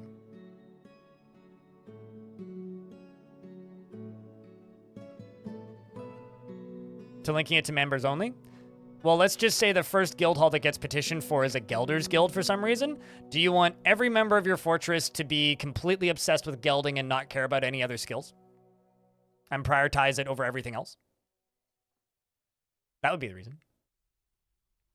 Basically, do you want focused skills and certain groups of dwarves with different types of skills? Or do you want literally every single dwarf in your fort to be a master gelder? Because you could do that. And that could be a thing you prioritize even.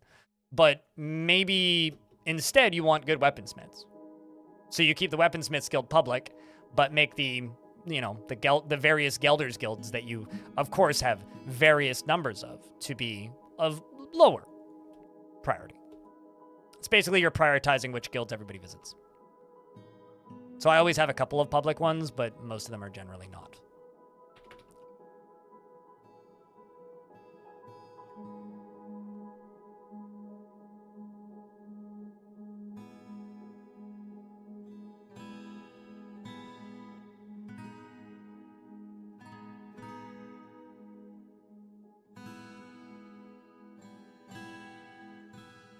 You know, I was thinking in my head, I'm like, you know, it'd be really nice to just get rid of a lot of this clothing. And then I saw this kid, and I was like, God damn it, man.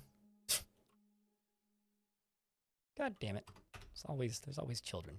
Always kids. How's this doing over here? Nice. I would say very effective.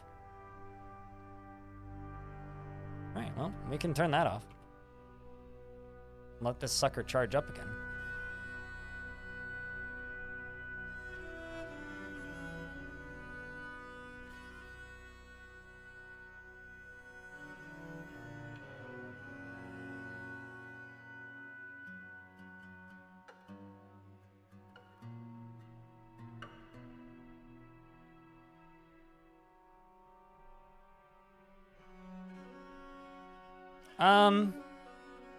Just because I know how this game works mechanically, respectfully disagree wholeheartedly with that statement, Thanatos, but thematically, yeah. only if they were like armed with knives and all gnomes.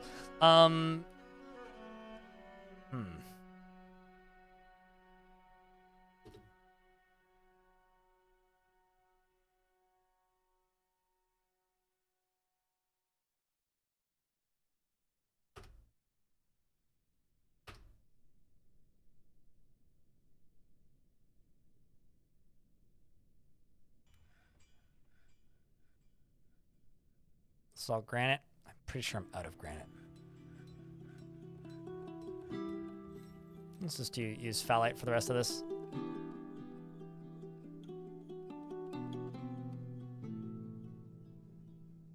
And then this can just be the rest of the mason stuff.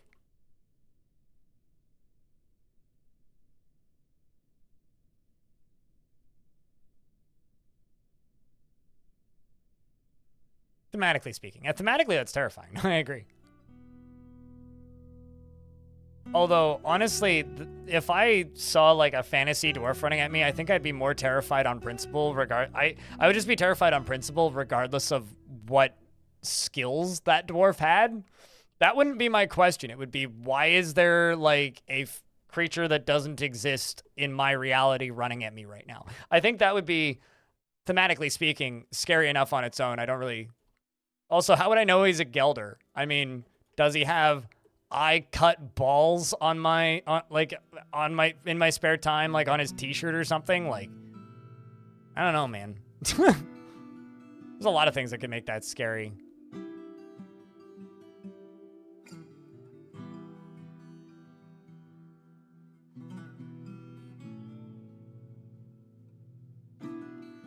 One of these days, people will stop typing an exclamation point fort. I should just add that as an alias so it works too. Also, for whatever it's worth,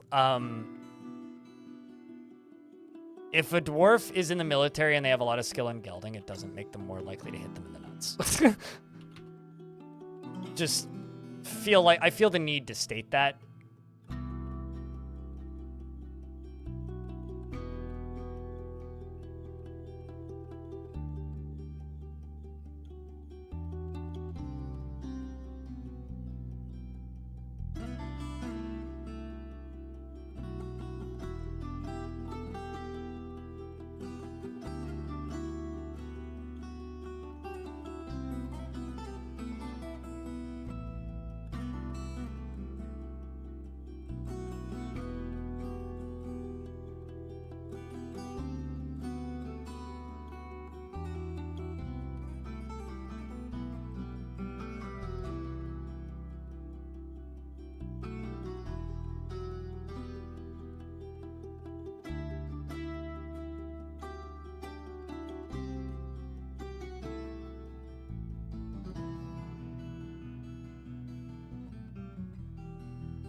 Slayer of Jewels.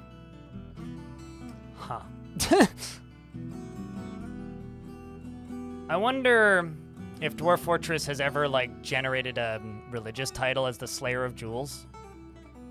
That has to have happened. Like, Dwarf Fortress has to have generated that at some point.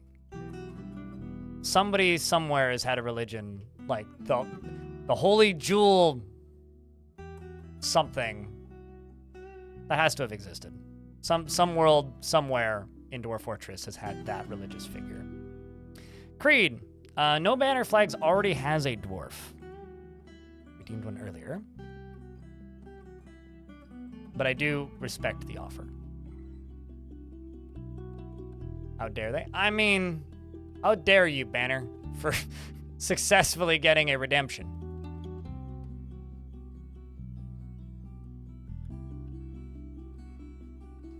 You could let no banner flags who they pass it on to if you want.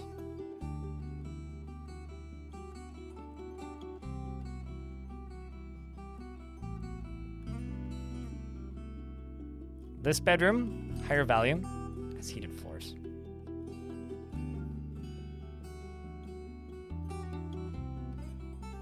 I'll humbly take one. Well, there you go. Now, volunteers. No banner. Who are we dwarfing? Who would you like to pass it on to?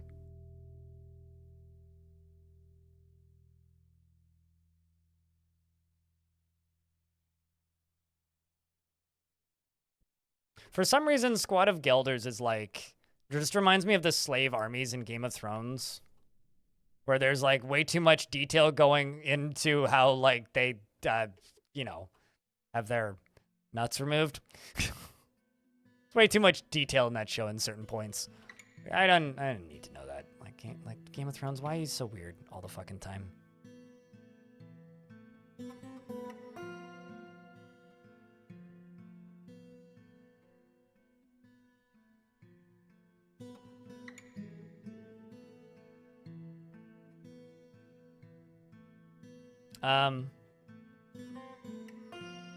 Telenartho? All right, chat. So if Telenartho's getting a dwarf, now it's up to you guys to vote yes or no.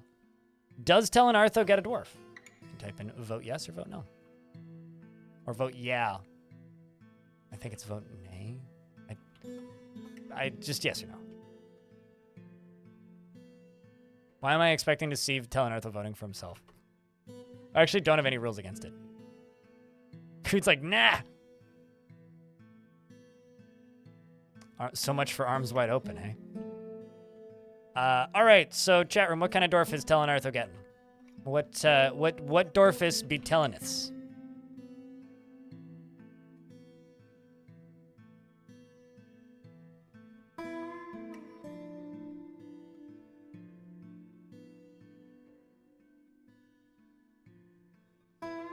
Gilder.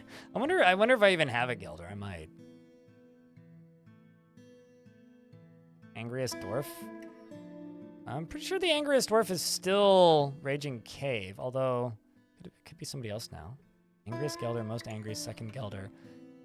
Angriest... Okay, chat really wants a Gelder. I'm very sorry, Tellen, but this is chat's doing. I do have one Gelder in the fort. She's not particularly angry. She's Erdem Channel Cells. She's focused. She wants to practice a martial art. This is the only option I have.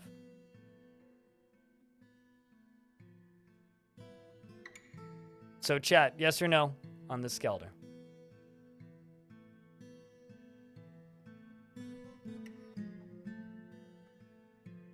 Even YouTube chat is saying that you're a Gelder, by the way. Even YouTube chat is saying it. Telenartho. Find something humorous in everything, no matter how serious or inappropriate. Oh, well, I mean, I guess that checks out. Is very trusting and desires little for herself in the way of possessions. She often finds herself to be changing her mind to agree with somebody else and has little time for forgiveness and will generally seek retribution. And she is generally unhindered by the thoughts of others. Also, chat, I need to ask you guys a question. My higher tier subs have access to an emote called Eurus the Tourist. Eurus the Tourist is kind of a in-joke of me exploring things in other games. I feel like I should name every adventurer that explores other people's forts for the community forts Eurus the Tourist. What do you think? This is Eurus, and he is a tourist.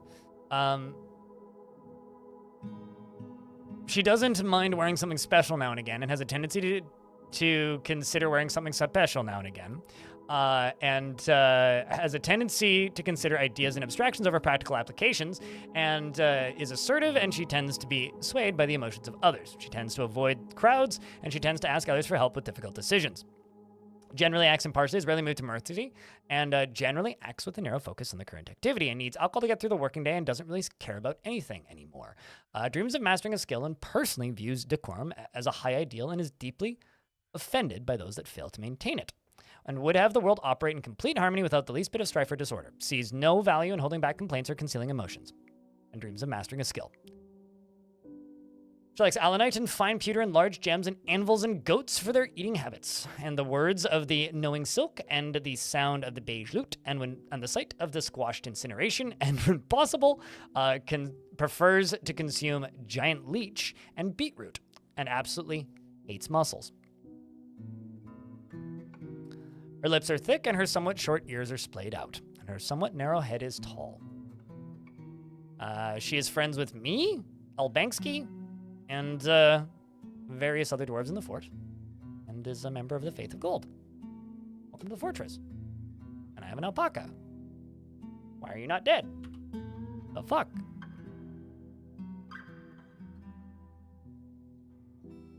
God damn it.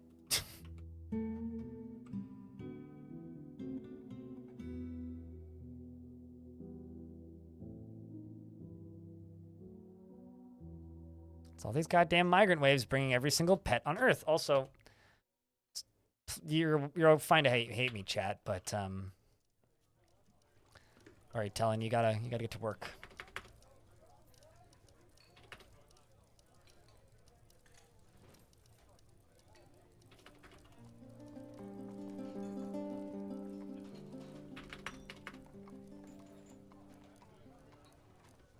It's good to see you, Nutty. Yeah, you got gifted a subscription by somebody who was paying for it, a sub they got yesterday. But it's going all right, you know, prepping for adventure mode mostly.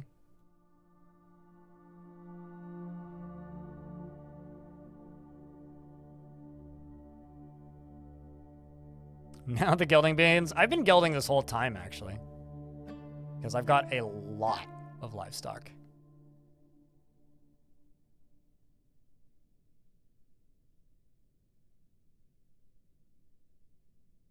I think an olivine floor with gem wood.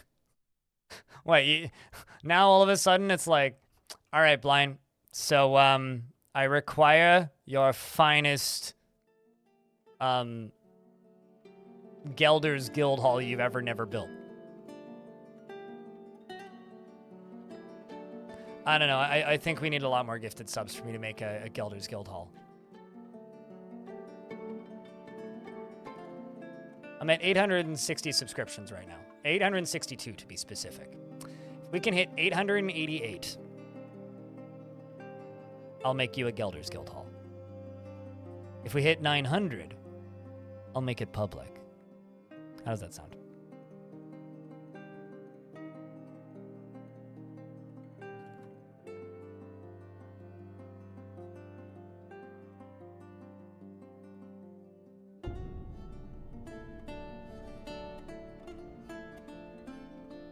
It's time to clean the trash room, I think.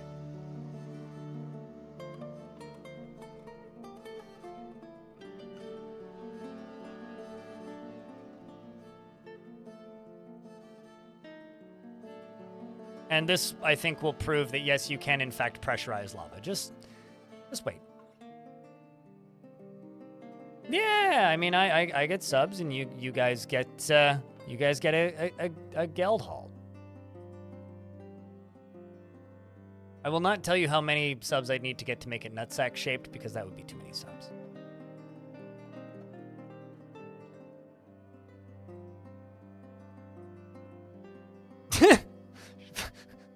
Come on, Diamond. How is my fort's population above 300? Because it is. Also, this is bad.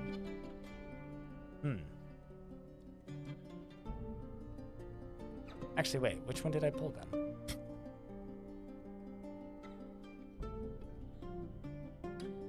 Uh-oh. Oh, maybe it's because they need to loop.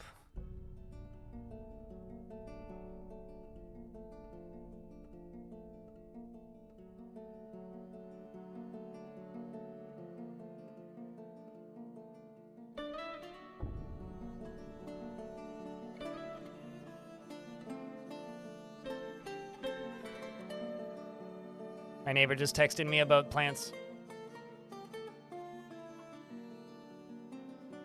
Also, Talon, thank you very much for the 5-pack of gifts. Appreciate you, man.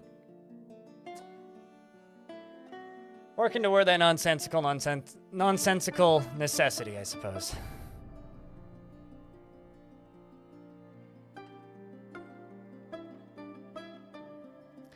I think what I should actually do is make this slightly safer. And by slightly safer, I mean removing every way into here. With the exception of those little stairs going down. So that I can just fire this off whenever by, you know, not letting dwarves walk down here. Which is much safer for my dwarves.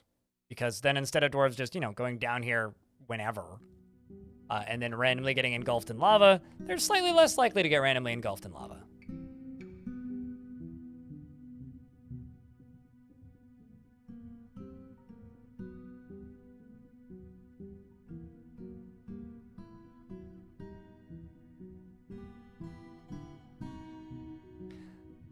You know, Potato Godzilla, everything new that will be added in that update is in the last roadmap that they posted.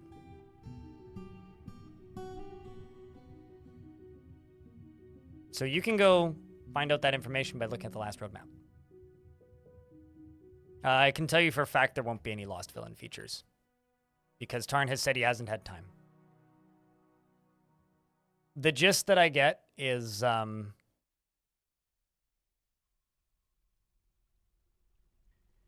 things have been pretty breakneck and skin of their teeth over there at Bay 12. As much as I would love to see those villains features, I can guarantee you we're not getting them.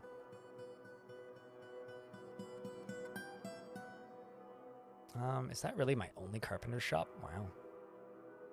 I should just wall this whole area off down here. Yeah, I need to finish that second episode, but I've been stupidly busy the past few days. Like, I genuinely mean stupidly busy.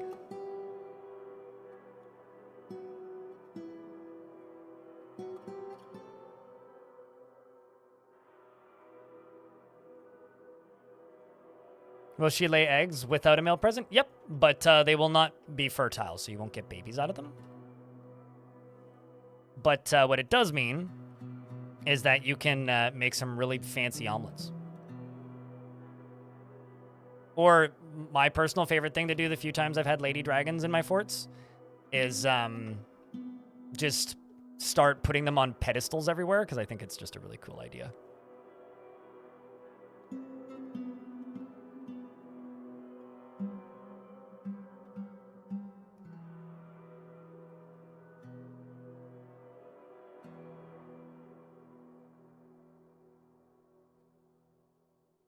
Because it's like, well, you know, you're not going to get baby dragons out of them, but just, like, keep them around, you know, just in case. They'll never be made into baby dragons if you put them onto pedestals, because there's, like, a amount of time where they go bad and become unfertile, but, like, you know, it's a fun thing to do.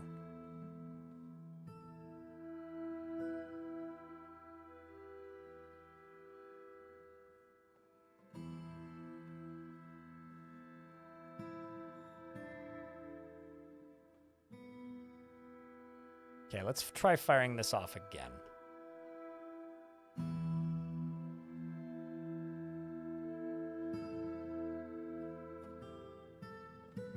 there she goes.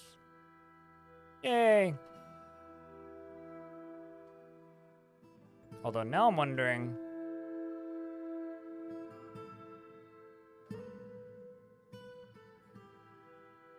Oh. Oops. Whoops. Well, Hmm.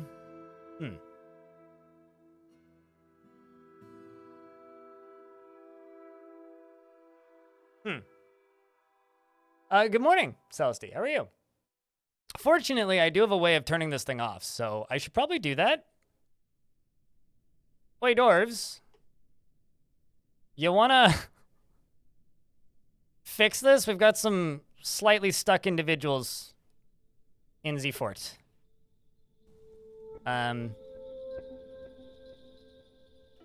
One carrying the other. They might just be trying to climb. They're not thirsty. Oh, there's more. I guess I can deconstruct that. Yeah, that seems bad. The lever been pulled? Okay, yeah, lever's been pulled. So the lava is no longer filling. Like, why did that fill so slowly? Well, found the problem. I'm going to pull this. Well, I mean, it is kind of going in the direction I wanted it to.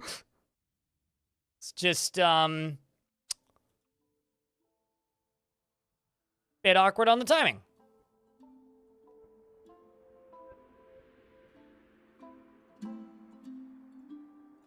Nope. No, there's nothing quick about this, actually.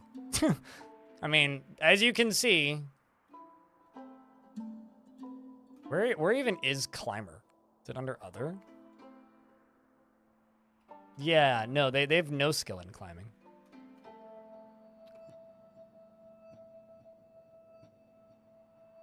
Some obsidian getting rained on. And so every time it gets coated in water, when it gets rained on, it expels steam. Love little details like that in this game.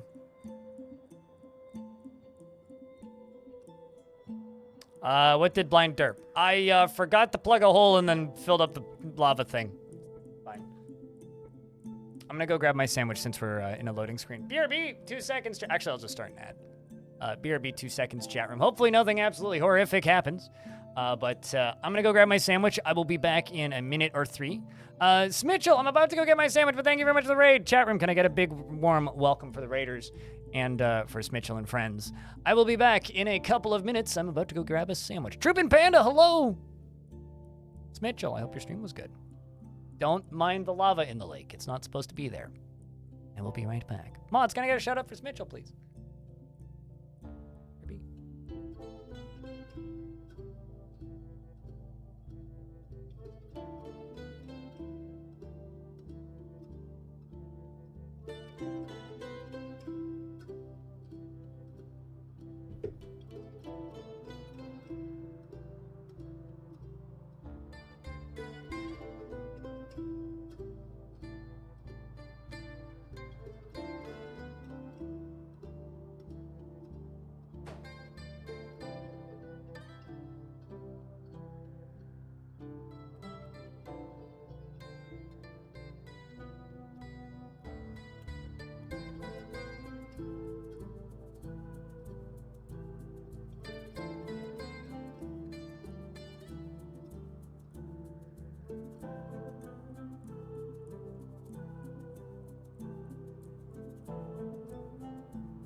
All right. IMR is backish. Okay. So, Raiders, thank you very much for the raid. I hope that your stream was good. We do have this door getting constructed. So this kind of screwed up most of my plan, but not all of my plan. Just most of it. This is fine. This is completely recoverable. We can fix this. Also, chat room, can you guys do me a huge favor? Can you go lurk in this channel? You can chit chat if you like, but you're gonna plot a coup to dethrone me. Busted!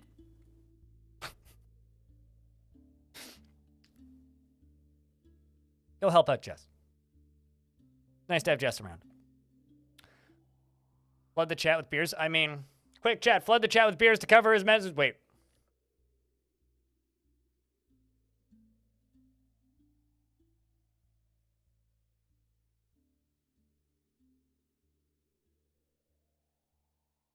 Not that anybody cares. Oh, that sounds like a fun hike, actually.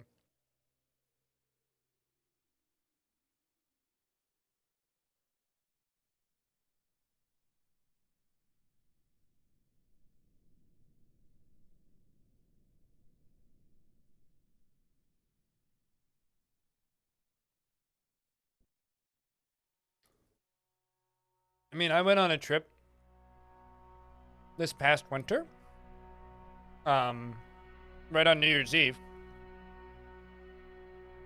to go see, obviously not a solar eclipse, but to go stand outside on top of a mountain during New Year's. That was great.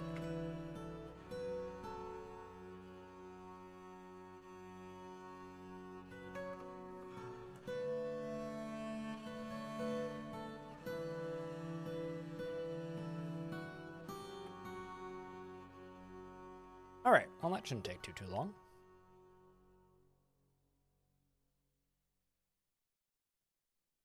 I can just delete that because that'll just become a corner. This can all go. This can all go. Awesome. And I will block that bit off. There. Saw nothing? Got it. Okay. Anyway, hi chat, I'm back. What'd I miss?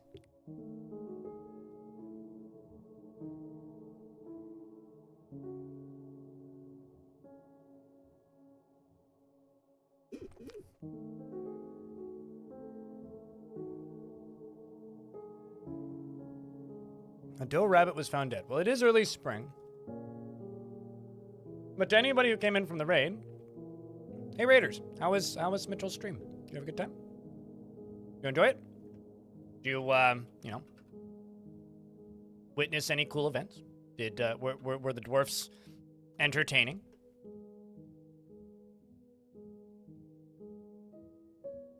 You just want to go make a sandwich? Sandwich is a pretty optimal food item. The weird dark secret is I don't really like eating on stream. So I eat sandwiches because it's something I can consume really quickly.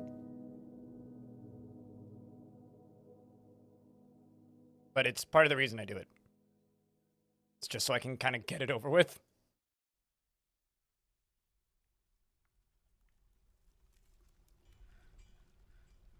Alright, well, that's unforbidden now. I can't believe I did this without, like completely demolishing every single dwarf that was alive here.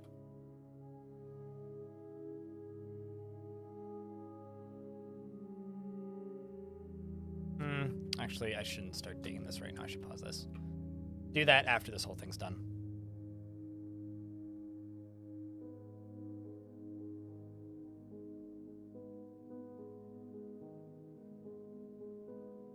You had a good time.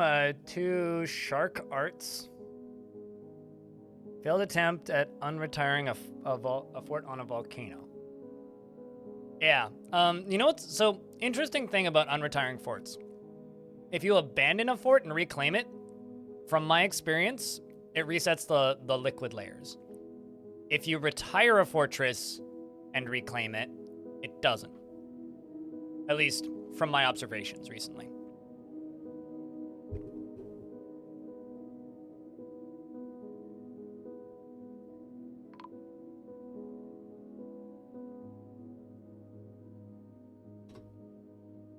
Should we tell them about the bodies in the lake?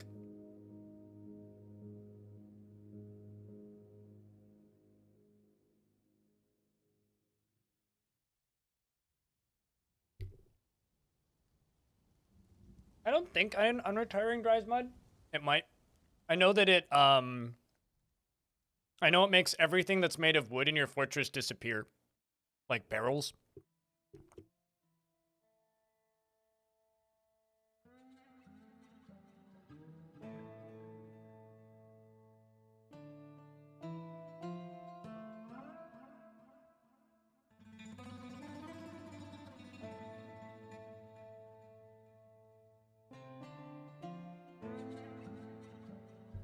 Wait, what? Karoots?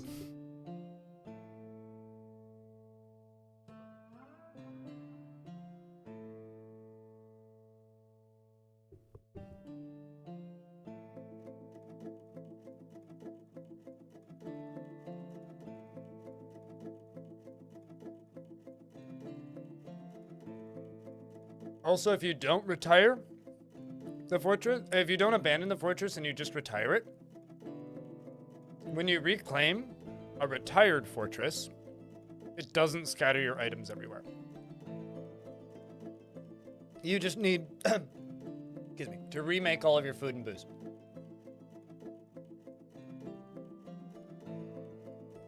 But everything else is exactly where you left it. And also all of your, like, work orders and stuff need to be redone.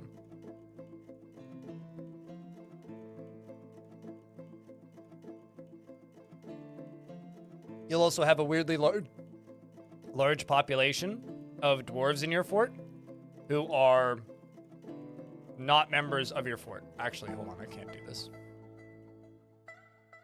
I can't do that. Can do these. Nope. Forgot who I was trading with for a second there. Yep. Nope. Nope. That's fine. That's fine. That's fine. Alright, so nope, nope. You're... Nope. Nope, nope. Well, yeah. Yep, yep. Nope, okay, that'll be fine. You know, get some seriously aged dwarven booze. Oh, that would be cool, actually. If, like, the value of dwarven... That would actually be an awesome mechanic that I never thought about. What if, like, leaving booze in a barrel for a long time increased its value? That would be awesome. Like, specifically, like, locking away certain drinks. Like, putting the first year of Plump Helmet wine into a cellar and locking the door to make it age so that you can sell it 10 to 20 years from now. That would be awesome. I would love that.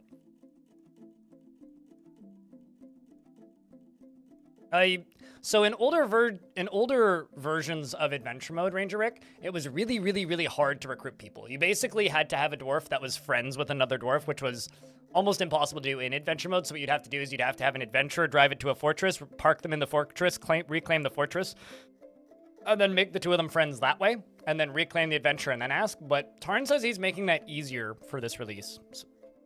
Sorry, I have hiccups now. Tarn says he's making that easier for this release, so I don't know what format that'll take, but in theory, yes.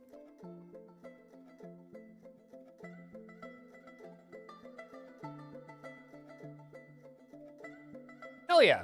I mean, if you're okay with, you know, ASCII, then there you go.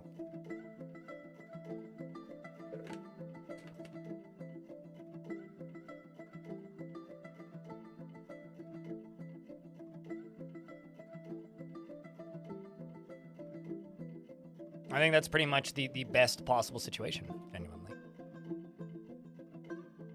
I mean, you could, in theory, convince anybody to join you on adventures in Adventure Mode, and it doesn't matter what their position is. I mean, there was that one adventure that we went on in version 47 on stream, where I was, like, not trying very hard, but I attempted to convince a queen to come with me to safety so that I could kill her. Because everybody was saying that they were about to get attacked, and there was an army in the overworld heading towards them. I was just like, hey, come with me if you want to live! But it, you know,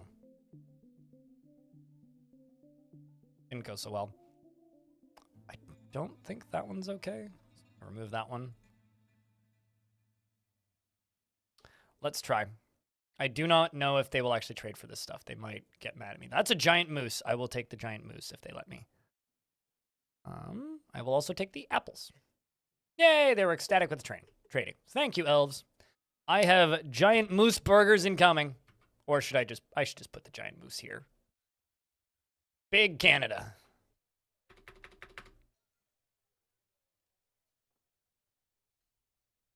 I want to see this giant moose. There it is. Wow, that is a large moose. I wasn't lying. I don't know why I'm kind of surprised, but that is in fact a very large moose.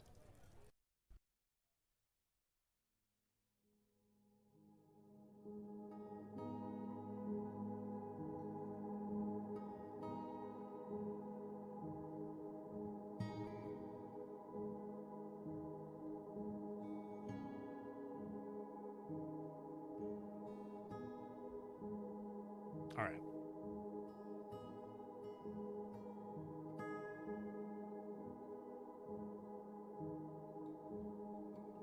It looks normal size. I mean, normal moose are pretty big, to be fair.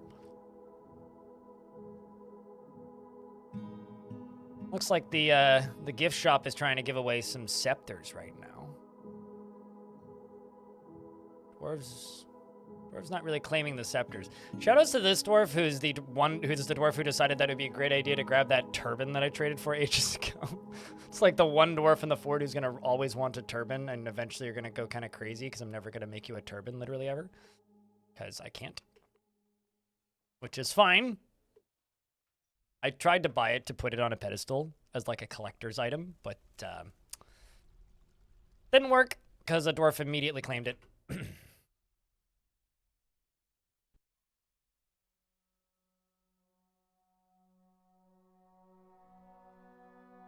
Moose are very big, yes.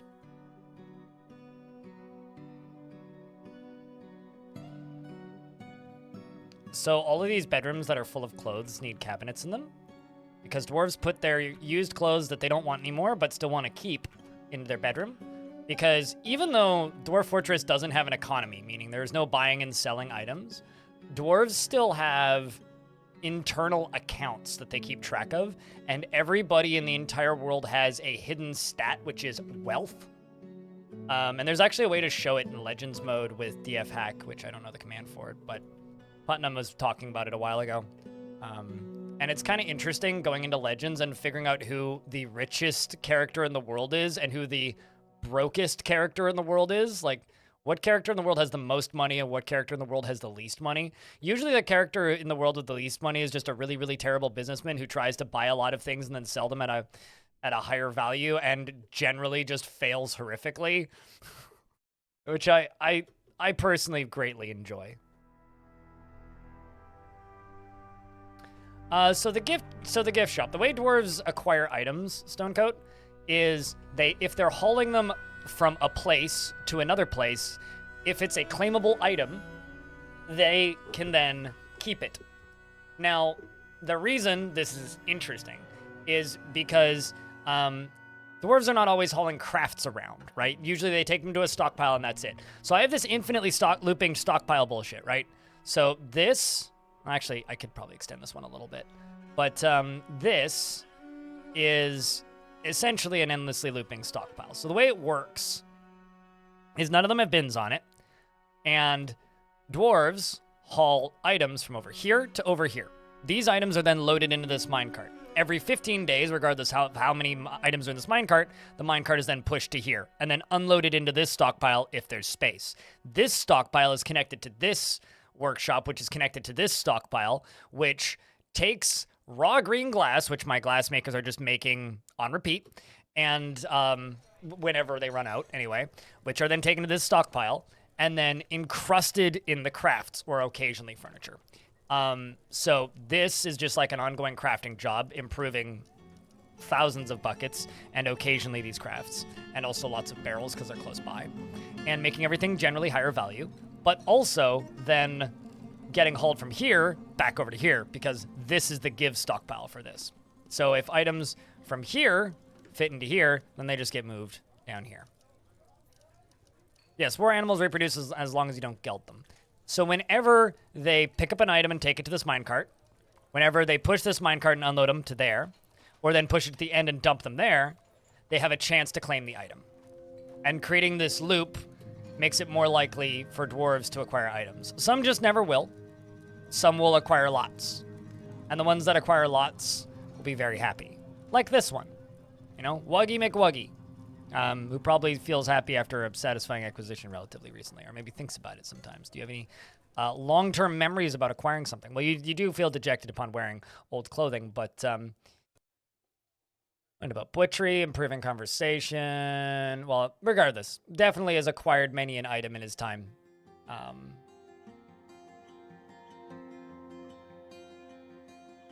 This dwarf needs to go to prison and has had his punishments delayed a bunch of times. Also need to make a new captain of the guard. But anyway, yeah. So that's what this does. It's basically looping items around so that they have a higher chance of claiming them. And as I said, some dwarves just never will.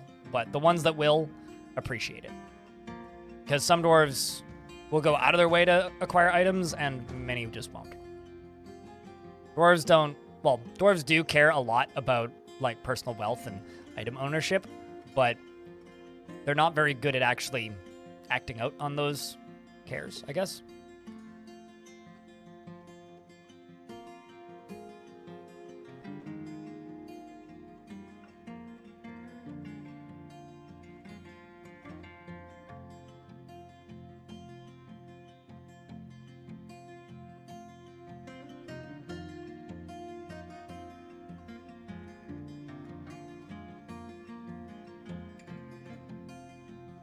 Yeah, that'll be fine.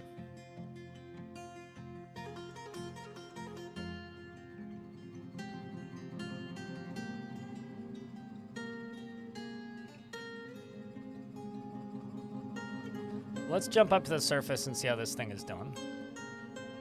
Go over here.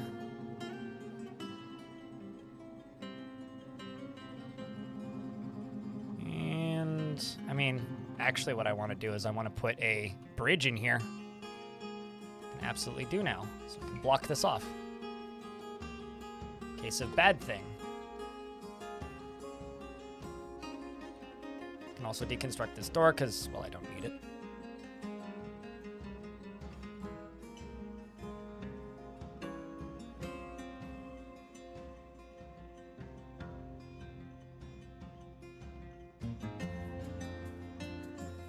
Yeah, it's like within a couple of tiles for a certain amount of time and they'll reproduce. Let's just get this elven body out of here so that there's less questions. I do quite literally mean so that there's less questions. I'm feeling most dwarves are just hauling shit right now. Right? Store item in location. Lots of combat drills.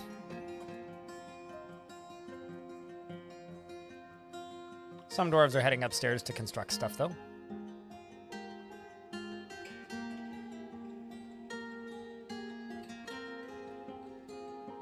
And this whole area down here is slowly filling up with lower quality clothing that's been abandoned, which is what you want to see. This whole thing is draining, sort of.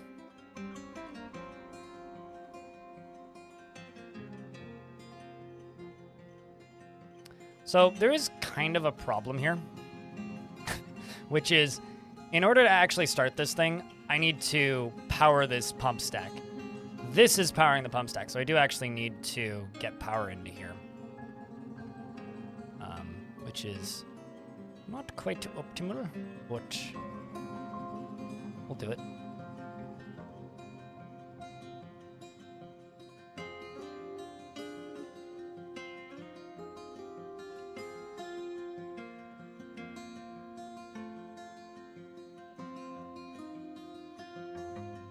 Actually, yeah, we can just dig right up to the edge there. That's fine.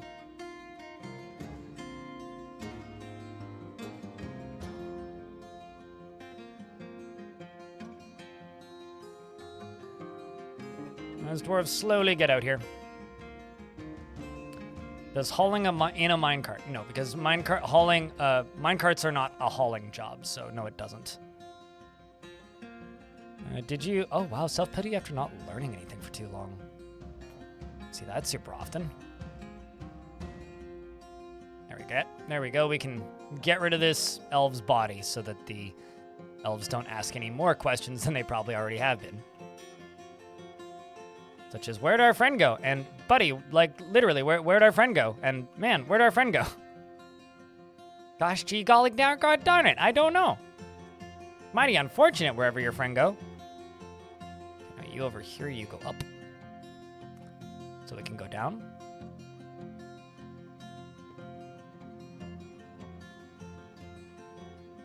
Sudden surprise, what lag?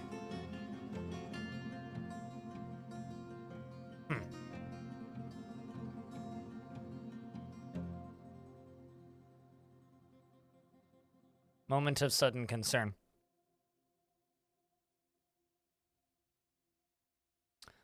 I have 2 not tame elephants in cages who I'm going to turn into elephant burgers. For some reason, I was under the impression we were under attack for a second there. But I guess not.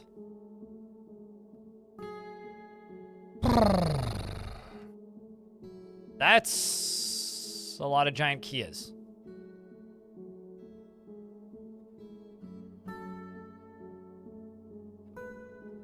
What terrifying monsters? What terrifying monsters?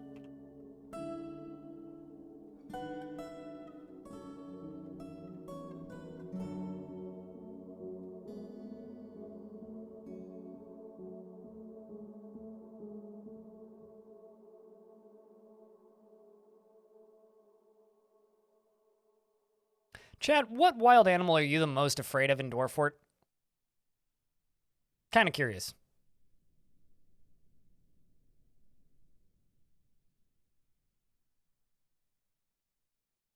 Carp. I would call that an illegitimate fear at this point, but I respect it.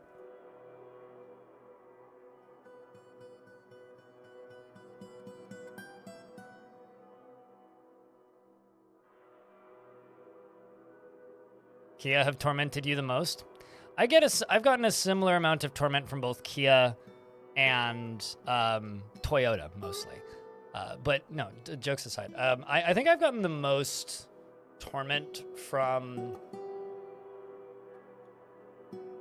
probably Grey Langurs, actually. I think I've had more historical thefts from Grey Langurs than, like, Kias. Like, major ones. Like, I once started a fort and I had 5 Grey Langurs just run up, beat the shit out of all my dwarves, and then steal 2 of my picks, the battle axe that we started with, and my anvil. That was one of the first, like, day 1 deaths I had in Dwarf Fort.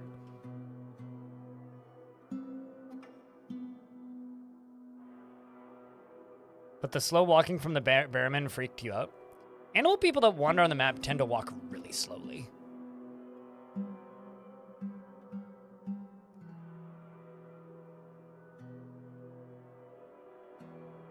Lungfish are kind of terrifying, but not actually. They're terrifying in a hysterical way. It's like, why are you flying? What is wrong with you? It's gravity-defying bullshit. It's so ominous. Yeah, that's one way to put it.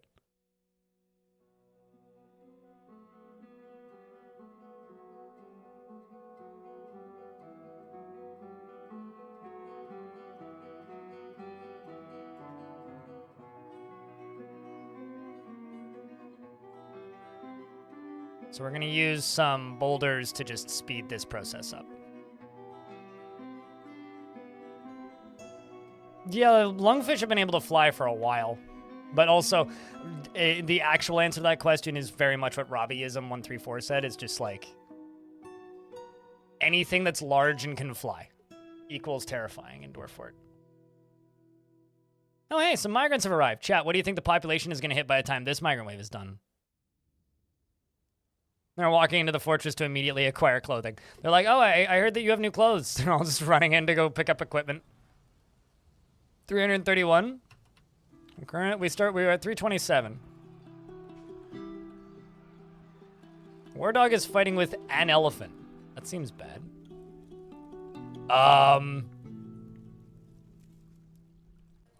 How did you get into my fortress, Monsieur Elephant? Anyway, you're dead now, but like...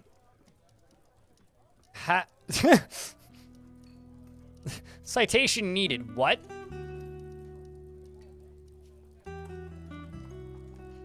All right, let's make this fort a little exciting. What do you think, chat? This right here is a location that we have been attacked from, who kidnapped all of those dwarves. Potpourri, Baby Blueford, Stingray, Merkdomelith, plus Ubal, Shortass, and Imish. Meaning, we need to go smack something and train a little bit. How about...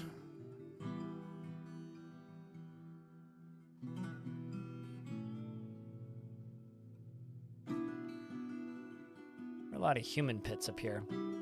Keen Cook, what kind of dwarf do you want?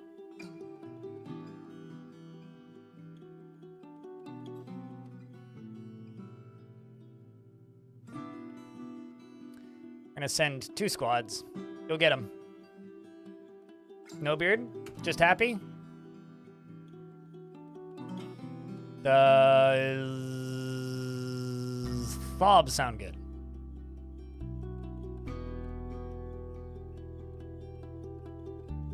Fob the Glassmaker. Good with language.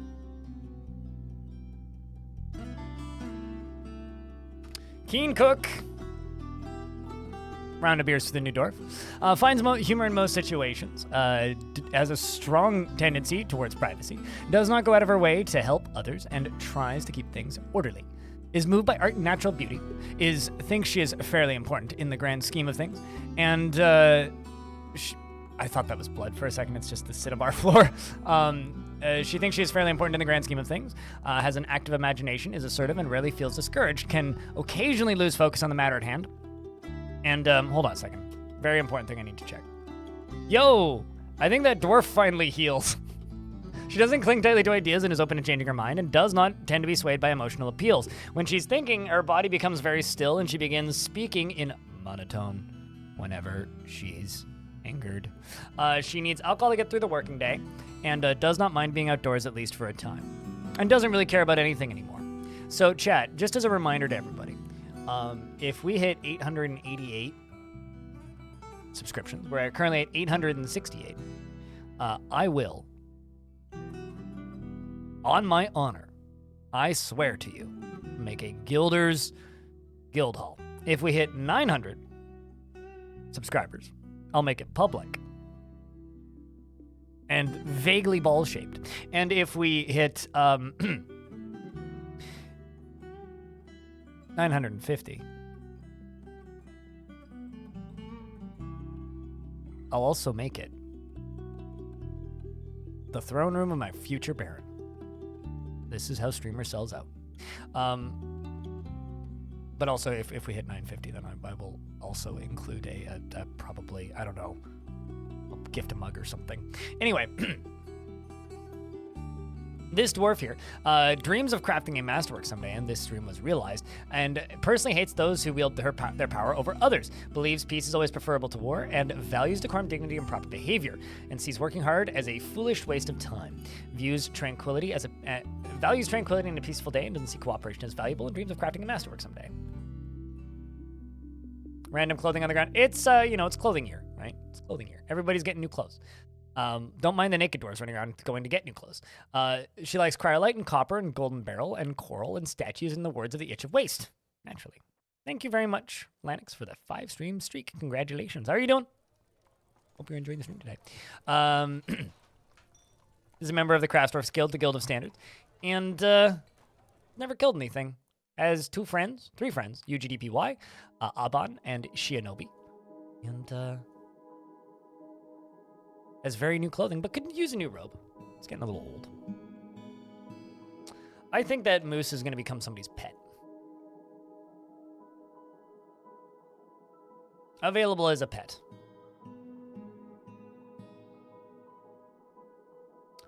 So that was a very small migrant wave. We only got 2 dwarves from it. Which is kind of funny in its own way.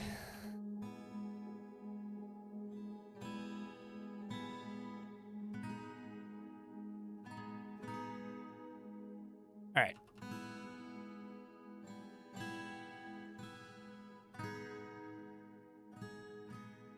Well, this thing is done, but all of these are inactive. Why is that? A few construct building jobs happening.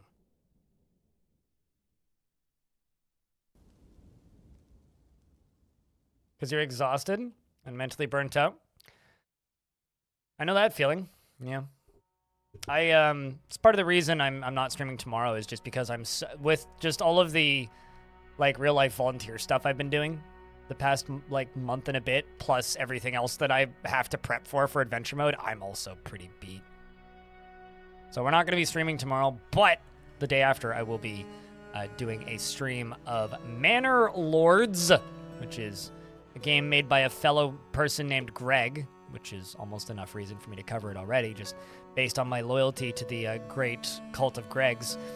But aside from that, it's also a game that I'm pretty heavily anticipating, and it's coming out on the 26th, but I get access to it tomorrow. Well, day after tomorrow. Rather, I'm allowed to stream it day after tomorrow. I already have it. It's in my Steam library. So. And an ad break's about to hit, so whenever that pops, I will pause the game. You know, I could probably just fire this. Just gonna fire it.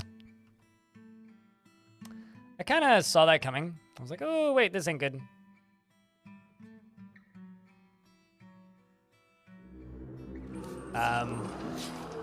Oh. We'll let you back in.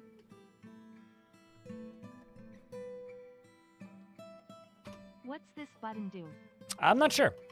You should push it again next month to double check. Thank you very much for the 3rd month. Chat, can I get a round of beers? For the 3rd month from Keen Cook.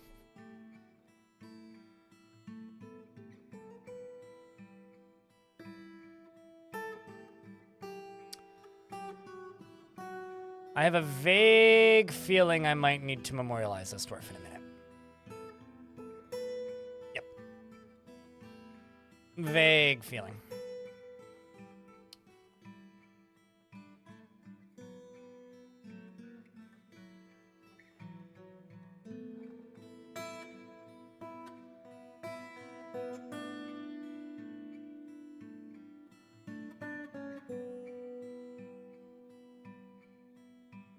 Okay, so we need this lever to get pulled.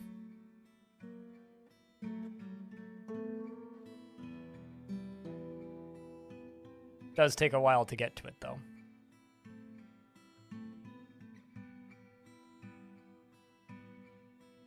This lever gets pulled. Okay, that's shut.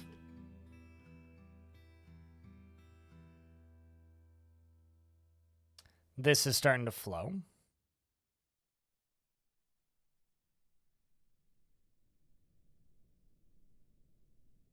You're breaking that down.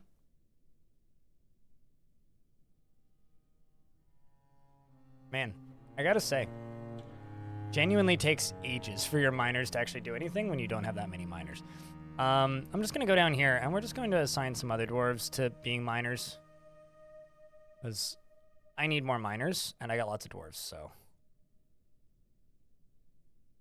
Okay, so now that I've done that, I'm actually gonna go to bars. 17 iron, 4 copper. Do I have a decent amount of anything that could be used for iron? We'll do iron pick. We'll do 10.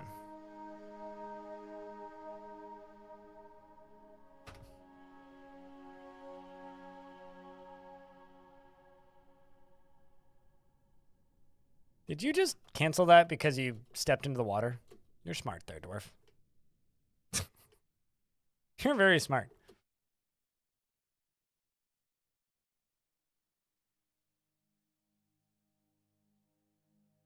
I think I'm just going to forbid all these.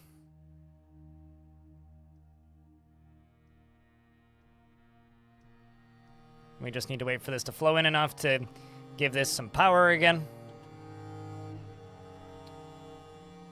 The Tin Coven. Okay.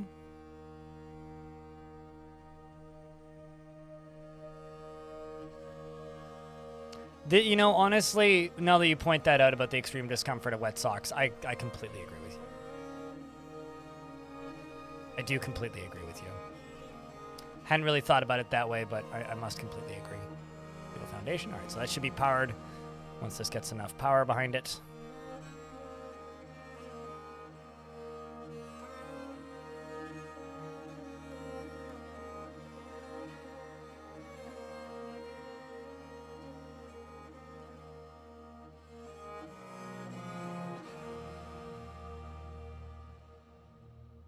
But it needs to be 3 deep to actually start flowing, so...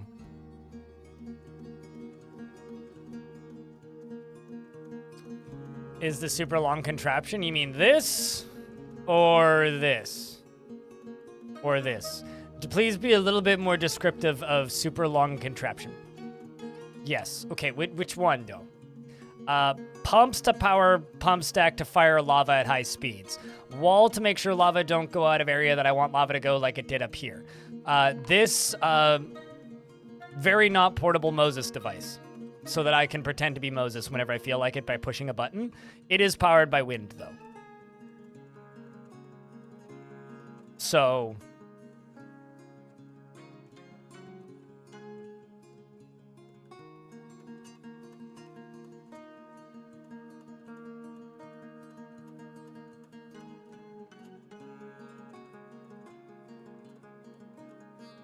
Also, I just wanted to say, I haven't been looking at the YouTube chat recently, but hello, YouTube chat. I still see you. Thanks, everybody, for hanging out over there.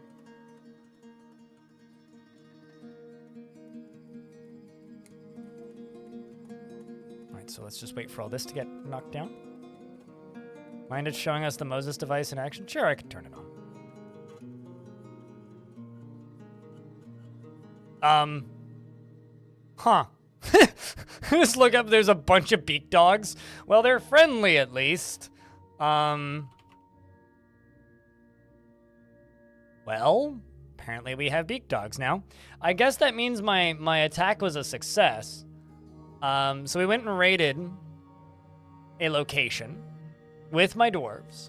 I went all the way up there, and the dwarf Doc Randall led the attack, and the defenders were led by a goblin named Vikathi Spoils Duty. Well, he clearly spoiled his duty and, you know, lost. The Doc Randall outmatched the goblin with a cunning plan, and the attackers had a strong positional advantage in stirred stolen. The obscure turquoise poorly led by Doc Randall, which is funny. Like, he's bad at leading, but still managed to outfight the goblins. Clashed with 10 goblins, slaying them all. Beat the crap out of another goblin and then killed it afterwards. Continued fighting. Good stuff. Killed another goblin. That was struck down by Risen. And Stukos also got one.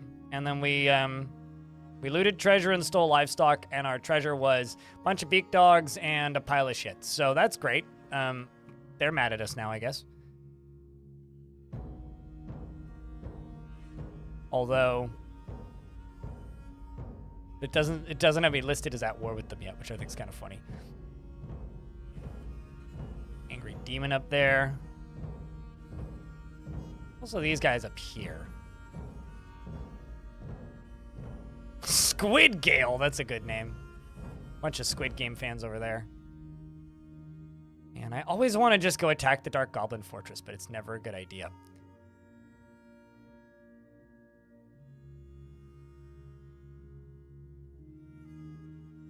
Sending these 2 squads back out. Okay, so once this gets hooked up, you'll know when it's powered. It'll be very obvious. Let's just prioritize this so a dwarf gets up here and gets it done squeaky quick.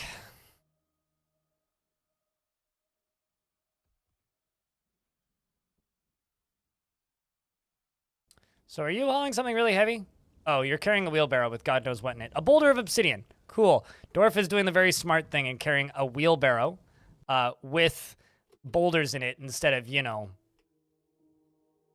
not doing that. So this is the Moses device. Big dogs are so ugly. They're adorable, beautiful creatures of nature. How dare you say such a mean thing to them? Yeah, this is the Moses device. Then at the end here, there's a little tunnel. Goes down, up and out. And I could open these drawbridges, which allows the dwarves to run freely through here, but it's a little laggy when the doors are open. Like, it cuts about 5 to 10 frames off when it's running, but it cuts my frame rate in half additionally on top of that when I open the rest of it. So, yeah, that's it. I think it's pretty good. All in all. It's a pretty neat, goofy project that I built. Speaking of goofy projects, how's the water down here doing? Still not quite powered yet. Okay, well, it's getting there.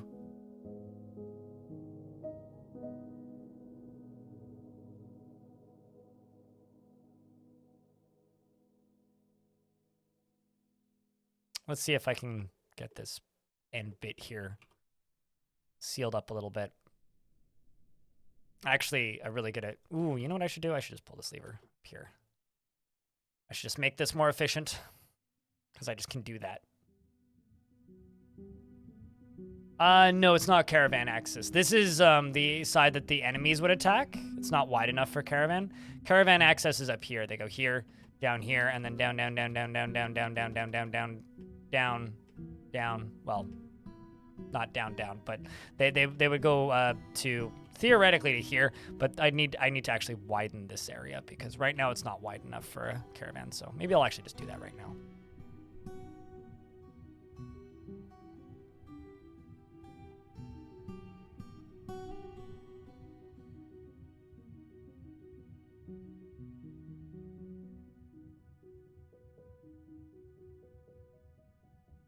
That'll make it wide enough because then they can... actually, it might still not be wide enough. I might actually need to move this ramp back a tile or swap...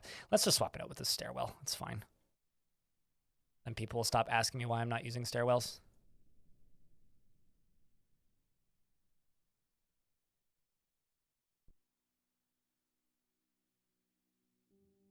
I'm getting knocked on my door. Hold on.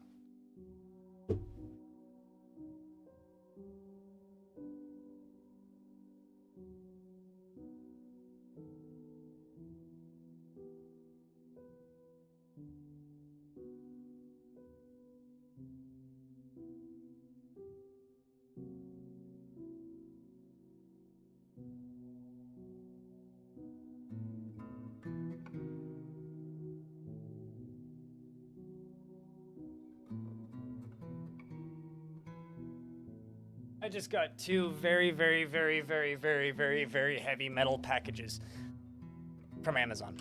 If anybody can guess what they are, you don't get brownie points, but you're good at remembering things. All right. Yeah, I don't know. I kind of have a soft spot for beak dogs. I quite like beak dogs. I think beak dogs are maybe creatures that get a bad rap, you know? So where the heck the Tin Coven be? Vitch, I have too many temples. There's the Tin Coven. So this needs to be leveled up to a higher rank, which not too hard to do. Nope, not audio stuff. Can confirm, definitely not audio stuff. That would be cool though. Could always use more audio stuff.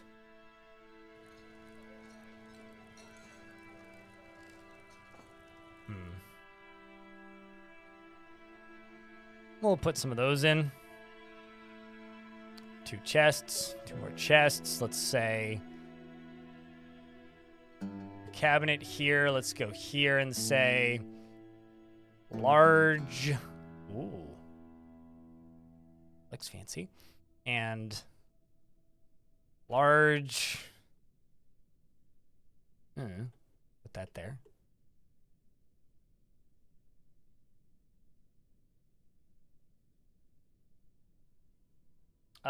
Weed Lord in YouTube chat. Go Google Armok Vision. Aside from that, I don't really care. It's not something that I would ever really seek out or look for.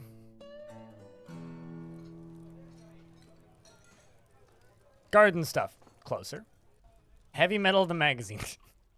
Pretty sure that exists, doesn't it? This reminds me of the time that when me and Hobo went to we're on the at the first day of Vegas, and we realized that right next door to TwitchCon was a convention that was happening called MetalCon, and obviously we figured out very quickly it was like metal fabrication and not, you know, a convention about metal, but we thought it was very funny. It is heavy and it is made of metal though. Okay, so Forgotten Beastie literally just shoved a rat man into the fire. 2 rat men into the fire. That is brutal, man. You monster. And is now on fire. What even are you? Oh, it's a huge petrosaur with external ribs. Wonder who's gonna get credited with the kill. They were able to shove it into the fire, though. We're gonna need to start lava-ing this whole area up again. Namely up here, I think. Will I stream adventure mode? I think chat room can answer that question. Chat, help our friend out here with by answering their question. Am I gonna stream adventure mode?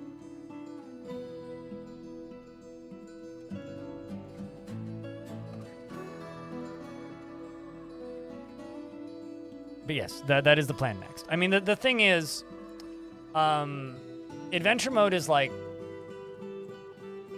coming out in beta, right?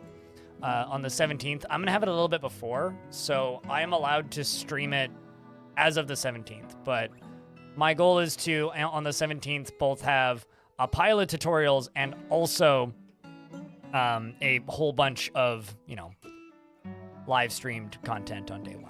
So, yes, I will in fact be streaming adventure mode, but that is going to still be 7 days away.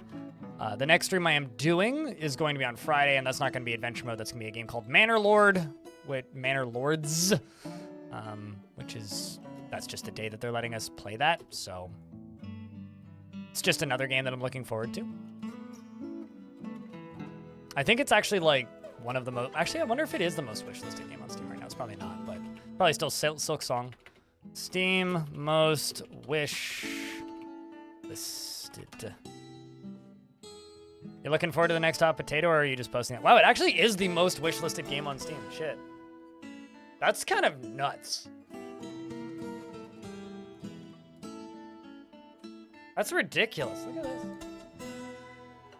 It actually is the most wish listed game on Steam. Huh. Anyway, yeah, we can play that on Friday, so. Happy for the guys over at Hooded Horse. They're a cool publisher. Good people work over there.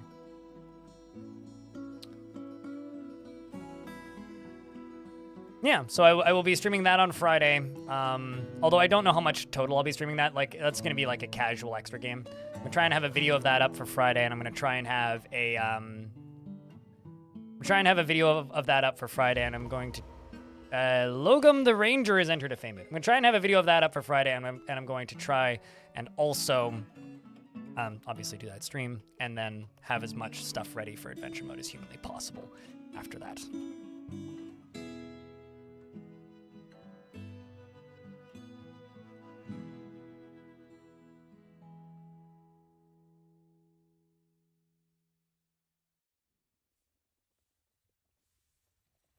But obviously my focus is adventure mode, so it's actually going to be interesting when once like adventure mode is out. The thing that I'm going to need to figure out is exactly what like my scheduling is going to look like going forward, like even beyond the normal excitement. Like the stuff that I've talked about a little bit is like it's probably going to be an in-between fort thing when we're going to do adventure mode. Like when I finish a fort before I start the next fort, it'll be like 2 streams of adventure mode before the next new fort, you know? Something like that. How long will it be in beta for? Until it's done. I have a feeling we'll get a time estimate of that once it's out. But, yeah, they haven't said. I think there was like a vague optimistic estimate where they said like a couple of weeks, but we don't really know, so I can't give you a direct answer, unfortunately. I wish I could, but I cannot.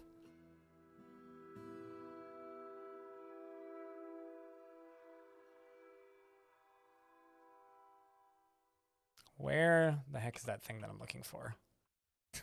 Where did I put my jeweler's shop? Ah, there you are.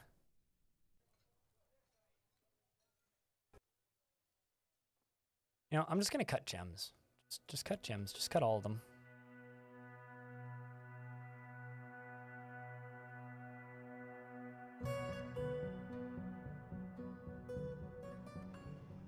Oh. Where? Wild Force of Darkness has arrived, apparently.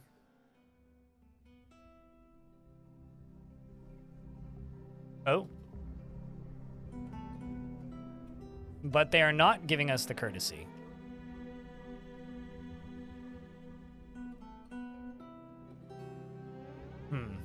Okay, so normally I would try and lock the door and use the thing, but I still have enough dwarves outside. I don't really feel comfortable doing that. So instead, these dwarves just get to earn their beds in the form of stabbing these goblins to deaths. There can't be too many of them because this is just their first siege. But clearly, us sending out dwarves to, you know, assault them has done us pretty well. The thieves all split once they saw the dog. The dog is now getting shot with bolt. This goblin is a dumbass. That goblin isn't a dumbass and ran around the trap. Was still waiting on the soldiers who are on their way up. Apparently, where are they?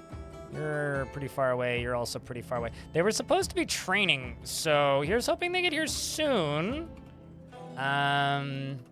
You know, here's hoping they get. I have a little bit of faith that they will be here relatively soon. That or they will all simply get caught on the traps and whoop, that dwarf saw it and ran away screaming, and then not make it much further. Here comes the dwarves, and they're mildly surprised that all of the goblins are stuck in cages, going, typical goblins. Check. Could I get a vile force of darkness in the chat room, please? We are going to send the dwarves out as the goblins are running like a bunch of pansies, naturally. And they're still hurting the poor doggy! Quit it! Saigon comes running out and going, stop hitting my dog, you asshole, and knocks him over with her hammer.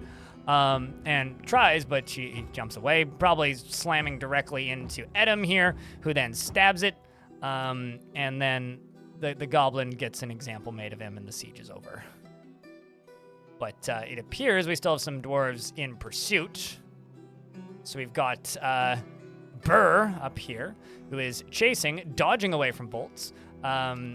Pushes her down onto the lower level, then stabs the goblin crossbowman in the lower body with her spear, tearing the kidney. Bits and pieces fly everywhere. Stabs the goblin again. I was kind of hoping we'd get like some whacking, but kicks the goblin in the upper arm with her left foot, bruising the muscle through the swan leather armor. Swan leather, that's fancy. And appears the goblin is now dead.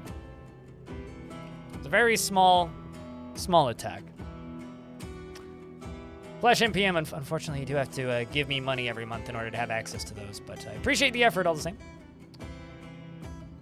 We are going to go down here. We're going to show these Gerbins what happens when you, you know, decide that you're going to attack me.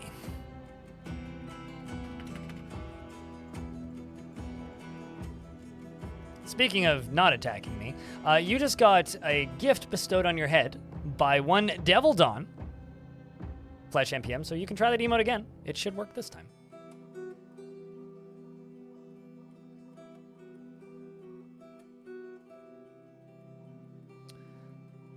Do you have a dwarf making an artifact? So let's just kind of follow them a little bit while other things get done.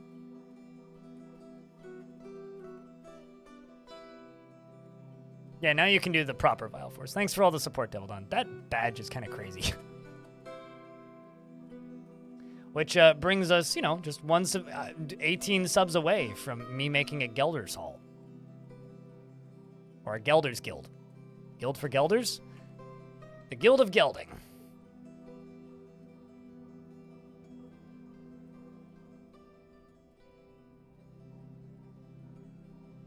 Who brought a cavey? Kill it with fire. I mean, knives. All right, well, I wish the value of this was higher, but I'm just going to knock out... Okay, well, it's just ugly.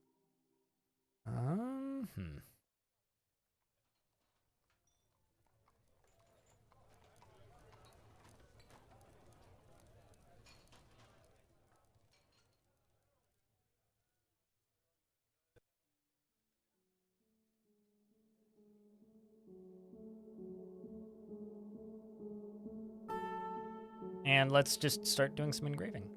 I also have some fun stones, so I should make statues out of that stone. Let's do rock statue. Ah, man. Rip those investments. Could have been so much more. What is a fun color that I have? Quartzite, phyllite, orpiment. I only have one. Olivine, obsidian, marble, granite. Let's do olivine. We'll do 30 olivine statues. Can't believe it. I mean, the writing was on the... I was going to say the writing was on the tape, but that doesn't make any sense.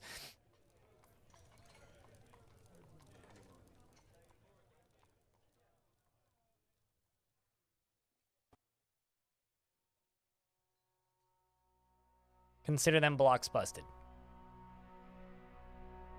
And the other one is the Bright Coven. The Doctrine of Amethysts. The Loyal Creed apparently is never got finished, and I feel kind of bad about this one. I'm going to make Attis in charge of this one.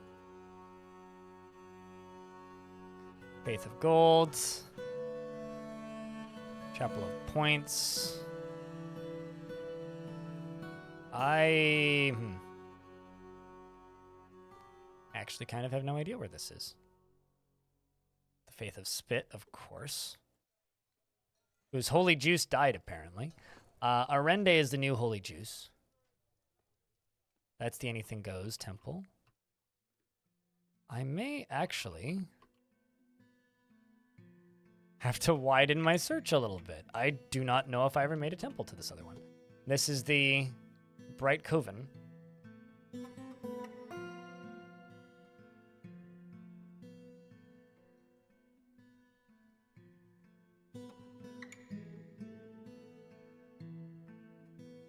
Oh, wow. No, I haven't. All right. Well, time to make a temple for the Bright Coven, I suppose.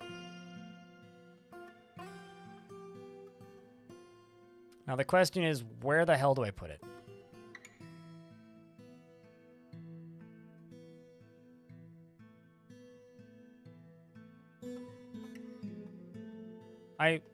Actually, hold on. This needs to happen, like, right now.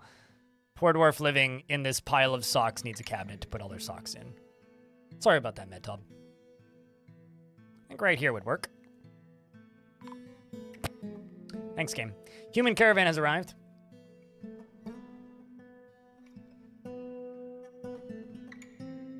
Okay, let's try this again.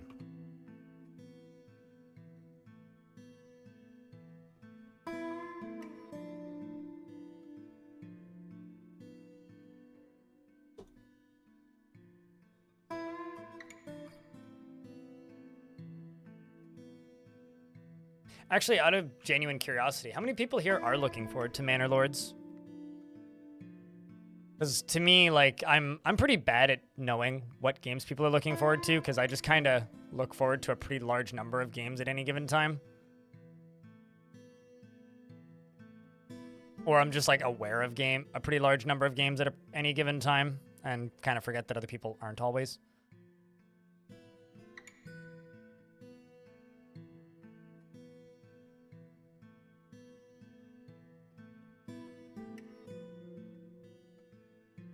That is a lot of clothes.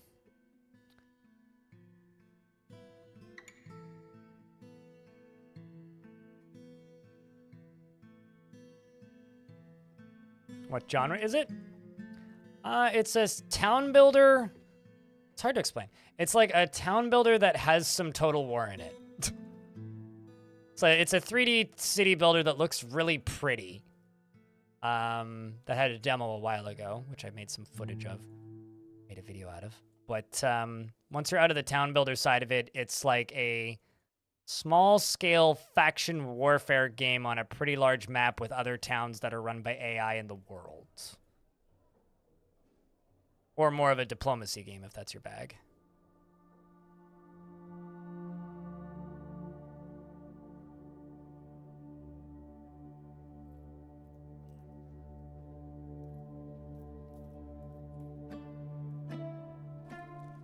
It's probably going to be a lot of items. 350, there we go. Horse began a mysterious construction. Songs of 6x Bannerlord. I'm not going to say that because both of those things are way higher scale. I don't know, just go look at the Steam page. This is what I would advise you do. Songs of 6 is a very specific thing. Bannerlord is also a very specific thing. Oh, yeah. Whenever that happens, I'm always convinced that the game just crashed. But Dwarf Fortress does this thing every now and again on my computer where it just randomly minimizes, and I have no idea why it does that. But here. I'll just show you Manor Lords because Steam's also up. This is Manor Lords. This. Looks like this. City builder that's zoomed in on the combat. You know, it's your typical town builder thing with freeform building. It looks really pretty. And it's got like, you know, formation combat. So I need to play more of it, but it's out in 2 weeks. On the 26th. It's another solo developer game. Soxwell the Weaponsmith has been found at. Interest. Oh, what?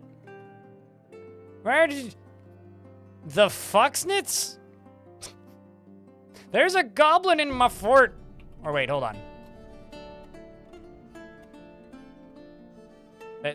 We have an intruder, chat. Anyway, he's dead now.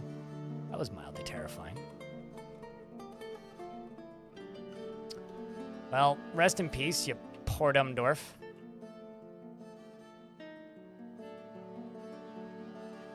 Do you have coffin? Yes, you do. That's a shame. Hollow human, bye human, what do you want? Iron bar, please, thanks. I need to make a temple for the Bright Coven. Where'd they come from? Oh, probably from that, You're probably in there. Rankaloo, hello! Also, Panda, what up? You looking forward to another slice of this pizza? Hell yeah, man. That's something that's always neat about big patches for games, is you get these little influxes of large numbers of people that I haven't seen in like a year. It used to happen with RimWorld back when I streamed a lot of RimWorld, and it's happening now again with Dwarf Fort, and it's kind of cool.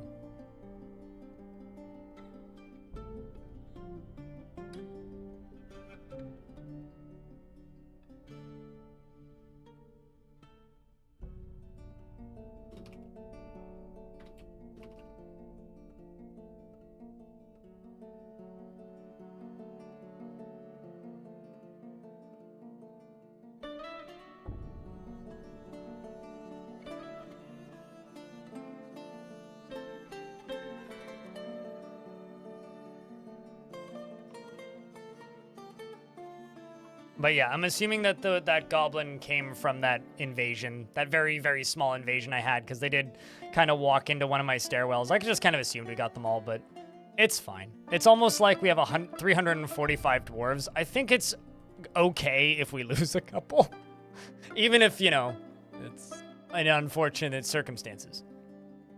I'm sort of fine with just, oh no, some dwarves died. Anyway. Let's get the lava pumps going so we can dump it out onto the surface.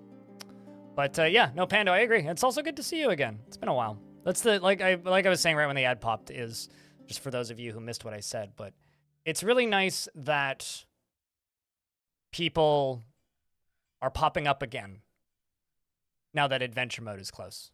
You know, like people I saw a lot around release and then kind of petered out, went off and played other games and saw other sites and did other things for a good chunk of time, and now everybody's crawling back. And it's nice. Well, it's good to see all of you. I hope you guys have been well. Let's buy these. Oh, never mind. Not enough value. Can't do it. Can't buy the bins.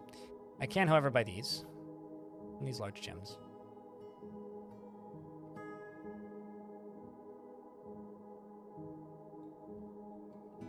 Can buy that. Can buy that. I'll buy the backpacks. All the that's. Buy the scrolls as well. Thank you. Squads are back. Let's see how the fight went. We raided Hellsoothe. They always come crawling back. We're going on an adventure. Yeah, we're going to try. We are definitely going to try. The Castle Fellowship snuck in undetected by the bearing plagues of fragmenting. We stole plants and livestock, and we were spotted on the way out. Ooh. We want one beak dog. One singular dog of beak.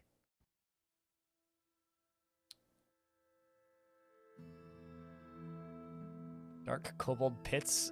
Can I just say it's really funny to me that one of the things I attacked was actually...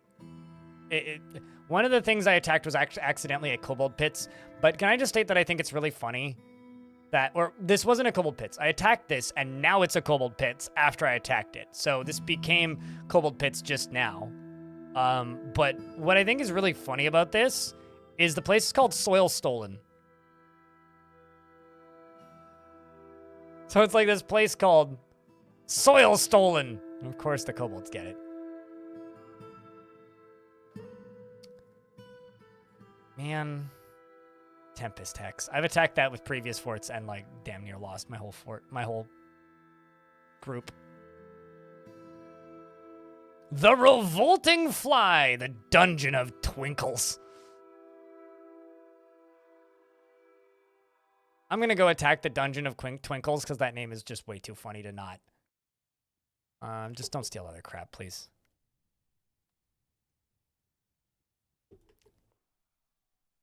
Okay, how's this water doing? Excellent. We can just get this done.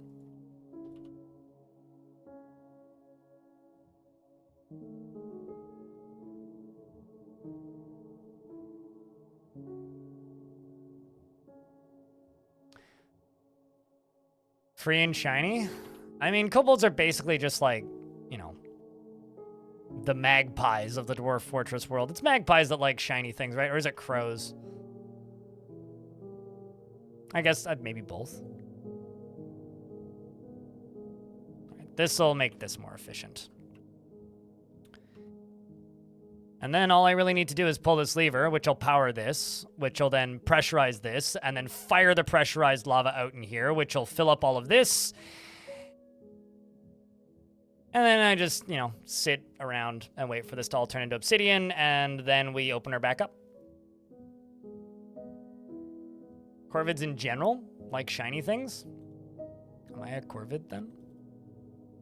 Every single video game protagonist.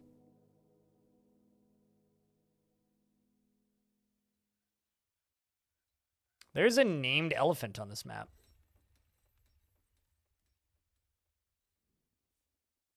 I'm sorry, what? So, I would like to point something out, chat. I haven't looked at what I have in cages. I knew a while ago the elves, like, just messed up a little bit. Anyway, apparently I have a tame giant kiwi that's currently underwater. And I'm not certain if it's dead or not. It's probably not. That's a giant kiwi. Huh. Well, I think I should go get that. I think we should go get that. Like, we should probably recover the giant kiwi. It might be dead, though, because it's underwater. I hope it's not. I think they were asking about the kiwi, not the corvids.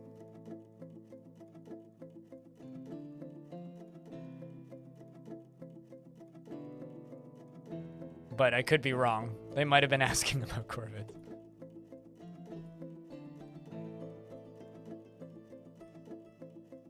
I'm not sure if being in a cage protects you from death, so...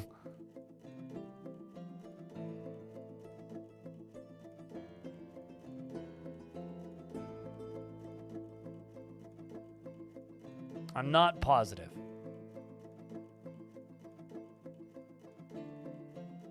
Also, for those of you unaware, if you forget when Adventure Mode is coming out and want to know in real time how much longer you need to wait, I don't know if do I even have any mods in my chat right now? I might. If I have a mod, could you shout this channel out, please? This is the Gremlin for Mayor chat. It's run by members of my community. Some of you may remember this from Dwarf Fortress's original launch. It's a 24-hour stream that counts down to major Dwarf Fortress releases. And it's, of course, existed in promotion of the Gremlin mayoral campaign. You know, shout-outs to Diamond Destruct for running this thing. But, you know, it's just twitch.tv/Gremlin for Mayor. I pop in there sometimes when I'm not streaming. I'm just listening to the music. I don't know.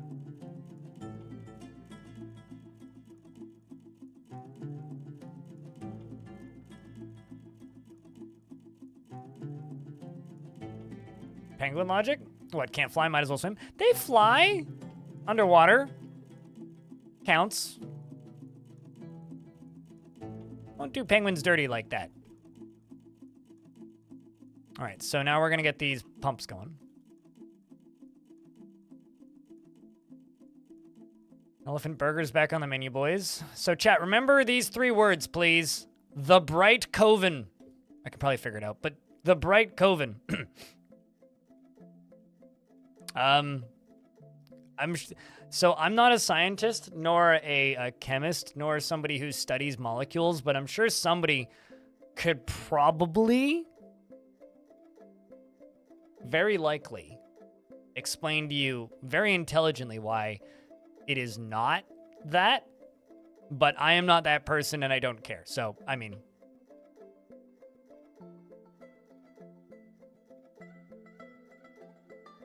chat's like, I'll remember bright. I got the bright. Okay. What Boom Boom said, Salva. 400 power. Come on. Get up to 5.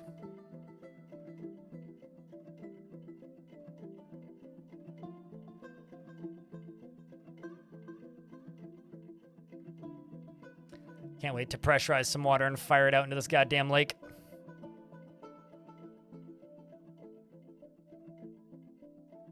Craven? Coven. Come on. By the time you guys are done, it's going to be the Night Caven. Night Craven, rather, not Caven.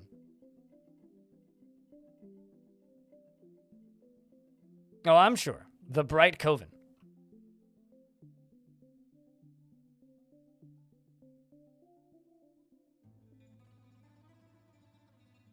Need to check the temperature outside so that my tomatoes aren't dying. Bright Corvid. Ah, you mean the shiny Corvid? I think. Okay, it's apparently still 15 degrees Celsius outside, so my tomatoes are not, in fact, dying. But I may need to bring them in... I need to bring them in by 5. I have an hour. Although the Bright Corvid does actually sound like something in Dwarf Fortress. More migrants have arrived. Excellent. This one dreams of mastering a skill. Is often nervous and is bothered by this. But quarrelsome. Good focus. Low self-esteem. Do you have good focus and low self-esteem? Join the military, Captain. Monsieur Mechanic. Would you? Also dream of mastering a skill, believes the idea of war is utterly repellent and would have peace at all costs. Really now? What costs? Greedy, not lustful, stubborn. Values peace. Likes a little excitement. Well.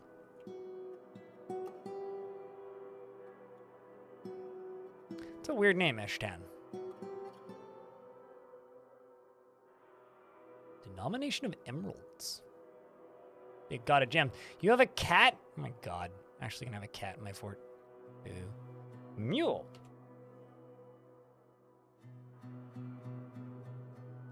Kaynord the Third? Oh, Kaynord.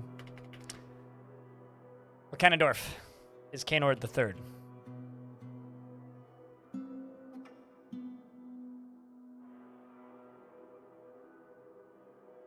competent mace dwarf.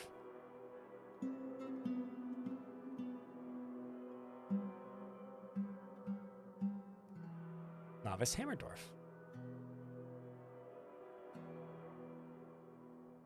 You have a wife and a son, bringing both of them. There's your son. Male, beard, military. Okay. Competent swords dwarf.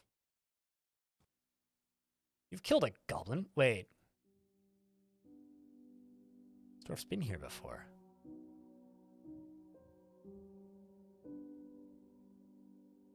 Did my squads just return? No.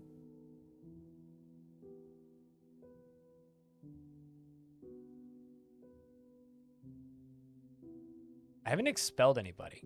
Like...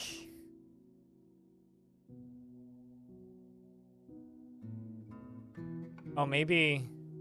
Uh-oh. Or you can have this one. Kaynord, who is a competent swordswearer, finds something humorous in everything, no matter how serious or inappropriate, after wearing old clothing. Would never under any circumstances speak up or otherwise put forth his point of view in discussion. He freely shares ideas of his details of his life and struggles against this tendency, since he finds such open expression offensive. He is dour as a rule, and I've lost it. And he is conflicted by this as he values parties and merrymaking as an abstract concept. He has a very calm demeanor, and he is sometimes cruel. He prefers to be alone, and he can handle stress. He tends to be a little tight with resources when working on projects, and isn't particularly ambitious and is somewhat quarrelsome. He's bothered by this since he values friendship, generally acts he generally is quite confident in his abilities when undertaking specific ventures, and he doesn't mind wearing something special now and again. He tends to make a small mess with his own possessions, and he often feels envious of others and doesn't tend to hold onto grievances. He tends to assume that the worst of two outcomes will be the one that comes to pass, and he tends to consider what others think of him. He has a greedy streak, and he is pleased by his own appearance and talents.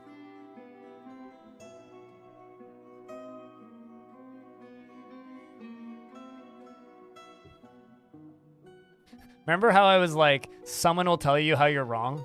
Boom, boom. Personally is affronted by the whole notion of maintaining decorum and finds so-called dignified people disgusting. Respects the law and believes that it is important to conceal emotions and refrain from complaining. Likes platinum, topaz, and hemp fabric and the color lemon. Bracelets for their eating habits. And aardvarks for their schnoot. And this words of the itch of waste and when possible prefers to consume. If I would have... Oh, yeah, there you go. He prefers to consume passion fruit wine and parsnip seeds and bilberries. Also, you know, something that I haven't mentioned in a very long time that I probably should. One of the only rooms that I actively read on my Discord now is the Succession Forts room. Like, true story, I don't really read that room all that much. But I've started reading it. Because it's like...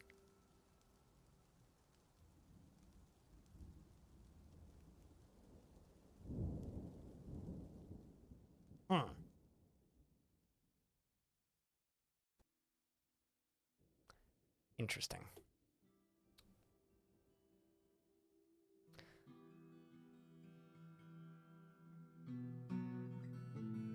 A little bit worried about that. But yeah, I would say you guys should like follow along with the little succession forts that are happening in there, because they're pretty fun to follow. It kind of reminds me of the old school days of the Bay 12 forums back when I used to lurk in there and just like read stuff that people were doing.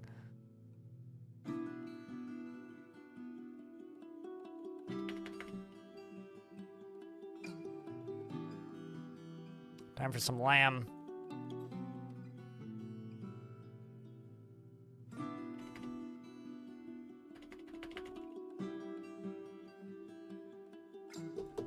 Okay. So now that this is running, not quite running fast enough just yet, but it's getting there. Very close to there. Just needs to go up one more. Come on, you can do it. There you go. Look at that. Sucker's starting to fill. Just like we need it. Actually, just make sure. Well, actually, no, I don't need to make sure. It's just a matter of this sitting on slightly higher power, slightly more consistently, for slightly longer.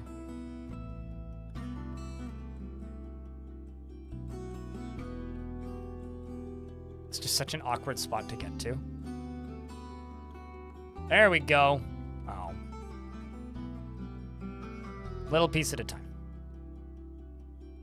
Nicknames do show in Legends. Yeah, that was broken a while ago, but it's since been fixed.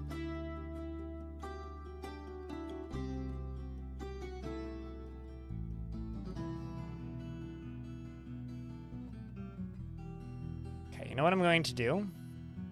This squad down here. Up you over to metal armor. Something I'm also messing around with a little bit is training dwarves in wrestling before they get weapons. Like, I wonder if that's a better way to start off squads. I need to mess around with that a little bit more, but...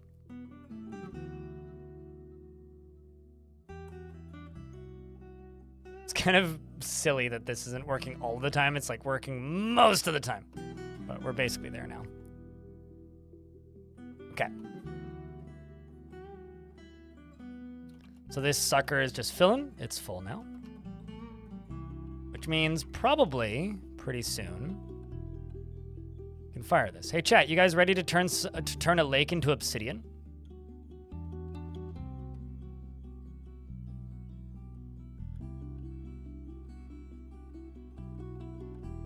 Yes? Anybody else?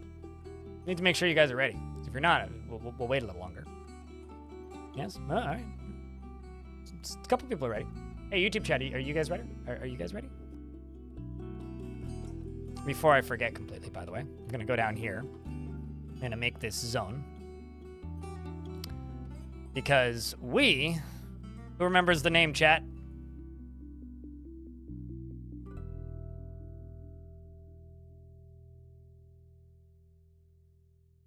Anybody?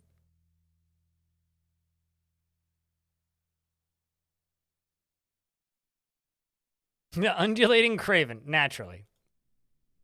It's definitely thunder. Yeah, hey, somebody remembers it. Alva remembers it. Okay, so let's pause, and I'm going to go block. And we'll just fill you all up with this. And also, I'm going to check you.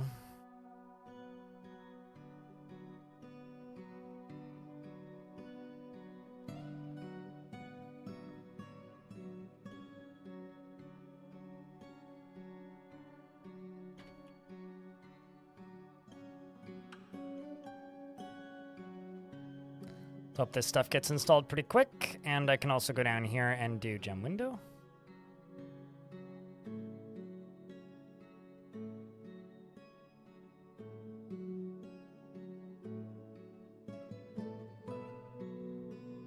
All right, that should be enough value. Here's hoping.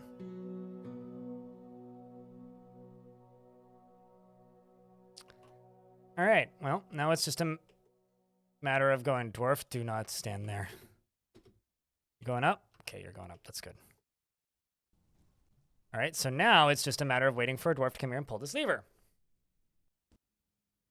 I'm curious how far it's going to go, actually. The lava, that is. Here comes dwarf. Lever pulled. Not bad. Kind of didn't want it to go on that side, but I mean, I guess it's kind of my own fault. It is doing mostly what I need it to. This still has power for a good amount of time.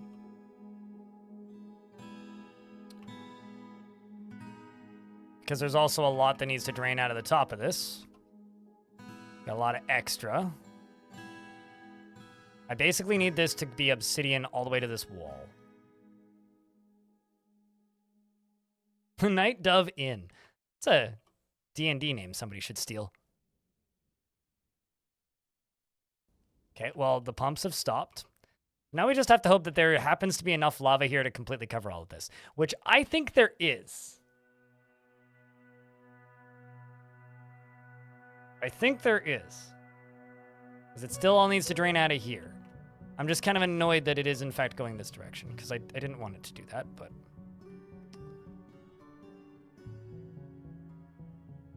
And then what I think I'm going to do is I'm going to redirect... I was thinking I was going to redirect it to, like, over here somewhere, but... maybe not.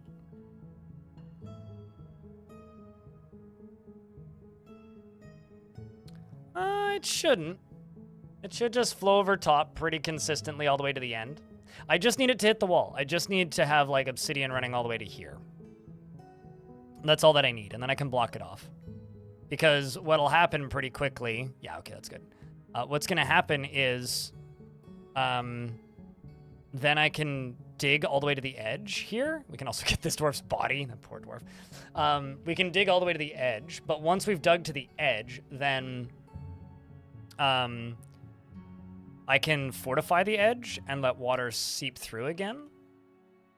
And just have a direct line of water from here going directly to the edge. And not have to worry about this thing fucking with my power. Which it was. But yeah, we're good. It's still flowing. Should be fine. The other side's stopped. That's good. Don't need too much more. It is getting a little thin. Come on. We just need like a couple more meters. I also forgot where that dwarf's corpse is. Well, that's awkward. A couple more meters. Come on, dwarves. I mean, lavas. Take a peek at this in ASCII, because this is probably pretty satisfying looking. There you go. That's it in ASCII for anybody who's curious.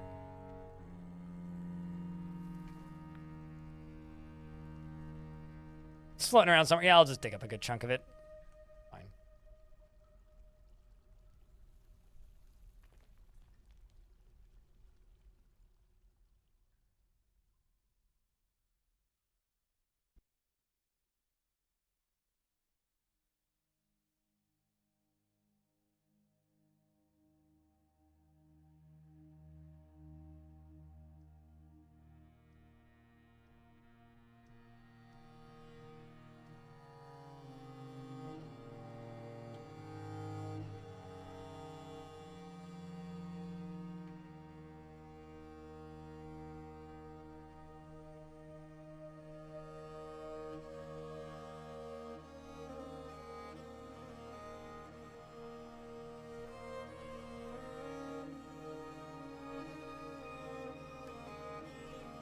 It's a lot of ones, yes, Velkov.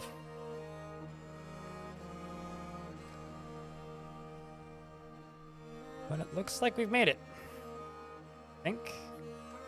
There we go. We've made it. We've officially completed our goal, or I've completed my goal, which was to have stone touch the edge of the map right here. Because now I have not one, but two lakes separated by lava. So I can actually go over here and pull this lever again, which will close this. Losing steam. Yeah, that's fine. It's done what I needed to do. If anything, I would say it's about perfect. Pull this lever, which is going to close this. We're actually going to wall this off here, probably. And I'm going to, I don't know, redirect this as like a front door cleaner or something. These are all Gabbro. Yeah, okay. I could totally use this as a front door cleaner.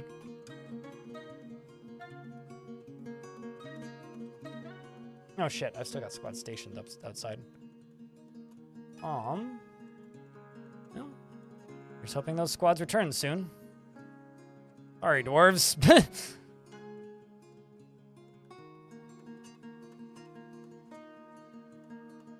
But yeah, the whole point and purpose of this was just to make it so that I have unrestricted water here, basically. So now I can just dig underneath this all the way to the edge of the map, and it'll just fill. In fact, it'd be even better if it, like, doesn't get anything right here. Like, it would be perfect. Because then I can just build floors over top of that one chunk, just let the water flow in right there. Maybe channel out the rest of it if I want to, or just deconstruct the walls. Doesn't really matter. And just leave it even. And it makes it less likely that things will attack us. Makes it harder for things to attack us. It'll be good. Also, was that losing steam an intentional pun, or was that just something that you said? Because if so, well played. Otherwise, groan.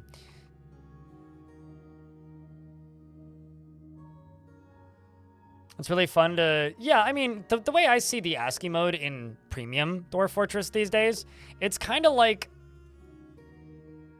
You know... To me, it's kind of like playing Halo Master Chief Collection and then just swapping to ASCII. I like how this dwarf was uneasy after becoming a parent. Hold on a second. How did becoming a parent make you change your things? Change his thoughts and personal tendencies. Okay. He doesn't try to get things done perfectly, and he prefers to express himself modestly. He is often cheerful. Okay, so he became cheerful after becoming a parent. It's just funny that it's an uneasy thought. Like, it's not a good thought that he's thinking back on. It's like, why are you upset about having a kid? Weird dwarf. I'm going to make the library bigger. My library is itty bitty bitty bitty bitty tiny baby library down here. And honestly, I think this library deserves more. So I'm going to go make rock book case. We're just going to queue those up. I don't know what material. We'll see. Depends on what we have, actually.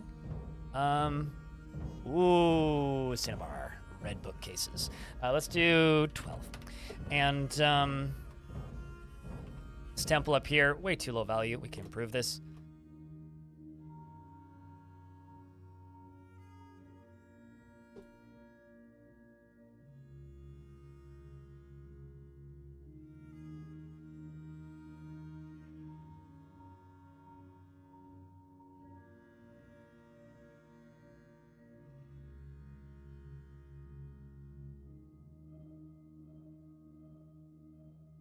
He's remembering how terrible it is growing up as a dwarven child. Here's the thing. You want to see something cool? Always AFK? Unless you're AFK, then you'll miss it. But look at how happy these kids are.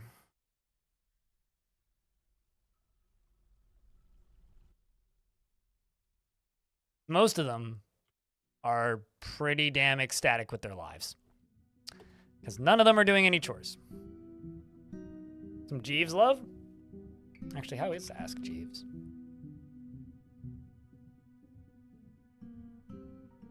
He's very, rusty at all of his combat stuff and really wants to do combat. Or she is, my bad. Maybe I should look into that. Since I'm in an ad break, I'm just going to do bedroom stuff. I got all these bedrooms over here.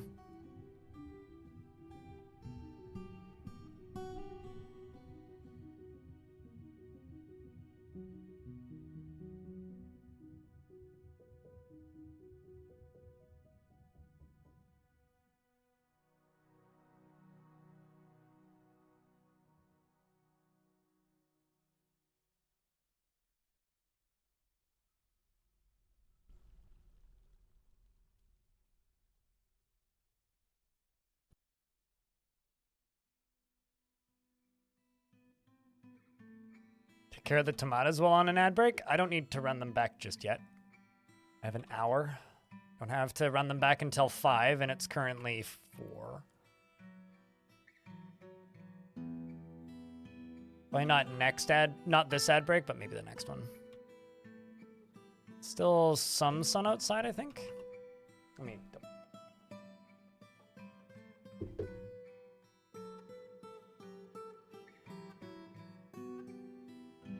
it's like indirect sun, and it's warm enough out there for them. It could obviously be warmer, but they need the actual sunlight. You have a beer? What kind of beer?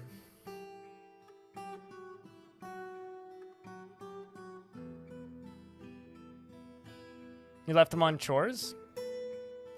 I mean, that would explain why your children are unhappy. If they were maimed by capybaras. It's kind of funny that they were capybaras, I'm not gonna lie. But yeah, no, I mean, like, if you leave, the way the children AI work is they go do a chore, they finish the chore, and then they play. So if you happen to be settled in somewhere that's pretty dangerous, like I am, an untamed wilds biome where you can get large creatures attacking at relatively frequent intervals. The thing that you need to remember is that kids will just stand where they just completed their last task. So if you have them like picking up outdoor refuse or something, or ammunition even, it is very likely that every other time you see a child, they'll be stupidly upset and like ready to die because all they've been doing their entire life is watching their friends die in front of them or get injured or constantly getting attacked and like, or just staring at a pile of bodies because they just played for 3 days on top of a pile of corpses because you have them on like body hauling. So it's like, if your kids are unhappy, it's generally on you in this game. Because you can just mass disable all chores, which is what I did in this for, because I got enough hands. I don't need the kids doing chores. But like, to me, kids doing chores is generally an emergency thing. What I want my kids doing most of the time is hanging out in guild halls and learning skills. So instead of like having a bunch of homicidal maniacs that are like about to kill each other every time they look up, I'd much rather have happy kids that, you know, are relatively talented metalsmiths or whatever.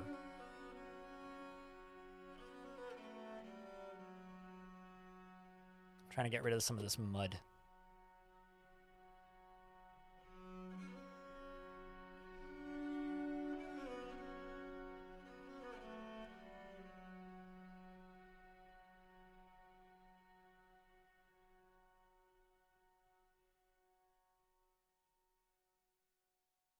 Five more bedrooms.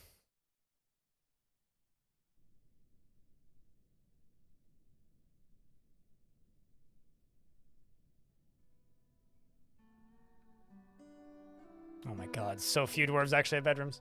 Squads returned. Let's see how that fight went. We pillaged a place that was pretty far away. Your wife wants a capybara. They're pretty cute, I'm not gonna lie. You get the children to train up. Have public guild halls. Guild halls that any long-term residents can enter, because then you don't need skills to go in there.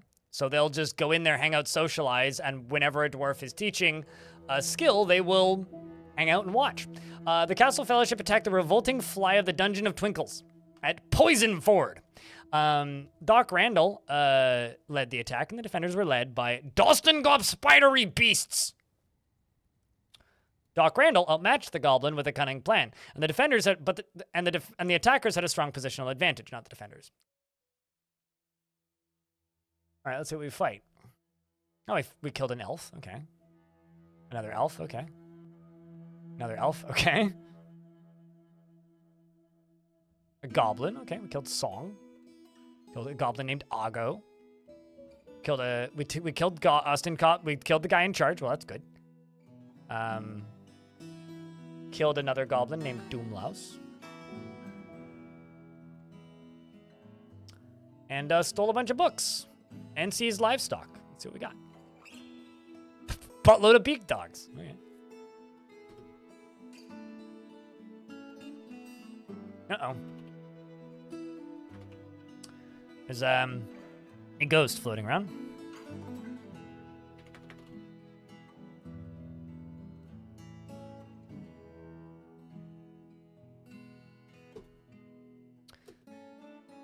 Okay. Let's just go up. Maybe not up that far. Over here. Say,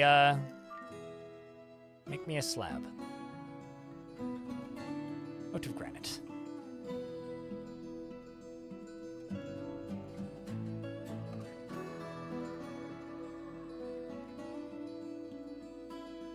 Need to chat, where should I put a library?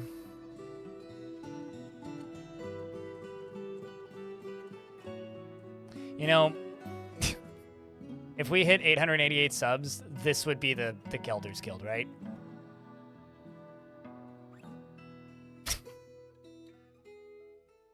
No, not unless we hit 888 subs. I've said this a couple times, Tubby. We hit that number, then I'll do it, sure. Absolutely, but we have to hit the number. Otherwise, no Gibby, no Geld. This is what it is.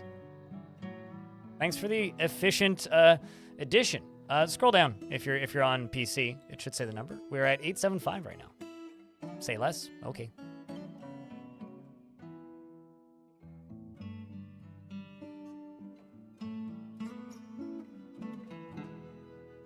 This is a busy room over here, Jesus. But thank you very much for the 5-pack of gift subs. Hey, you got Kiri in there. Look at that.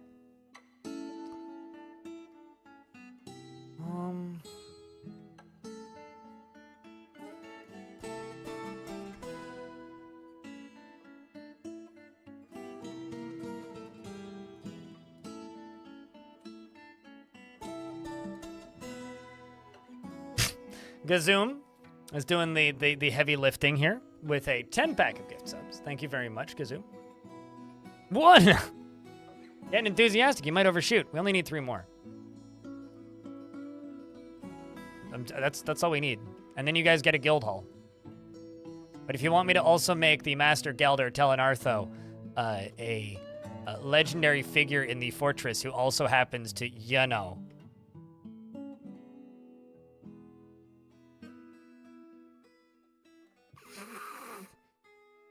So we need 900, but I think we may have just cleared that. Did we? 3 and 5. Okay, so we did overshoot, but you guys are getting your Gelder's Guild, okay? Unfortunately, I may have to delay the library. Because the glorious Gelder's Guild, the Guild of Gelding, the geldiest guild to ever geld, is being installed in this suspicious shape. Red Octobear, thanks for... Jesus, what even just happened? Red Octobear, thanks for the 3 gift subs. Apropos, thanks for the Prime subscription. And Red Octobear, thanks for the 12 subscriptions. If you just got gifted a sub, raise your beer. And I think I need more dedicated miners, like dwarves that do nothing but mine.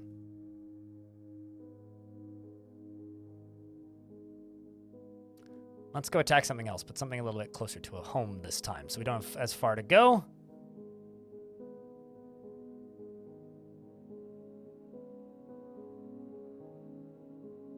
Elven towns? Let's go hit this. Let's go pillage it.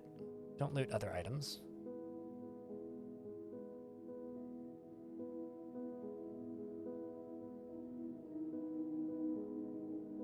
Devildawn, thanks for the 5-pack.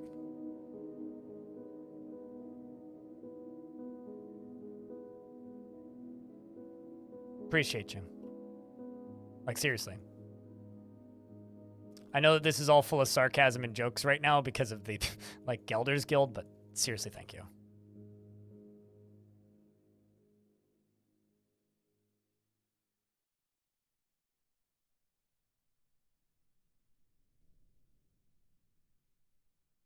The statue of the hamster right there really makes the room. It's really holding it together.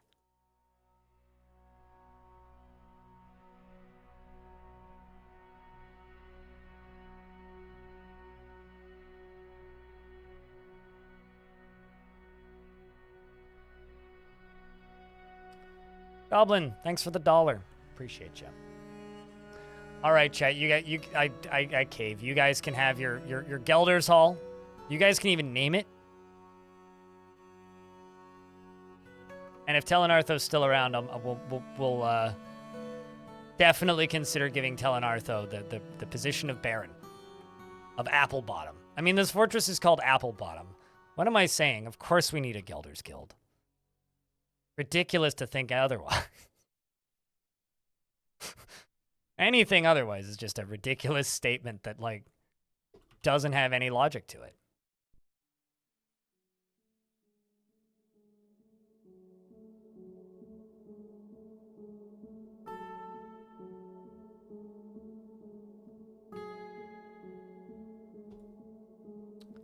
Okay, so I have a thing to memorialize for a dwarf named Tekid.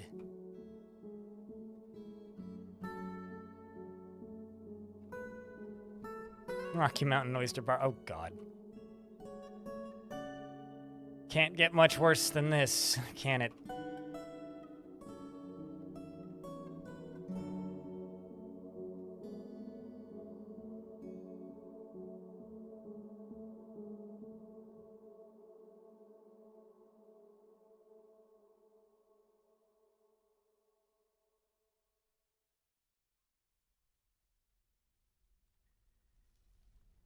That's what it should be named. I don't believe I can call it that, because I don't think that the Dwarven language allows for that. But regardless.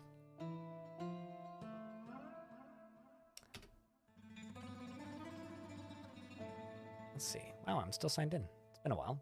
I'm gonna go do a thing real quick. What I'm gonna go do. You know, we're getting real close to the launch of Adventure Mode, chat. And it doesn't matter how long it takes, but it seems like it's coming real quick. You know what else moves quick? Aside from this glorious hype train, chat? The level 6 hype train, which I have to say thank you massively for, turns out the speed at which you guys can all type in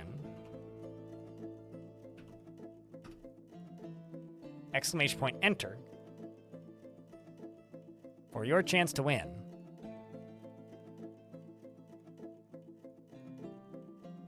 It'll pop up in a second. Devilon, thanks for 10 additional gift subs, and Big Bang, thanks for the $1. For your chance to win a Crypt Zoom sticker. Just type in !enter. Now that the bot has typed it in.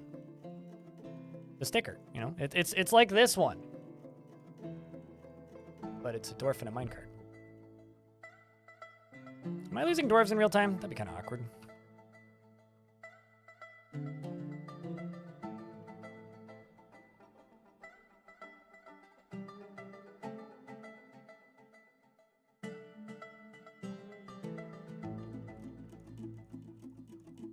And also, maybe dwarves don't go all the way to the edge here. And let's also go this way. Actually channel it from the top. Because this is going to be the flow side. Doesn't cost you anything to enter. You're just allowed to enter if you want.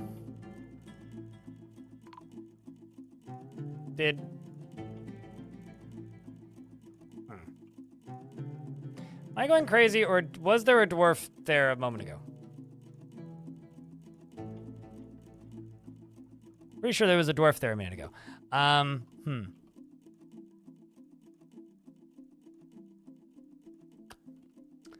Awkward. It's not unlikely.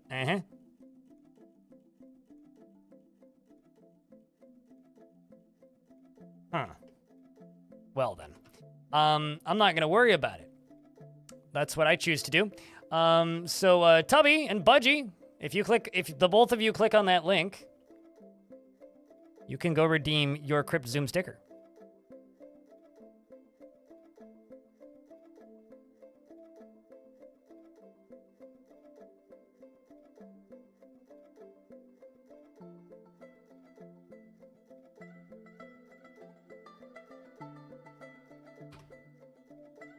You missed the type in enter part? Oh, well, that's unfortunate. I'm sorry that you missed it.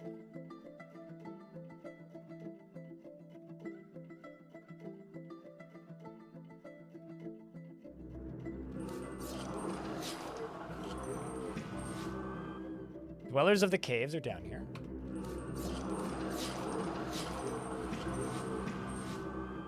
Why am I discovering all of these dudes? Oh, this Crundle is discovering them all. Yay. Yay? That must have been a while ago. But chat room, thank you very much for the hype train. It really does mean a lot.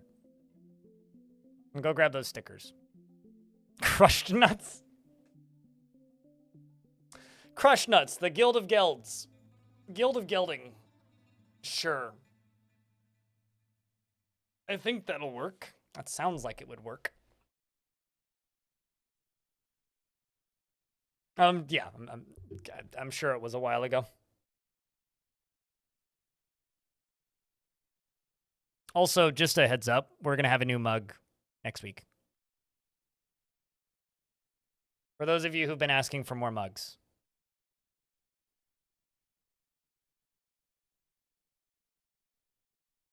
I gotta say, those stickers, great on an Nalgene water bottle. But thank you very much for the level 7 hype train. You guys are very kind. Considering last month, the biggest hype train we had, like, barely hit level 4. So, thank you guys. Just thanks for all the generosity and the very nice pile of gift subs. Like, you know, Devil Dawn, Red Octobear, Zoom, and everybody else. Pelinartho, Tubby Young Bro, White Pony 1. Thanks, everybody. Can't wait for your sticker. Hell yeah. Stick it somewhere people see it. Can't never have enough mugs. So my mom's a school teacher. She has like 35 variations of world's best teacher mug. And every now and again, she's like, hey, you want a mug? And I'm like, Thank you very much for the 52 subscriptions and the $5 and the $5.45 in bits. Just a reminder to anybody who maybe doesn't know, I'm one of the lucky ones here on the Twitch platform, so I do get a higher percentage than a lot of people. So, thank you for that.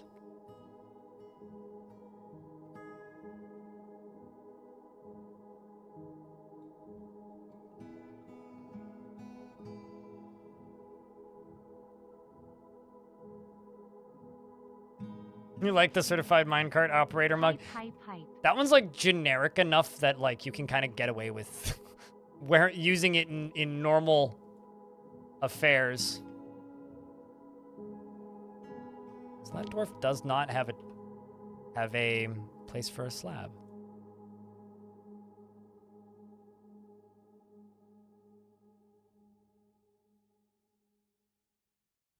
Oh, dwarves are coming back from that other siege because we just pillaged Lead Stars, which is a human town. Castle of Fellowship attacked the Quinscent Talons at the Fogs of Dust. And the dwarf Doc Randall led the attack, and the defenders were led by a human Casteth Thunder Tundras. Doc Randall outmatched the human. Took out a human almost immediately. Another human almost immediately. A goblin as well. What do we want? Lead Stars! I don't think that's what they say in that South Park episode, but... Portal Dusk! It's such a good last name for a dwarf. That is Statue Sounds Portal Dusk.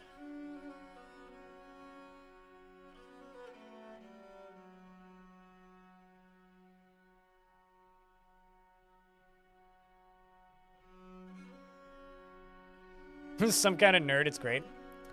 I still maintain that one of my greatest achievements ever in this industry is the time my... Oh, there we go. We won. Took out another goblin and another human. Is the time that my dad went to work around the time Dwarf Fortress was releasing, or shortly after Dwarf Fortress released on Steam, and heard a bunch of his recent hires, or the company that he works for, his recent hires, talking about Dwarf Fortress and my videos. Okay, so what was the spoils report?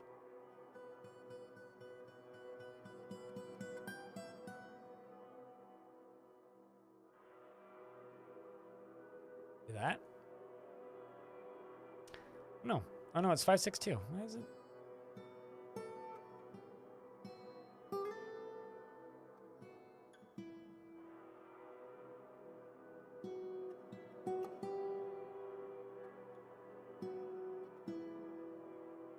Weird. All right. Oh shit, there's a troll down here in the caves. Gotten lava into this corner yet? Where's the nearest cannon? Probably not, based on this being here.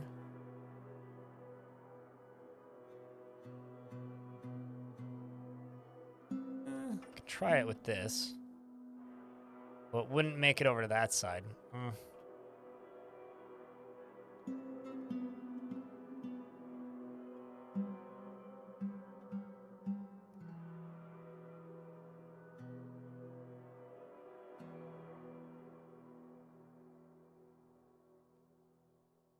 Why is there an elephant here?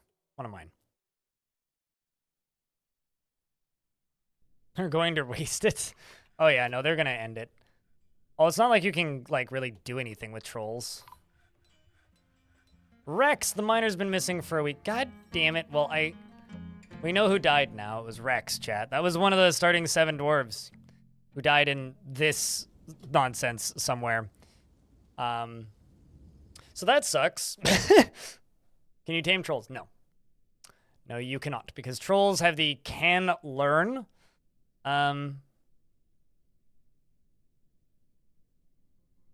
Tag? It means that they cannot be trained, basically. It means that they're intelligent enough to be considered as intelligent creatures, and thus dwarves would consider training them or imprisoning them slavery, which is against dwarven ethics. So, no, you cannot.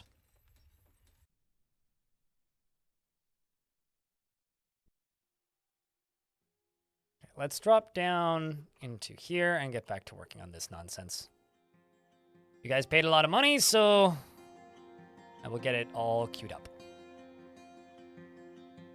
I also really want to get that project up there done so that I can just, you know, not worry about it anymore.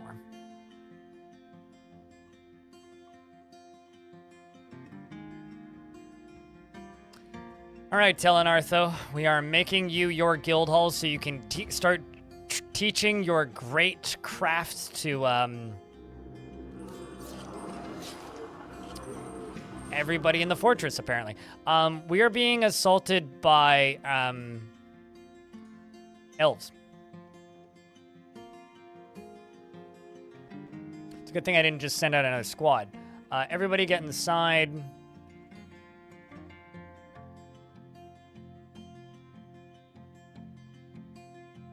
So erase this, all of this. This leads directly back inside the fort, so that's safe. I'm going to jump down to here and pull this lever.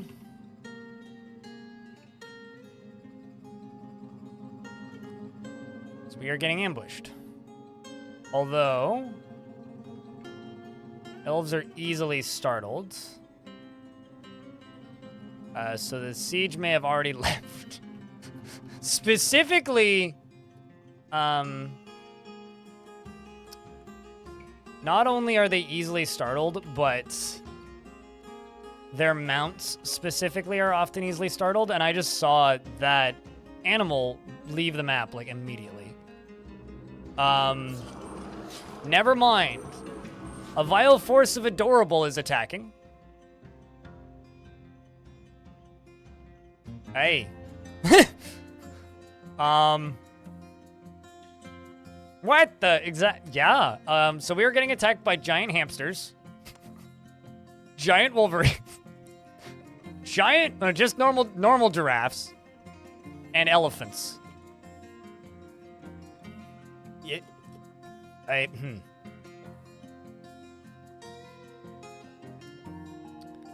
have a feeling a moment from now the game is about to inform us that there is another ambush. As they slowly walk towards the fort.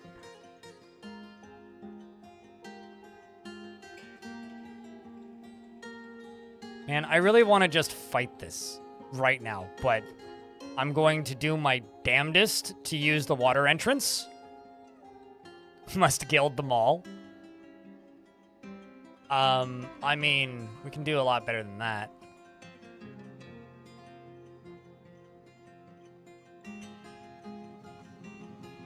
See how this is doing. Select priest. Sacred silver. Magikarp is now a priest. Congratulations. Please don't kill the dog. Going to have to lock this door in a second.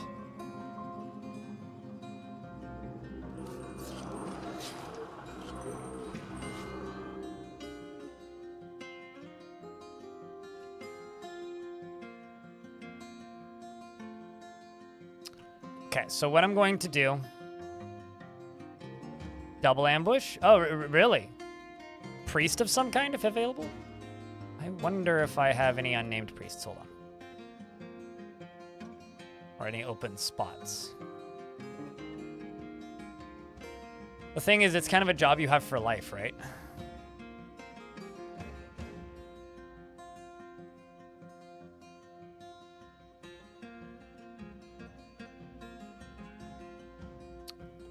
I don't think I do, mate. I would have to, like, demote somebody, and I don't really want to do that. Yeah. Guild halls don't get priests, obviously, which is, what, like, why am I clicking on a guild hall anyway, Lamau? Yeah, I'd have to remove somebody from their post. Do you have a second choice, or... Notes. Dr. Phineas, what's up, dude?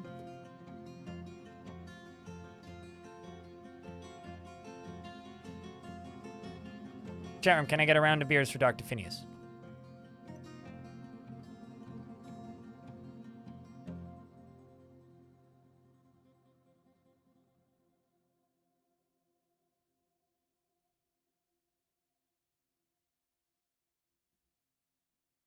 The Moses device has been activated, I think. Is it? What?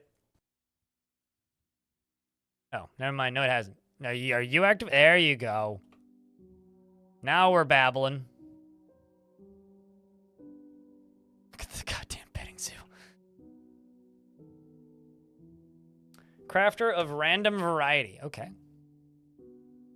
Hey, chat, what kind of crafter? Which one looks good? Let me know. If you guys see any dwarf that you think that Red Octo should have, let me know. How's the fort? We're getting attacked by a gigantic petting zoo of cuteness.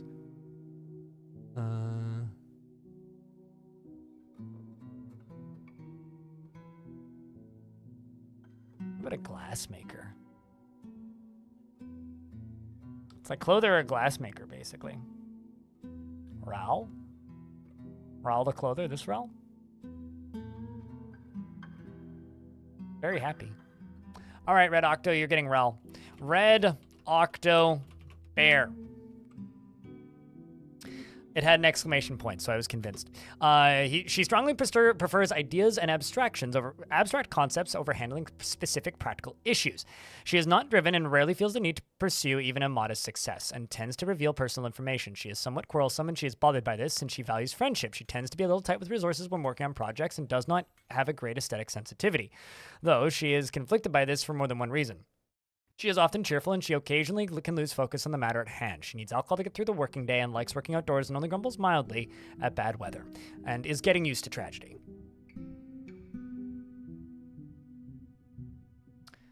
She dreams of creating a great work of art, and the dream was realized. Personally, disdains loyalty, sees perseverance in the face of adversity as bullheaded and foolish, and doesn't see cooperation as valuable. She likes nickel, silver, and smoky quartz, and gems and greaves, and goblets and goats for their eating habits, and moon crones for their macabre ways, and the sound of the festive mirth, and when possible prefers to consume dwarven beer, whip vine, and absolutely hates oysters. I also don't particularly like oysters, honestly. I'll eat them, but you're a member of the Clothers and the Craftsdwarves guilds. And you have several close friends. You are a member of the Sect of Beguiling, and you worship Folkish Mulserid, whatever that is. And you want to spend some time with family. You're a little lonely. Also, Neokai, you made a discovery, by the way. I don't know if you were here for it. The discovery you made was... Apparently you became more cautious after seeing a dead body.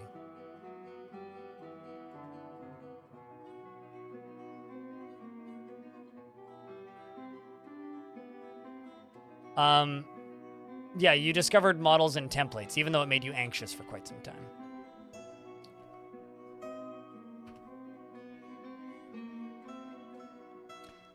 All right, so something that I need to try and do during this siege is I need to try and save this giant kiwi. But we're going to pull this lever now that the Moses device is running.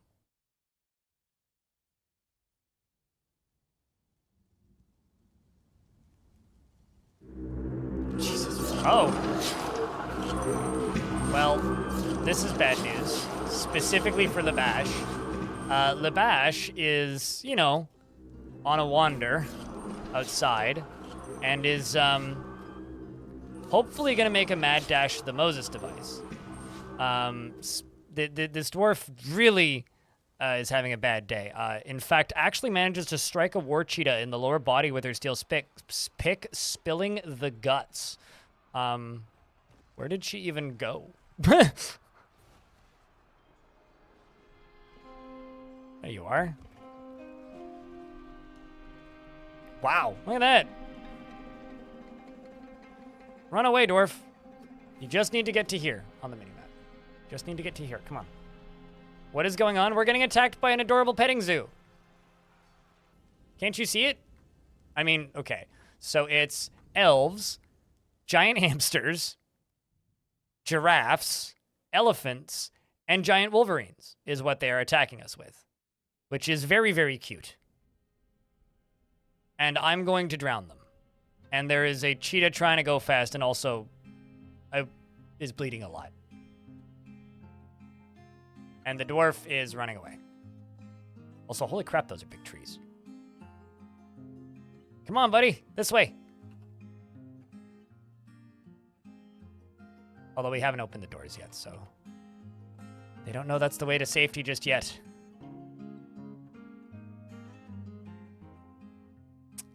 Well, the cheetah died.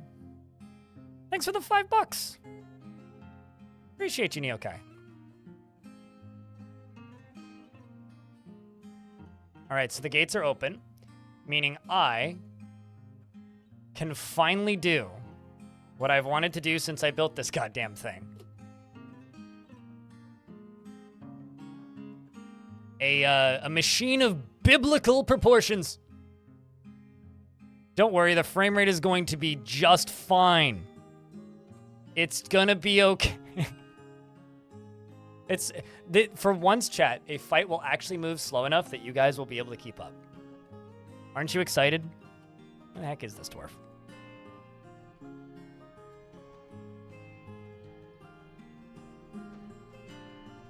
Oh, there you are. See all these elves over here? Blinking. Big scary. Oh no. Rough day, dude. Chat room, can I get a round of beer for the beautiful, glorious, wondrous ASCII that you get to witness right here? Look at this. The great mists coming off the side of the lake. The sands that have been pressed down by many, many, many moons worth of feet stepping across them. The hysterics that we get to laugh at the poor, incompetent soul who's incapable of viewing such glory, with their pathetic, probably functioning better than my eyes, as the dwarf cowers in fear over in the corner. All right. Some of us like ASCII, man. Come on. Okay. We've got the attack of the Adorableness Petting Zoo.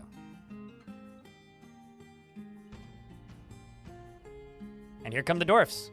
You know, the beauty of this is if I make them station, like a little bit off to the side, I wonder if they'll get swimming skill. I hadn't actually thought about this, but now I'm wondering. You guys go there and you guys go there. It'll be great. It's totally safe, I swear. You'll even get happy thoughts about being near a waterfall, right? Right? Yeah. Okay. And maybe a shower or 5? How about you? See?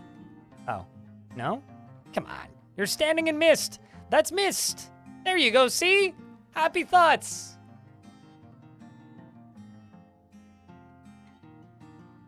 For whatever it's worth, this is the most dwarves I've ever had in a fort, okay? And the frame rate's actually, like, surprisingly fine, except for when I turn on this thing for what I should assume would be obvious reasons.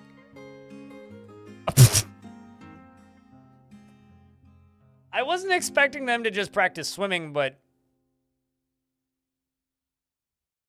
Okay. I mean... Fine. Is that dwarf still alive? Have they spared him? Hang in there, Dwarfus. This does look kind of awesome, though. Yeah, like, everything about this is so freaking cool.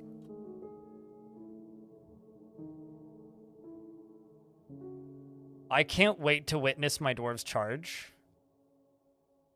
This is either going to go very, very well or extraordinarily poorly. Whose pet cat is this? This is Ashton's pet cat. Where's Ashton? I think you're in the military. Yes, you are. So, shout outs to the cat who's here, making sure it's safe for their parent, who's on, or to their pet, for their pet, leading the way for the cowardly dwarf.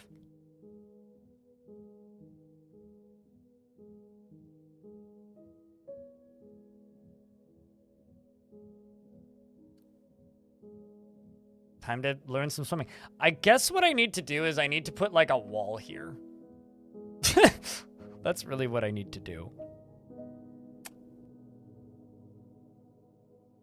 This is peak Dwarf Fortress. Don't worry. Before I'm done with this fort, I will make a hard save so you guys can screw around with this if you want. I'm really curious to see how well this runs on other people's forts or on other people's computers.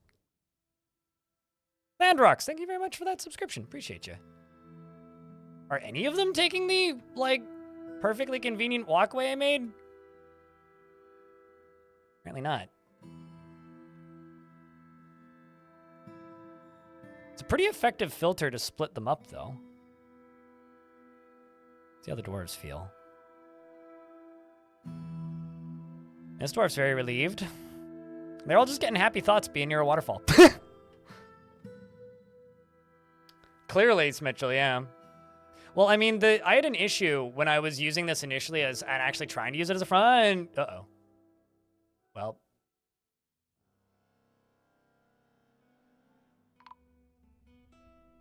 Well, more parties have joined the plight.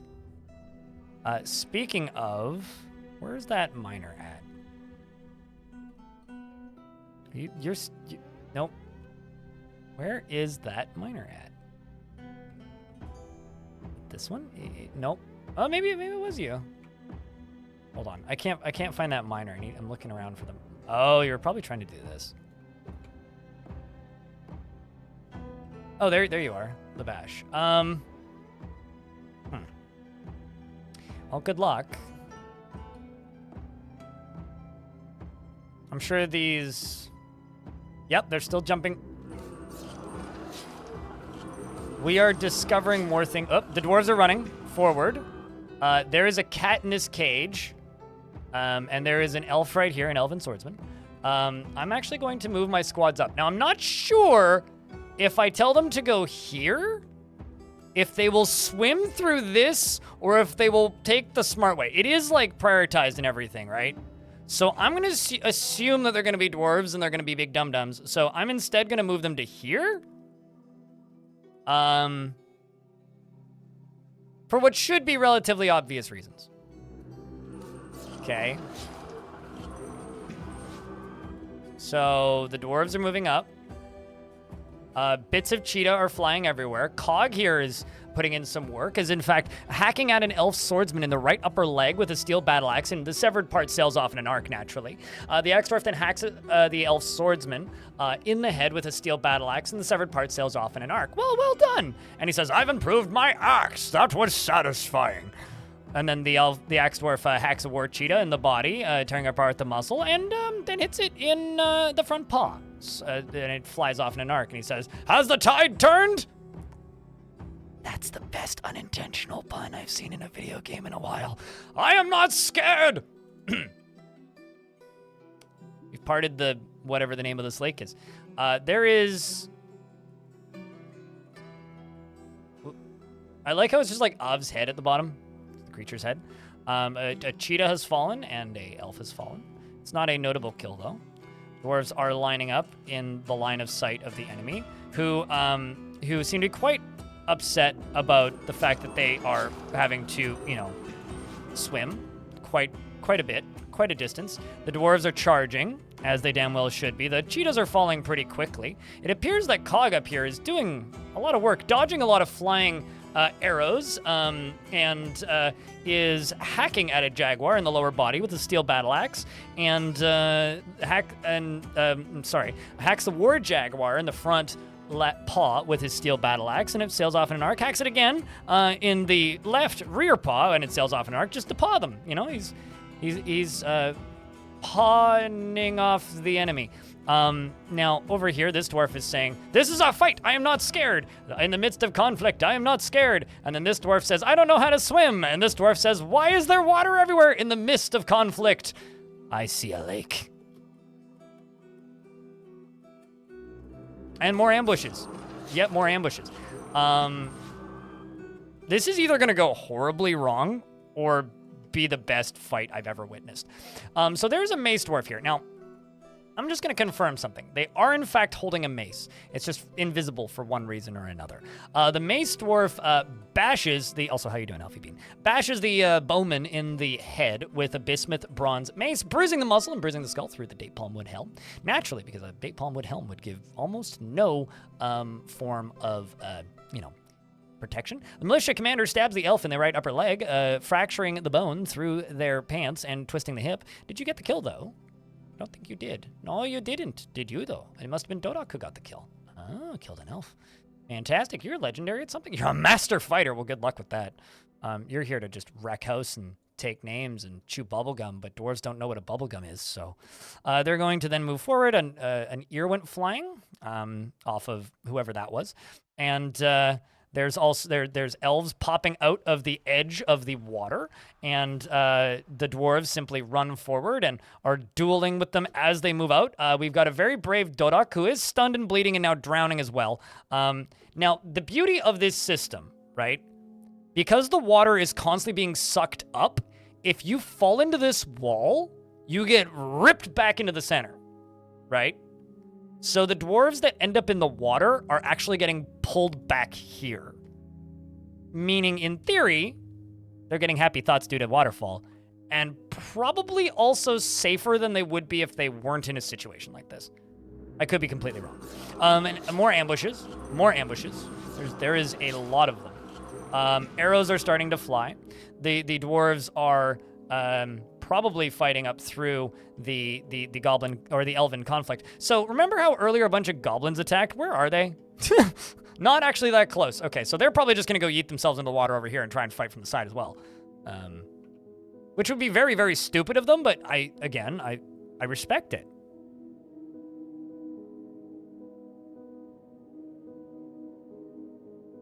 Okay, so the dwarves are continuing to move directly forward through the absolute mess of carnage. I'm impressed. Yes, okay. I'm impressed that they are sticking to the middle. That's what I'm the most impressed by here. Okay, Dodok, who got injured earlier, is now in a much better way. Most recently, stabbing an elf bowman in the right foot, and the injured part was cloven asunder. And there's more friends of nature that we must curse. So curse all friends of nature. The siege icon is still up there, so the goblins are still in somewhere, which means we're probably going to see them jumping in here. Yep, any second now they're going to pop in behind us. This one's even firing bolts. How? Through the water? Oh my god, they are. That's kind of amazing, actually. But they're... Wait. I'm curious if they are actually hitting their targets. Yeah, silver bolt. That's just... Flying arrow.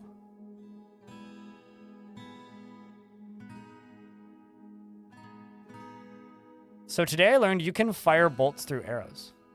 Or bolts through water. Which is kind of amazing, actually. They're continuing to fight forward, so now's when they'll probably start swimming. The dwarves are moving through the enemy invaders pretty quickly. At the great, massive frame rate of 5. The elves are letting loose many an arrow. I'm not seeing them starting to retreat just yet. We've got Edom here in a martial trance, who is stabbing the giant hamster, naturally, in the rear leg, which is tearing the muscle, and then stabbing it in the right rear paw as well. After dodging out of the way of many a bolt. I'm actually curious, do we have any injured? And really, if you want to see injured, you check at the back, but I'm not seeing any injured. That is a good sign so far. Now, is that dwarf still alive?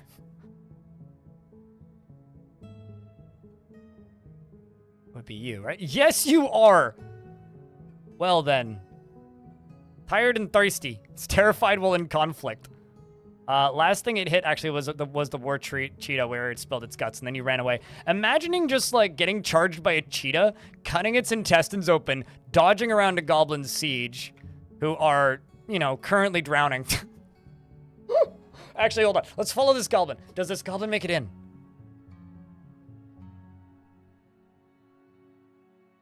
Like, how do you retreat out of this?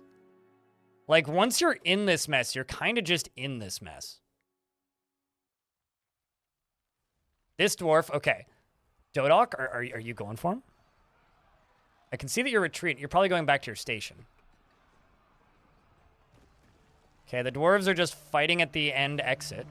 I also need to make sure that nothing actually gets into here. Considering we still have, some, I guess this back squad, like, stationed back here, maybe? Or unless they're all sleeping. What squad is this? Okay, so I do actually have a squad stationed back here, which is kind of fun. That's actually smart. I did that accidentally, but that's probably for the best. Dwarves are pushing up through the front. We've got 2 goblins coming down now.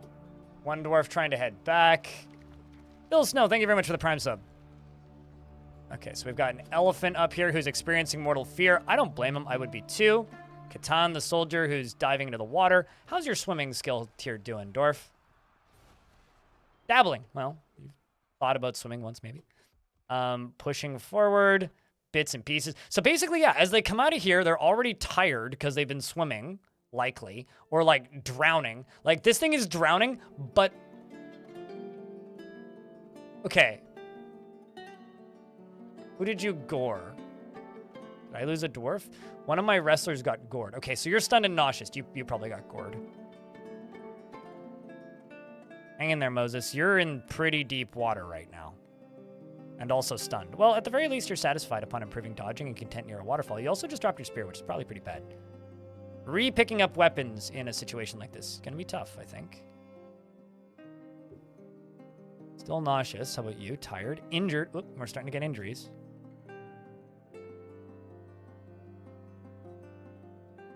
Okay, I'm going to move... Not this one. You, and you. We're all going to go station up here instead of trying to head back, which is what they're currently doing. So I need them to stay in the middle here because I've got some very enthusiastic dwarves up here that are starting to end up in a bad spot, and they need backup. This elephant pops through and immediately starts getting hacked apart. Got all of the giant hamsters collapsing under the weight of their own stir. I don't know what that means. Got dwarf. Oop. I thought this dwarf just died. Nope, but he is pretty injured. He's done quite well. You know, he killed a giraffe and 2 elves. Naturally. We've got this enraged elephant here. The elephants are actually like the scariest thing here. But we've got many a dwarf piling forward. This one, Eshton here, is overexerted and nauseous. Injured and nauseous on Moses. Got other dwarves moving forward. They're all terrified. Gruesome wounds. Do not succumb to fear. I'm panicking. I was attacked. Yeah, this is like one of the hardest combat things I've ever built to retreat from. This elephant is causing us some major grief, but they're finally taking it out by stabbing it repeatedly with the spears. And there it goes.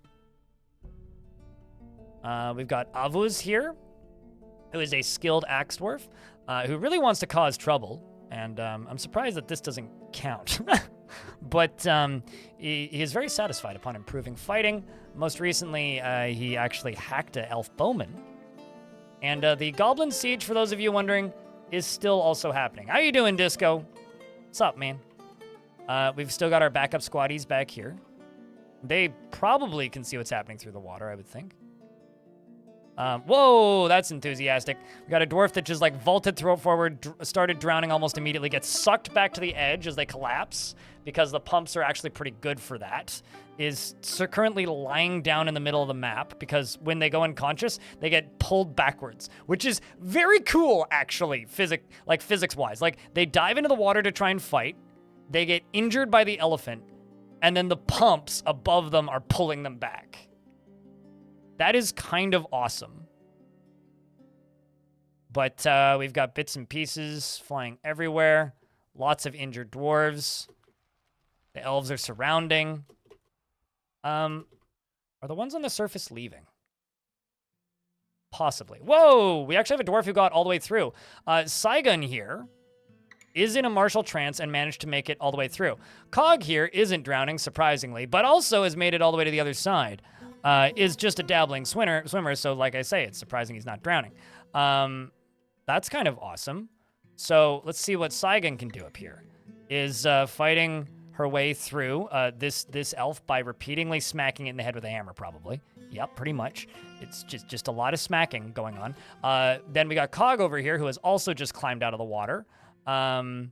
Down here, we still don't appear to have anyone dead just yet. Statue Sounds is also in a martial trance in the middle of this absolute clusterfuck. So now we've got surrounded elven warriors up top here.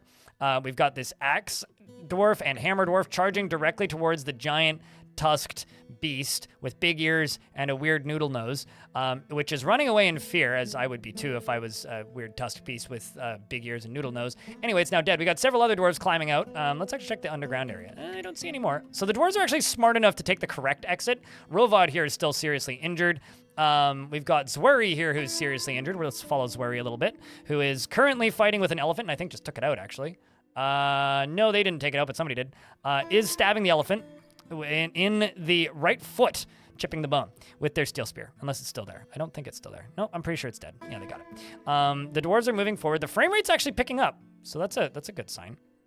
I say that as it starts to... It's okay. It's doubled. It's no longer 8 frames a second, so that's a good sign, I would say. We've got many dwarves that keep running out, getting stunned and getting pulled back. That is so cool. We've got quite a few dwarves up on the surface now. Saigon, the Hammer Lord, as well as Logan, as well as Cog, who are all chasing this long-necked creature, and is now stabbing the speedy kitty, and then running over to this elf who says, probably something along the lines of, I've improved my bow. That was satisfying. Then gets bonked with a lot of shit, or dodges a lot of shit, and then probably says something else at some point before they die. I was attacked. is what he says. Naturally, as your arm goes flying. Improve that, elf.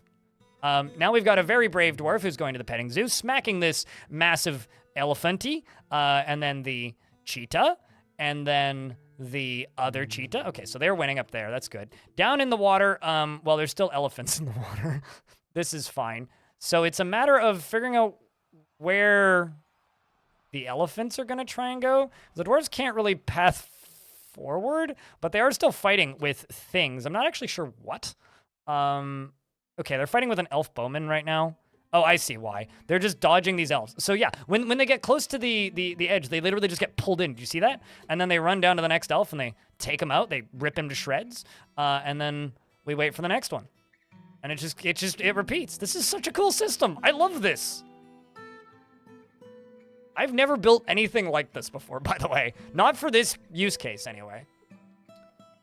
This bottom squad down here, the barricaded dwarfs of whatever the heck, you guys can go up here. Let's see if they run the correct way. So let's follow Nodokasa.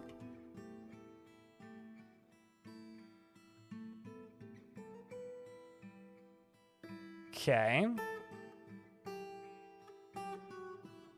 cheetahs can't run in the dwarfs, like, maybe not the dwarfs' defense, but cheetahs can't run fast for very long. Like, that's always what I've read about cheetahs is like, yeah, they are extraordinarily fast on the ground, but they can't run for very long because they get tired.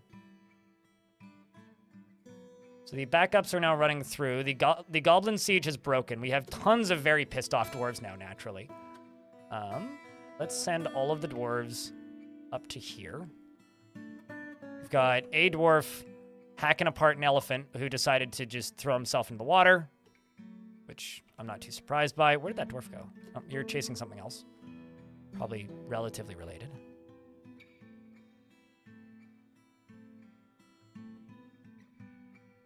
Or you're just sitting there completely at a loss of where to go. All right, well, let's send all of the squads back down here, actually, because we do still have baddies in here. Although there are still dwarfs down here who could probably do a decent amount of damage to them, even with only a shield. I mean, what was your last thing that you did? The last thing that happened to you is you got kicked by an elephant. Well, the fact that this dwarf is still alive is kind of amazing. Hang in there, Moses. We've got another elf who's probably out of ammunition, who's about to get thwacked forward, probably. Oh, he is delighted being near a waterfall. Well, at least that's good. At least somebody's happy. Dwarves all hanging around the edge of the remains of the petting zoo. Oh, here comes the elf. Done drowning. Ready to get stabbed to death. The dwarves run up. Begins the stabbing. Embedding spears in him. Ripping them out. An artery has been opened. The elf isn't dead just yet, but likely not to live much longer.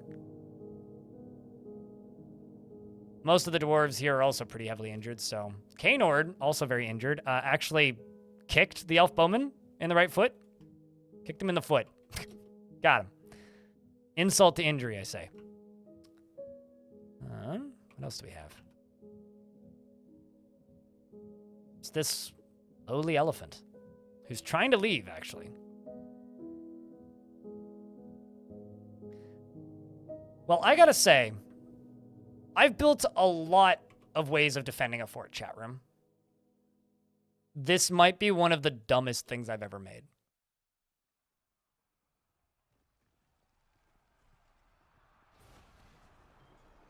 Like, genuinely, this might be one of the stupidest things I've ever built. But also at the same time, I think I love it. Now we just need to figure out how to get this dwarf out of here. And we can just let this elephant go. You can just escape.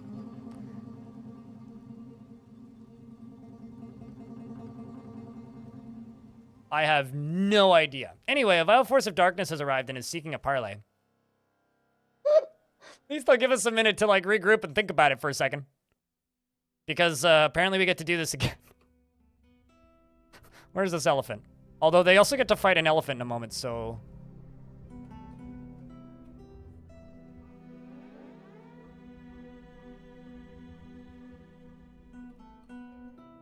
No rest indeed, yeah. Okay, so... I'm going to add a chunk to this burrow temporarily, which is just going to be all of this and all of this. So at the very least, rescue the injured dwarves.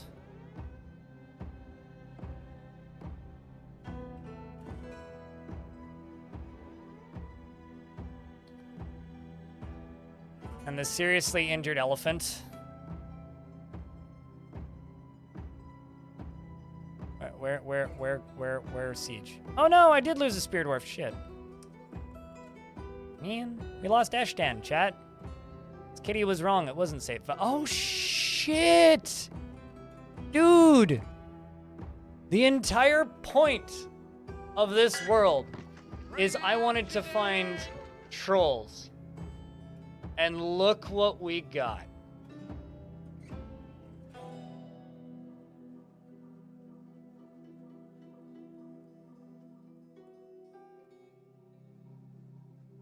Look what we got. Dang. Literally.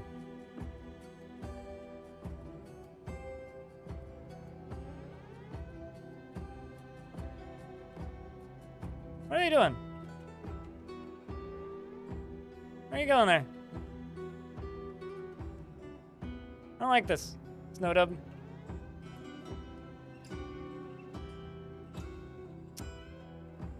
need this dwarf to be saved. And also this dwarf to be saved. And also I need this elephant to get out of here. Also, actually, apparently I need a lot of dwarves to be saved. Yeah, looks like there's a lot of wounded that need recovering.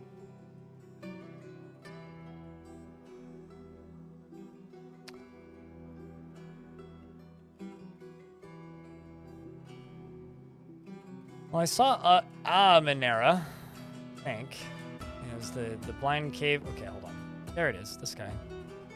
Yeah, we do have a single Minera.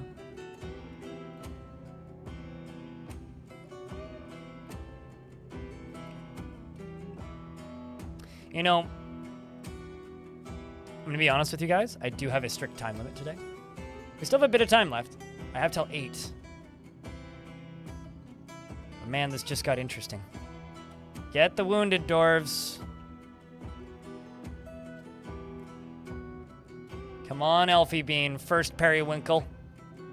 We need your bravery right now.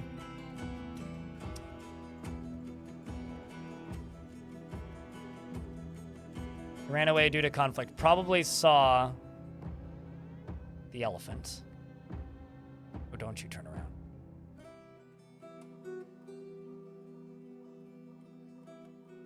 God damn it.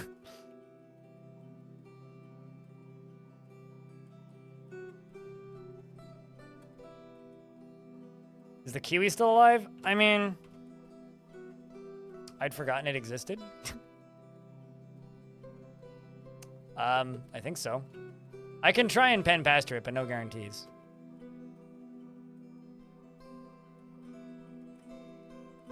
How did Doc do in that fight? Not bad. Not bad. The elephant be hunting, chat.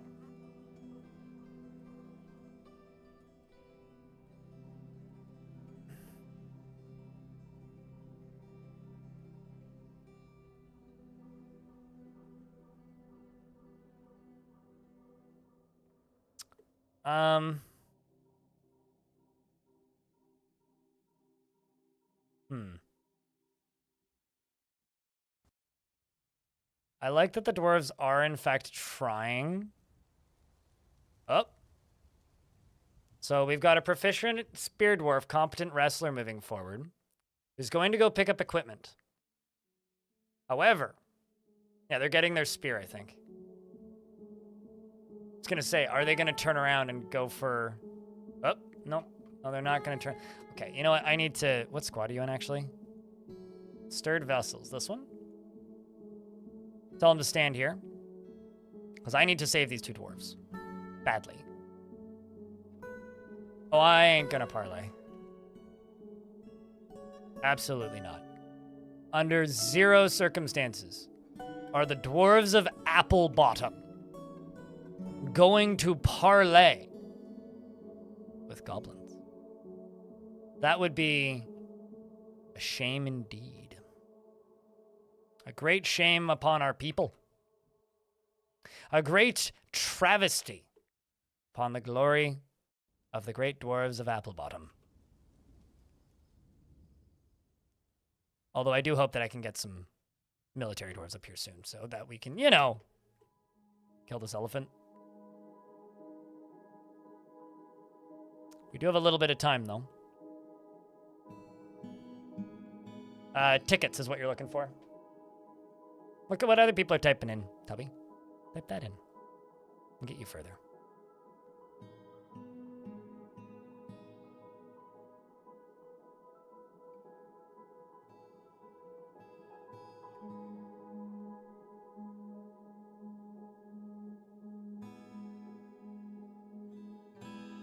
I do wonder what this dwarf is doing.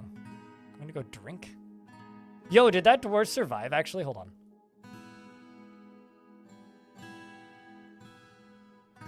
Chat, Labash survived. I'm pretty sure that's the Labash. That dwarf survived the goblin siege / petting zoo infestation.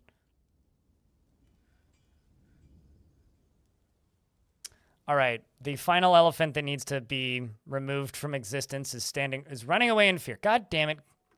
Can you don't even have to come this much closer. Come on, we're almost there. You just need to stand like right here, elephant. Come on. Come to me.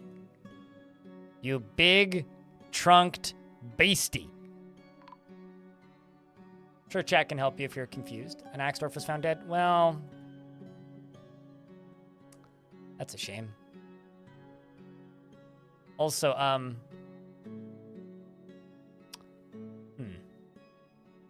this might be about to get bad, chat room.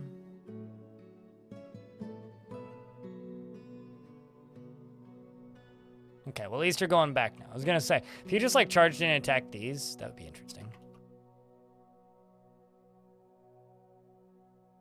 Okay, sweet. The elephant has finally decided to make its final mistake and move towards us, and it's no longer an elephant. Okay, sweet. So I can let all of my dwarves go get whatever snacks they need, whatever else they need. Oh, hey, you stood up. Look at that. Now you. We just need to get Nish.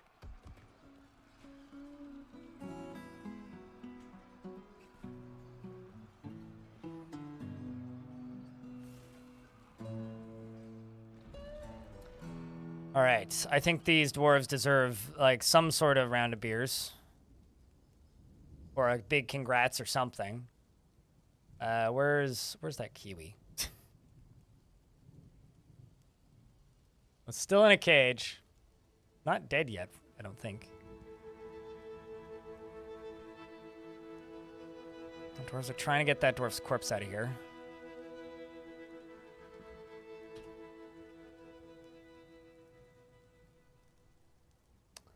Well, I do still have dwarves coming up to recover wounded, so I guess that's good.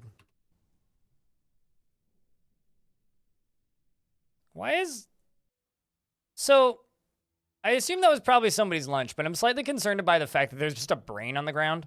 Bob, you got a 10-stream streak. Hello, it's good to see you. I hope you're doing well, Bob. Slightly concerned by the brain on the ground. Sorry. Is that lunchable brain?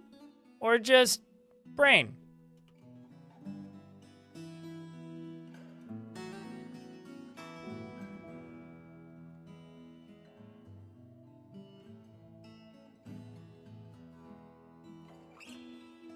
It's gambling. The house always wins. Okay, so Labash, the planter here, is booking it through to go recover wounded. We just need to recover these 2 more dwarves, and then I can remove all of the dwarves from this zone. Once we remove all the dwarves from this zone, we will shout over the edge of the waterfall, "We will not parley!" And then we do it again. But this time with goblins instead of elves. Oh, hey, look at this. We got ourselves a giant kiwi. Awesome. It's not dead.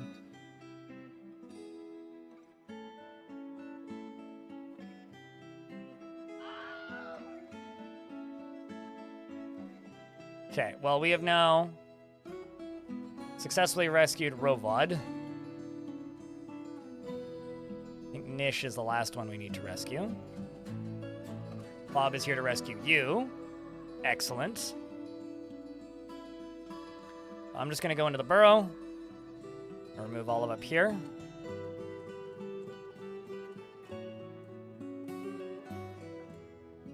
Means dwarves. Get back inside, please. As I also go up here and forbid everything.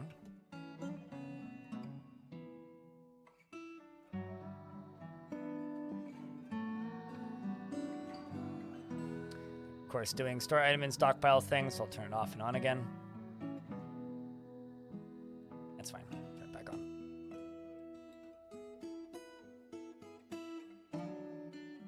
What are you carrying?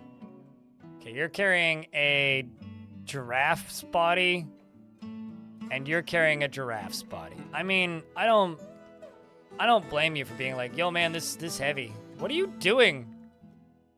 Dwarf's going to go attend a meeting. I mean, Rakust, if you really insist on attending a meeting today. I don't think this is the place.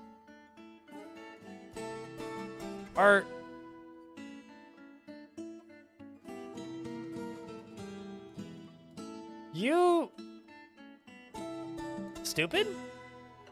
I did, in fact, manage to get the giant kiwi, I think. It's moving its... Yeah, there it is.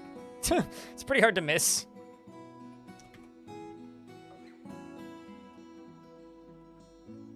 Okay, well, let's get rid of the rest of this. And if that dwarf really wants to attend that meeting and it's that important, then fine, attend the meeting. But you might die.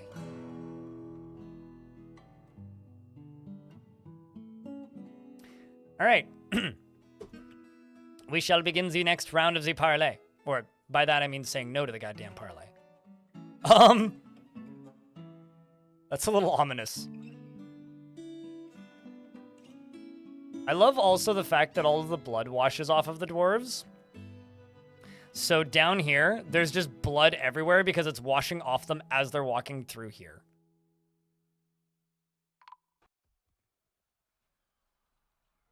Avos, the Marksdwarf has been dead? I don't have any Marksdwarves, though. What? Anyway, the Monera got one.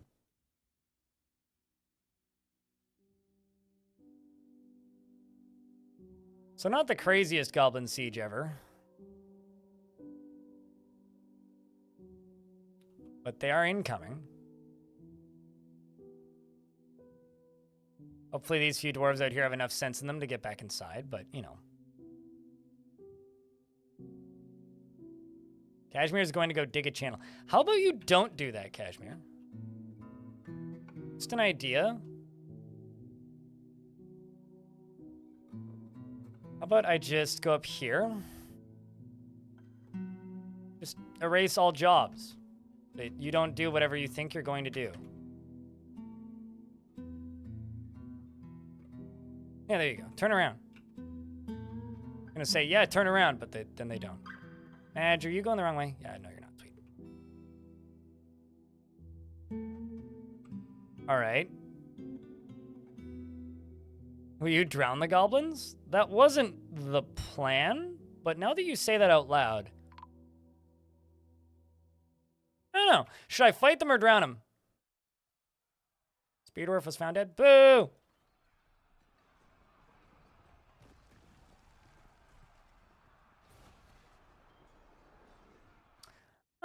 I'm kind of leaning no to drowning the goblins. The reason I'm kind of leaning no is because I'd rather have easier access to their gear. If I drown them, their gear might end up being in very inaccessible places. But I don't know. I would say it needs to be very, very, very overwhelming if you guys want me to drown them. So, be overwhelming, chat. Give me an overwhelming response that you want me to try to drown them. That's 3 people isn't overwhelming. It needs to be overwhelming. You can increase it in the settings menu. The default stops at 220. But no one's stopping you from making your game run at 18 frames a second and cranking it up as high as you want.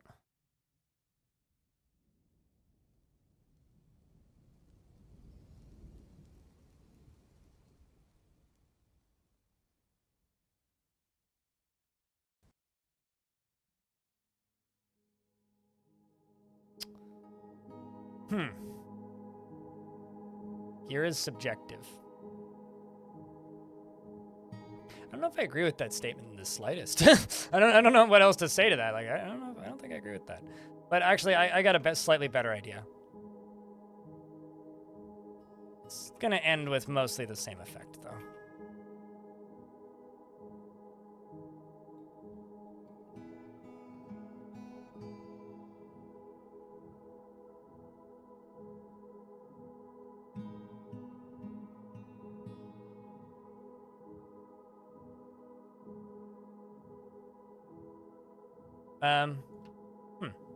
So Lockjaw ended up out here and behind them all. That's unfortunate.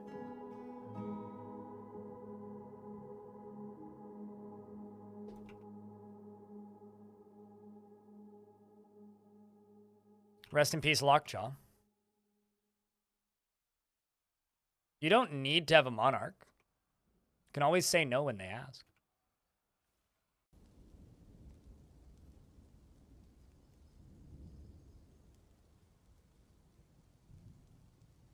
Okay, well, since they decided to do that, I'm just going to do this. I think this is going to be hysterical. Because, like, you guys want me to drown them. This isn't going to efficiently drown them. Not what it's designed to do. But I'm going to pull some levers and push some buttons.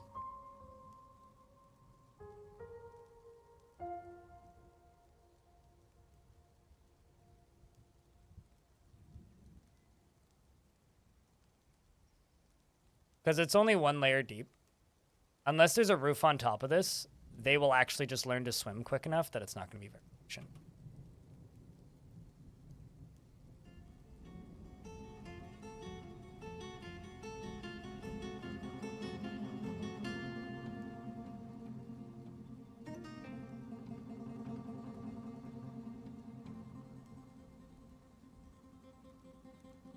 So now what we need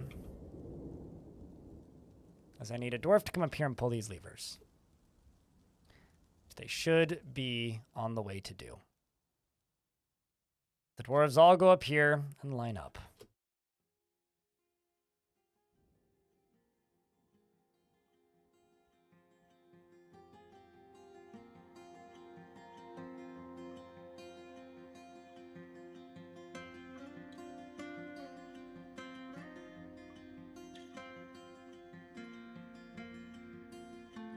Okay, we got lever 1, lever 2.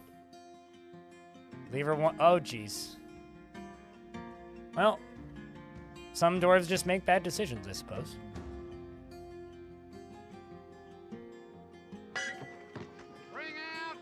So now the important question. Chat room, what do you think? Will this dwarf make it out? Yes or no? The rest of the dwarves, however, we're gonna go challenge the goblins in the open.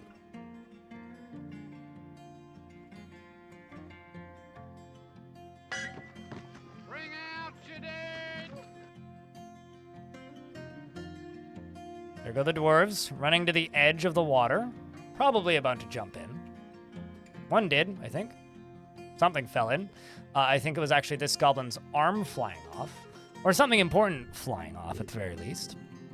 The dwarves, after clotheslining the goblin there, Nodokasa leading the charge, fully fresh because that first fight he didn't even take part, is hacking at the goblin bowman with his upper. He's hacking the goblin bowman in the upper arm with the battle axe, and the bits fly everywhere. The dwarves then charge directly forwards towards the enemy onslaught. We do have one dwarf that I think that just sustained some injuries, but they should be okay. Goblin flies to pieces immediately upon being challenged. The siege out in the open is quite gruesome and glorious. However, Stormwolf and Burr have both been found dead. So we have lost some dwarves pretty damn quickly here, which is a bit of a shame. However, no rest for the dwarves, as Cog, who survived way more in the last siege than this in front of him, charges directly forward. The problem is our armor is still very much lacking because of how little metal is actually on this map. The dwarves are fighting them out in the open. As far as dwarves that have been slain, though, we just lost Catan, the wrestler. The dwarves are moving forwards through the goblin encampment and push them back, taking out the enemy in rather large numbers. We also have Rizen, who's in a martial trance in the water for reasons. And in the martial trance in water, he's mostly just dodging the goblin criminal because he's getting attacked by a goblin criminal. One of these goblins is a criminal. This one's a criminal. You have a wife. Ooh. You're a member of the Putrid Fiend. How fantastic. Have you killed anything? No. Well, you're a pretty bad criminal then. Gets out of the water and starts to run away, as any smart dwarf would in a situation like this. The rest of the dwarves compiling down towards the direction of where this dwarf is, throwing themselves into the water to fend off the enemy siege. And where are the vast majority of them at this point? Because it says that they're still sieging us. Well, I guess they're like in the water mostly. Dwarves are pulling themselves out of the water as fast as they're diving back in. Coming around the corner, this one is Odam here is seriously injured. They're then charging what appears to be north. I think the Monera just got wrecked into pieces.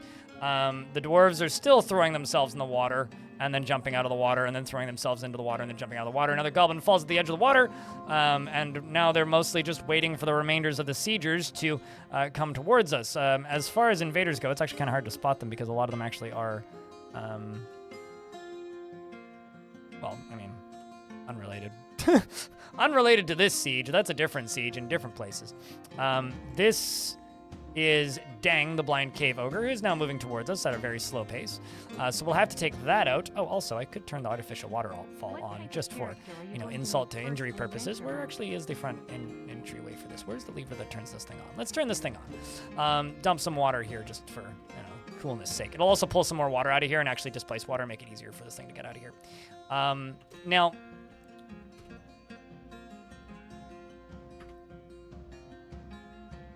Dedok is not in fact dead yet. What is your swimming skill here, Dedok? Dedok here is currently a dabbling swimmer and is swimming through a very gross, smelly, likely pile of bodies. The blind cave ogre is making its way towards the shore. It's almost there, in fact. Folk, thanks for the 8th month. The siege has been broken. The blind cave ogre clearly liked the water, but the dwarves like the land and thus have the advantage now. And are fighting with the blind cave ogre.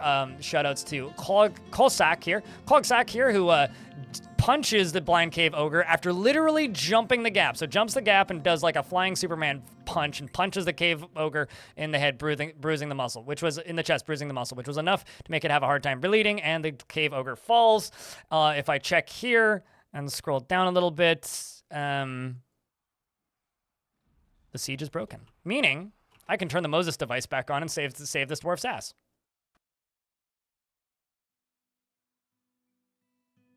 And the frame rate's back up to 60. Holy crap. Good siege, I say. Good siege.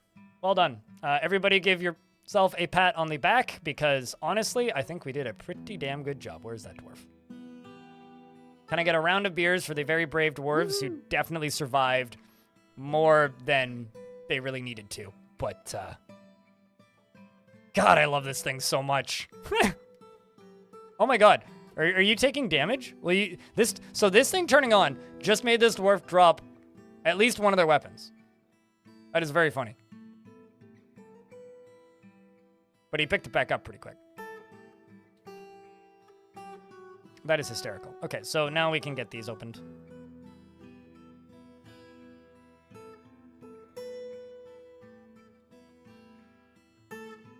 And we even have the Waterfall of Victory running.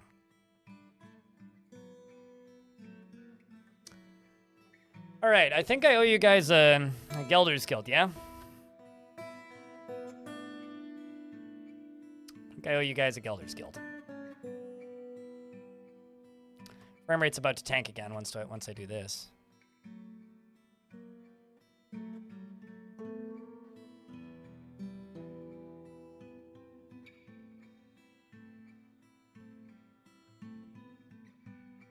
Your amateur mind doesn't know what you're looking at. So this is just a whole bunch of pumps. These pumps are powered. This is a whole bunch of windmills. They're creating the power that is powering the pumps. I can turn them on and off by pulling a lever. This lower layer down here is water, right?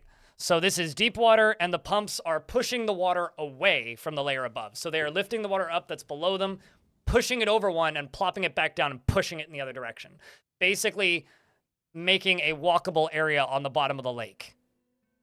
Simply put, there is absolutely no way in hell we would have won that fight had we not had, like, this advantage. And so what would happen is the enemies will see, oh, the water is shallow enough that we can swim through it. So they jump into here because they won't drown. And they start pathing this way, and they're drowning half the time, and they get tired. And then when they hit about here, they actually get sucked in by the currents and outputted this direction, which damn near kills them. Because by the time they've made it through that, they're tired, and then my dwarves just stab them to death. Which is actually a very efficient method of fighting. And this is the first time I've ever built anything like this, so no, this is not like a known strat or anything.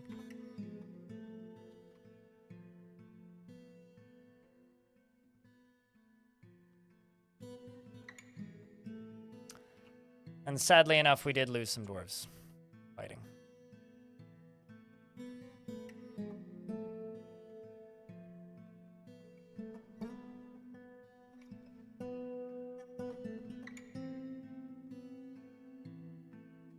Set them to no orders.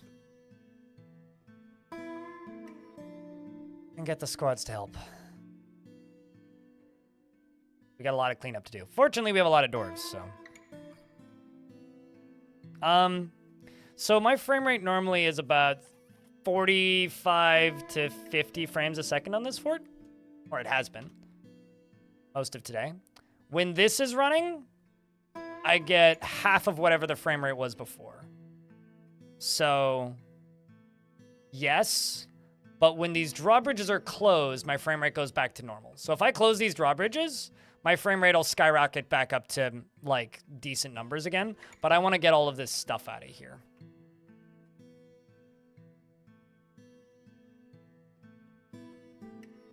I'm not going to go look through dwarves' mines to select a dwarf for you. Give me a task priority or a mood level and beard or no beard, and that's the limitations that I go down. So I'm not going to specifically find you a dwarf that respects skill mastery. Besides, that is technically a member of their culture. So just about any dwarf would respect skill mastery to a point, but if you want that specifically in your description, that's just a matter of luck.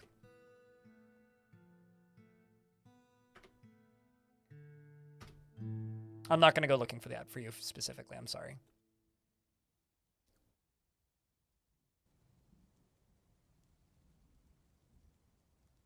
So if you have, you know, any mood, beard, metalworker, okay. Ad pops at pretty good time. That's right when they told me to save.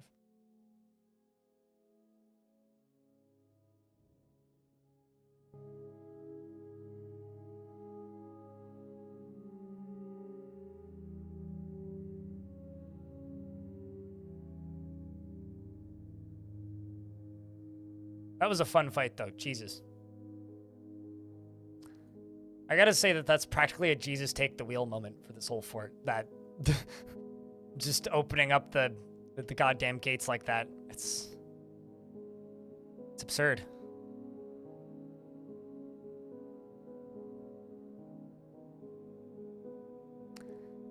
That was absurd. Well, I think that's going to become a highlight for the YouTube channel. I think I can say that pretty confidently. What do you think, chat? I think that deserves to be a highlight. Yeah, I think that deserves to be a highlight.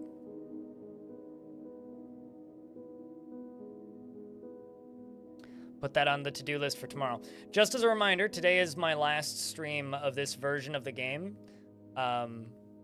before adventure mode. I will probably be retiring this fortress at the end of tonight. But I will make a hard save before I do that and give you guys the save file if you guys want to screw around with it. Because this save file's pretty great. Like, everything about this fort is pretty great, so. Oh, wow, I do actually have like several injured, too. Oh, burrow's still on. All right, let's turn off the burrow now. All right, dwarves, you're free. Go rescue all the injured ones, please. Okay, there we go. So let's say metalsmith. Any mood, beer. Go with this one. One of my assigned smiths. Wait.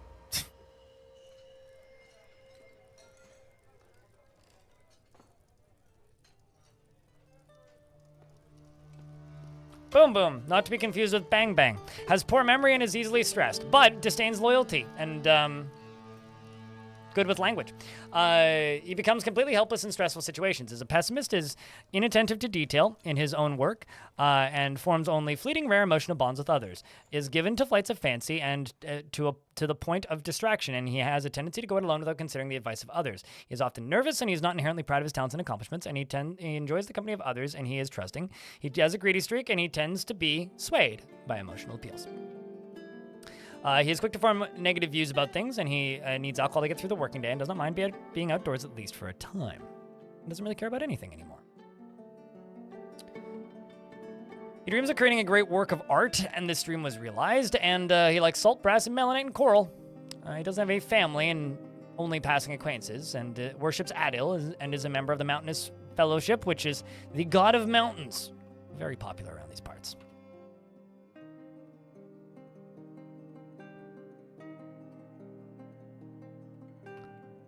All right, well.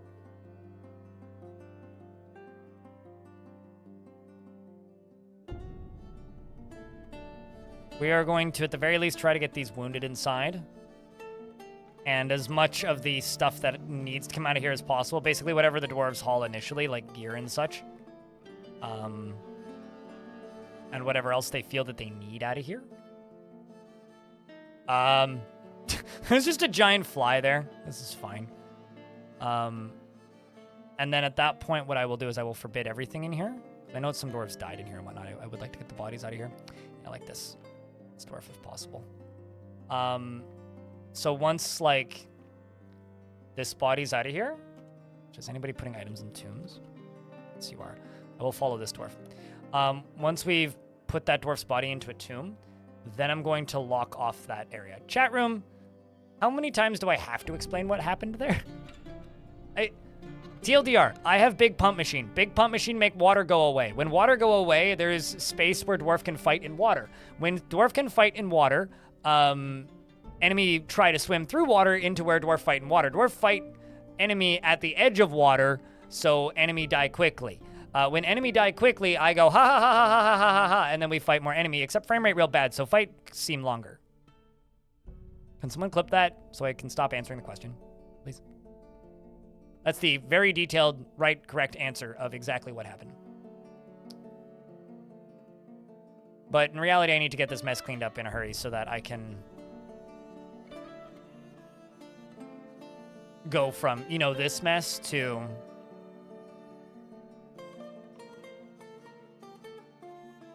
There you go. So that I can go from this mess to, instead of this mess, to cleaning up a, you know, a bigger mess, which is our lack of a Gelders Guild. Speaking of Gelders Guild, a completely unrelated guild, the Tufted Company now requires a guild. Did I not already make one for you? I thought I did. No, okay, that's the Ranger Guild, right.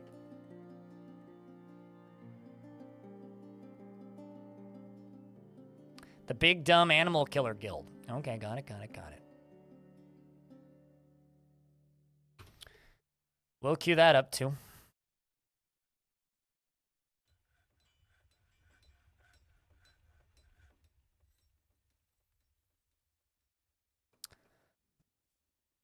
All right, chat. I'm going to let you guys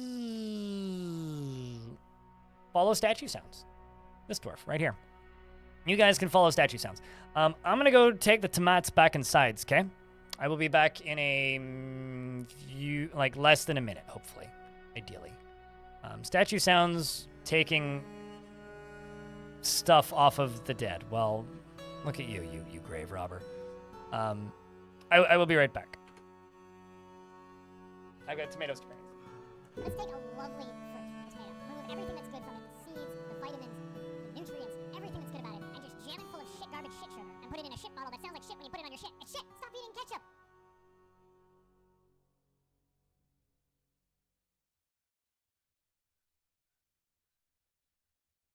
Cheese for everyone! You fucking donkey!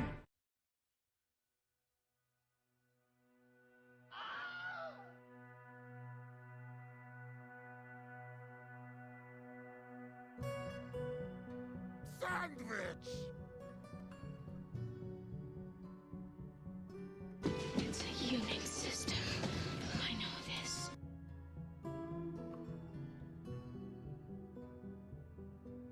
Gobble, gobble, gobble, gobble, gobble, gobble, gobble, gobble, gobble, gobble, gobble, gobble.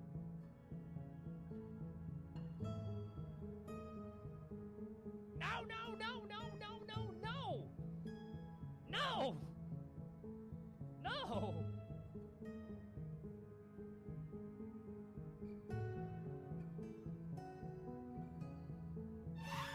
Over here, he has a sword!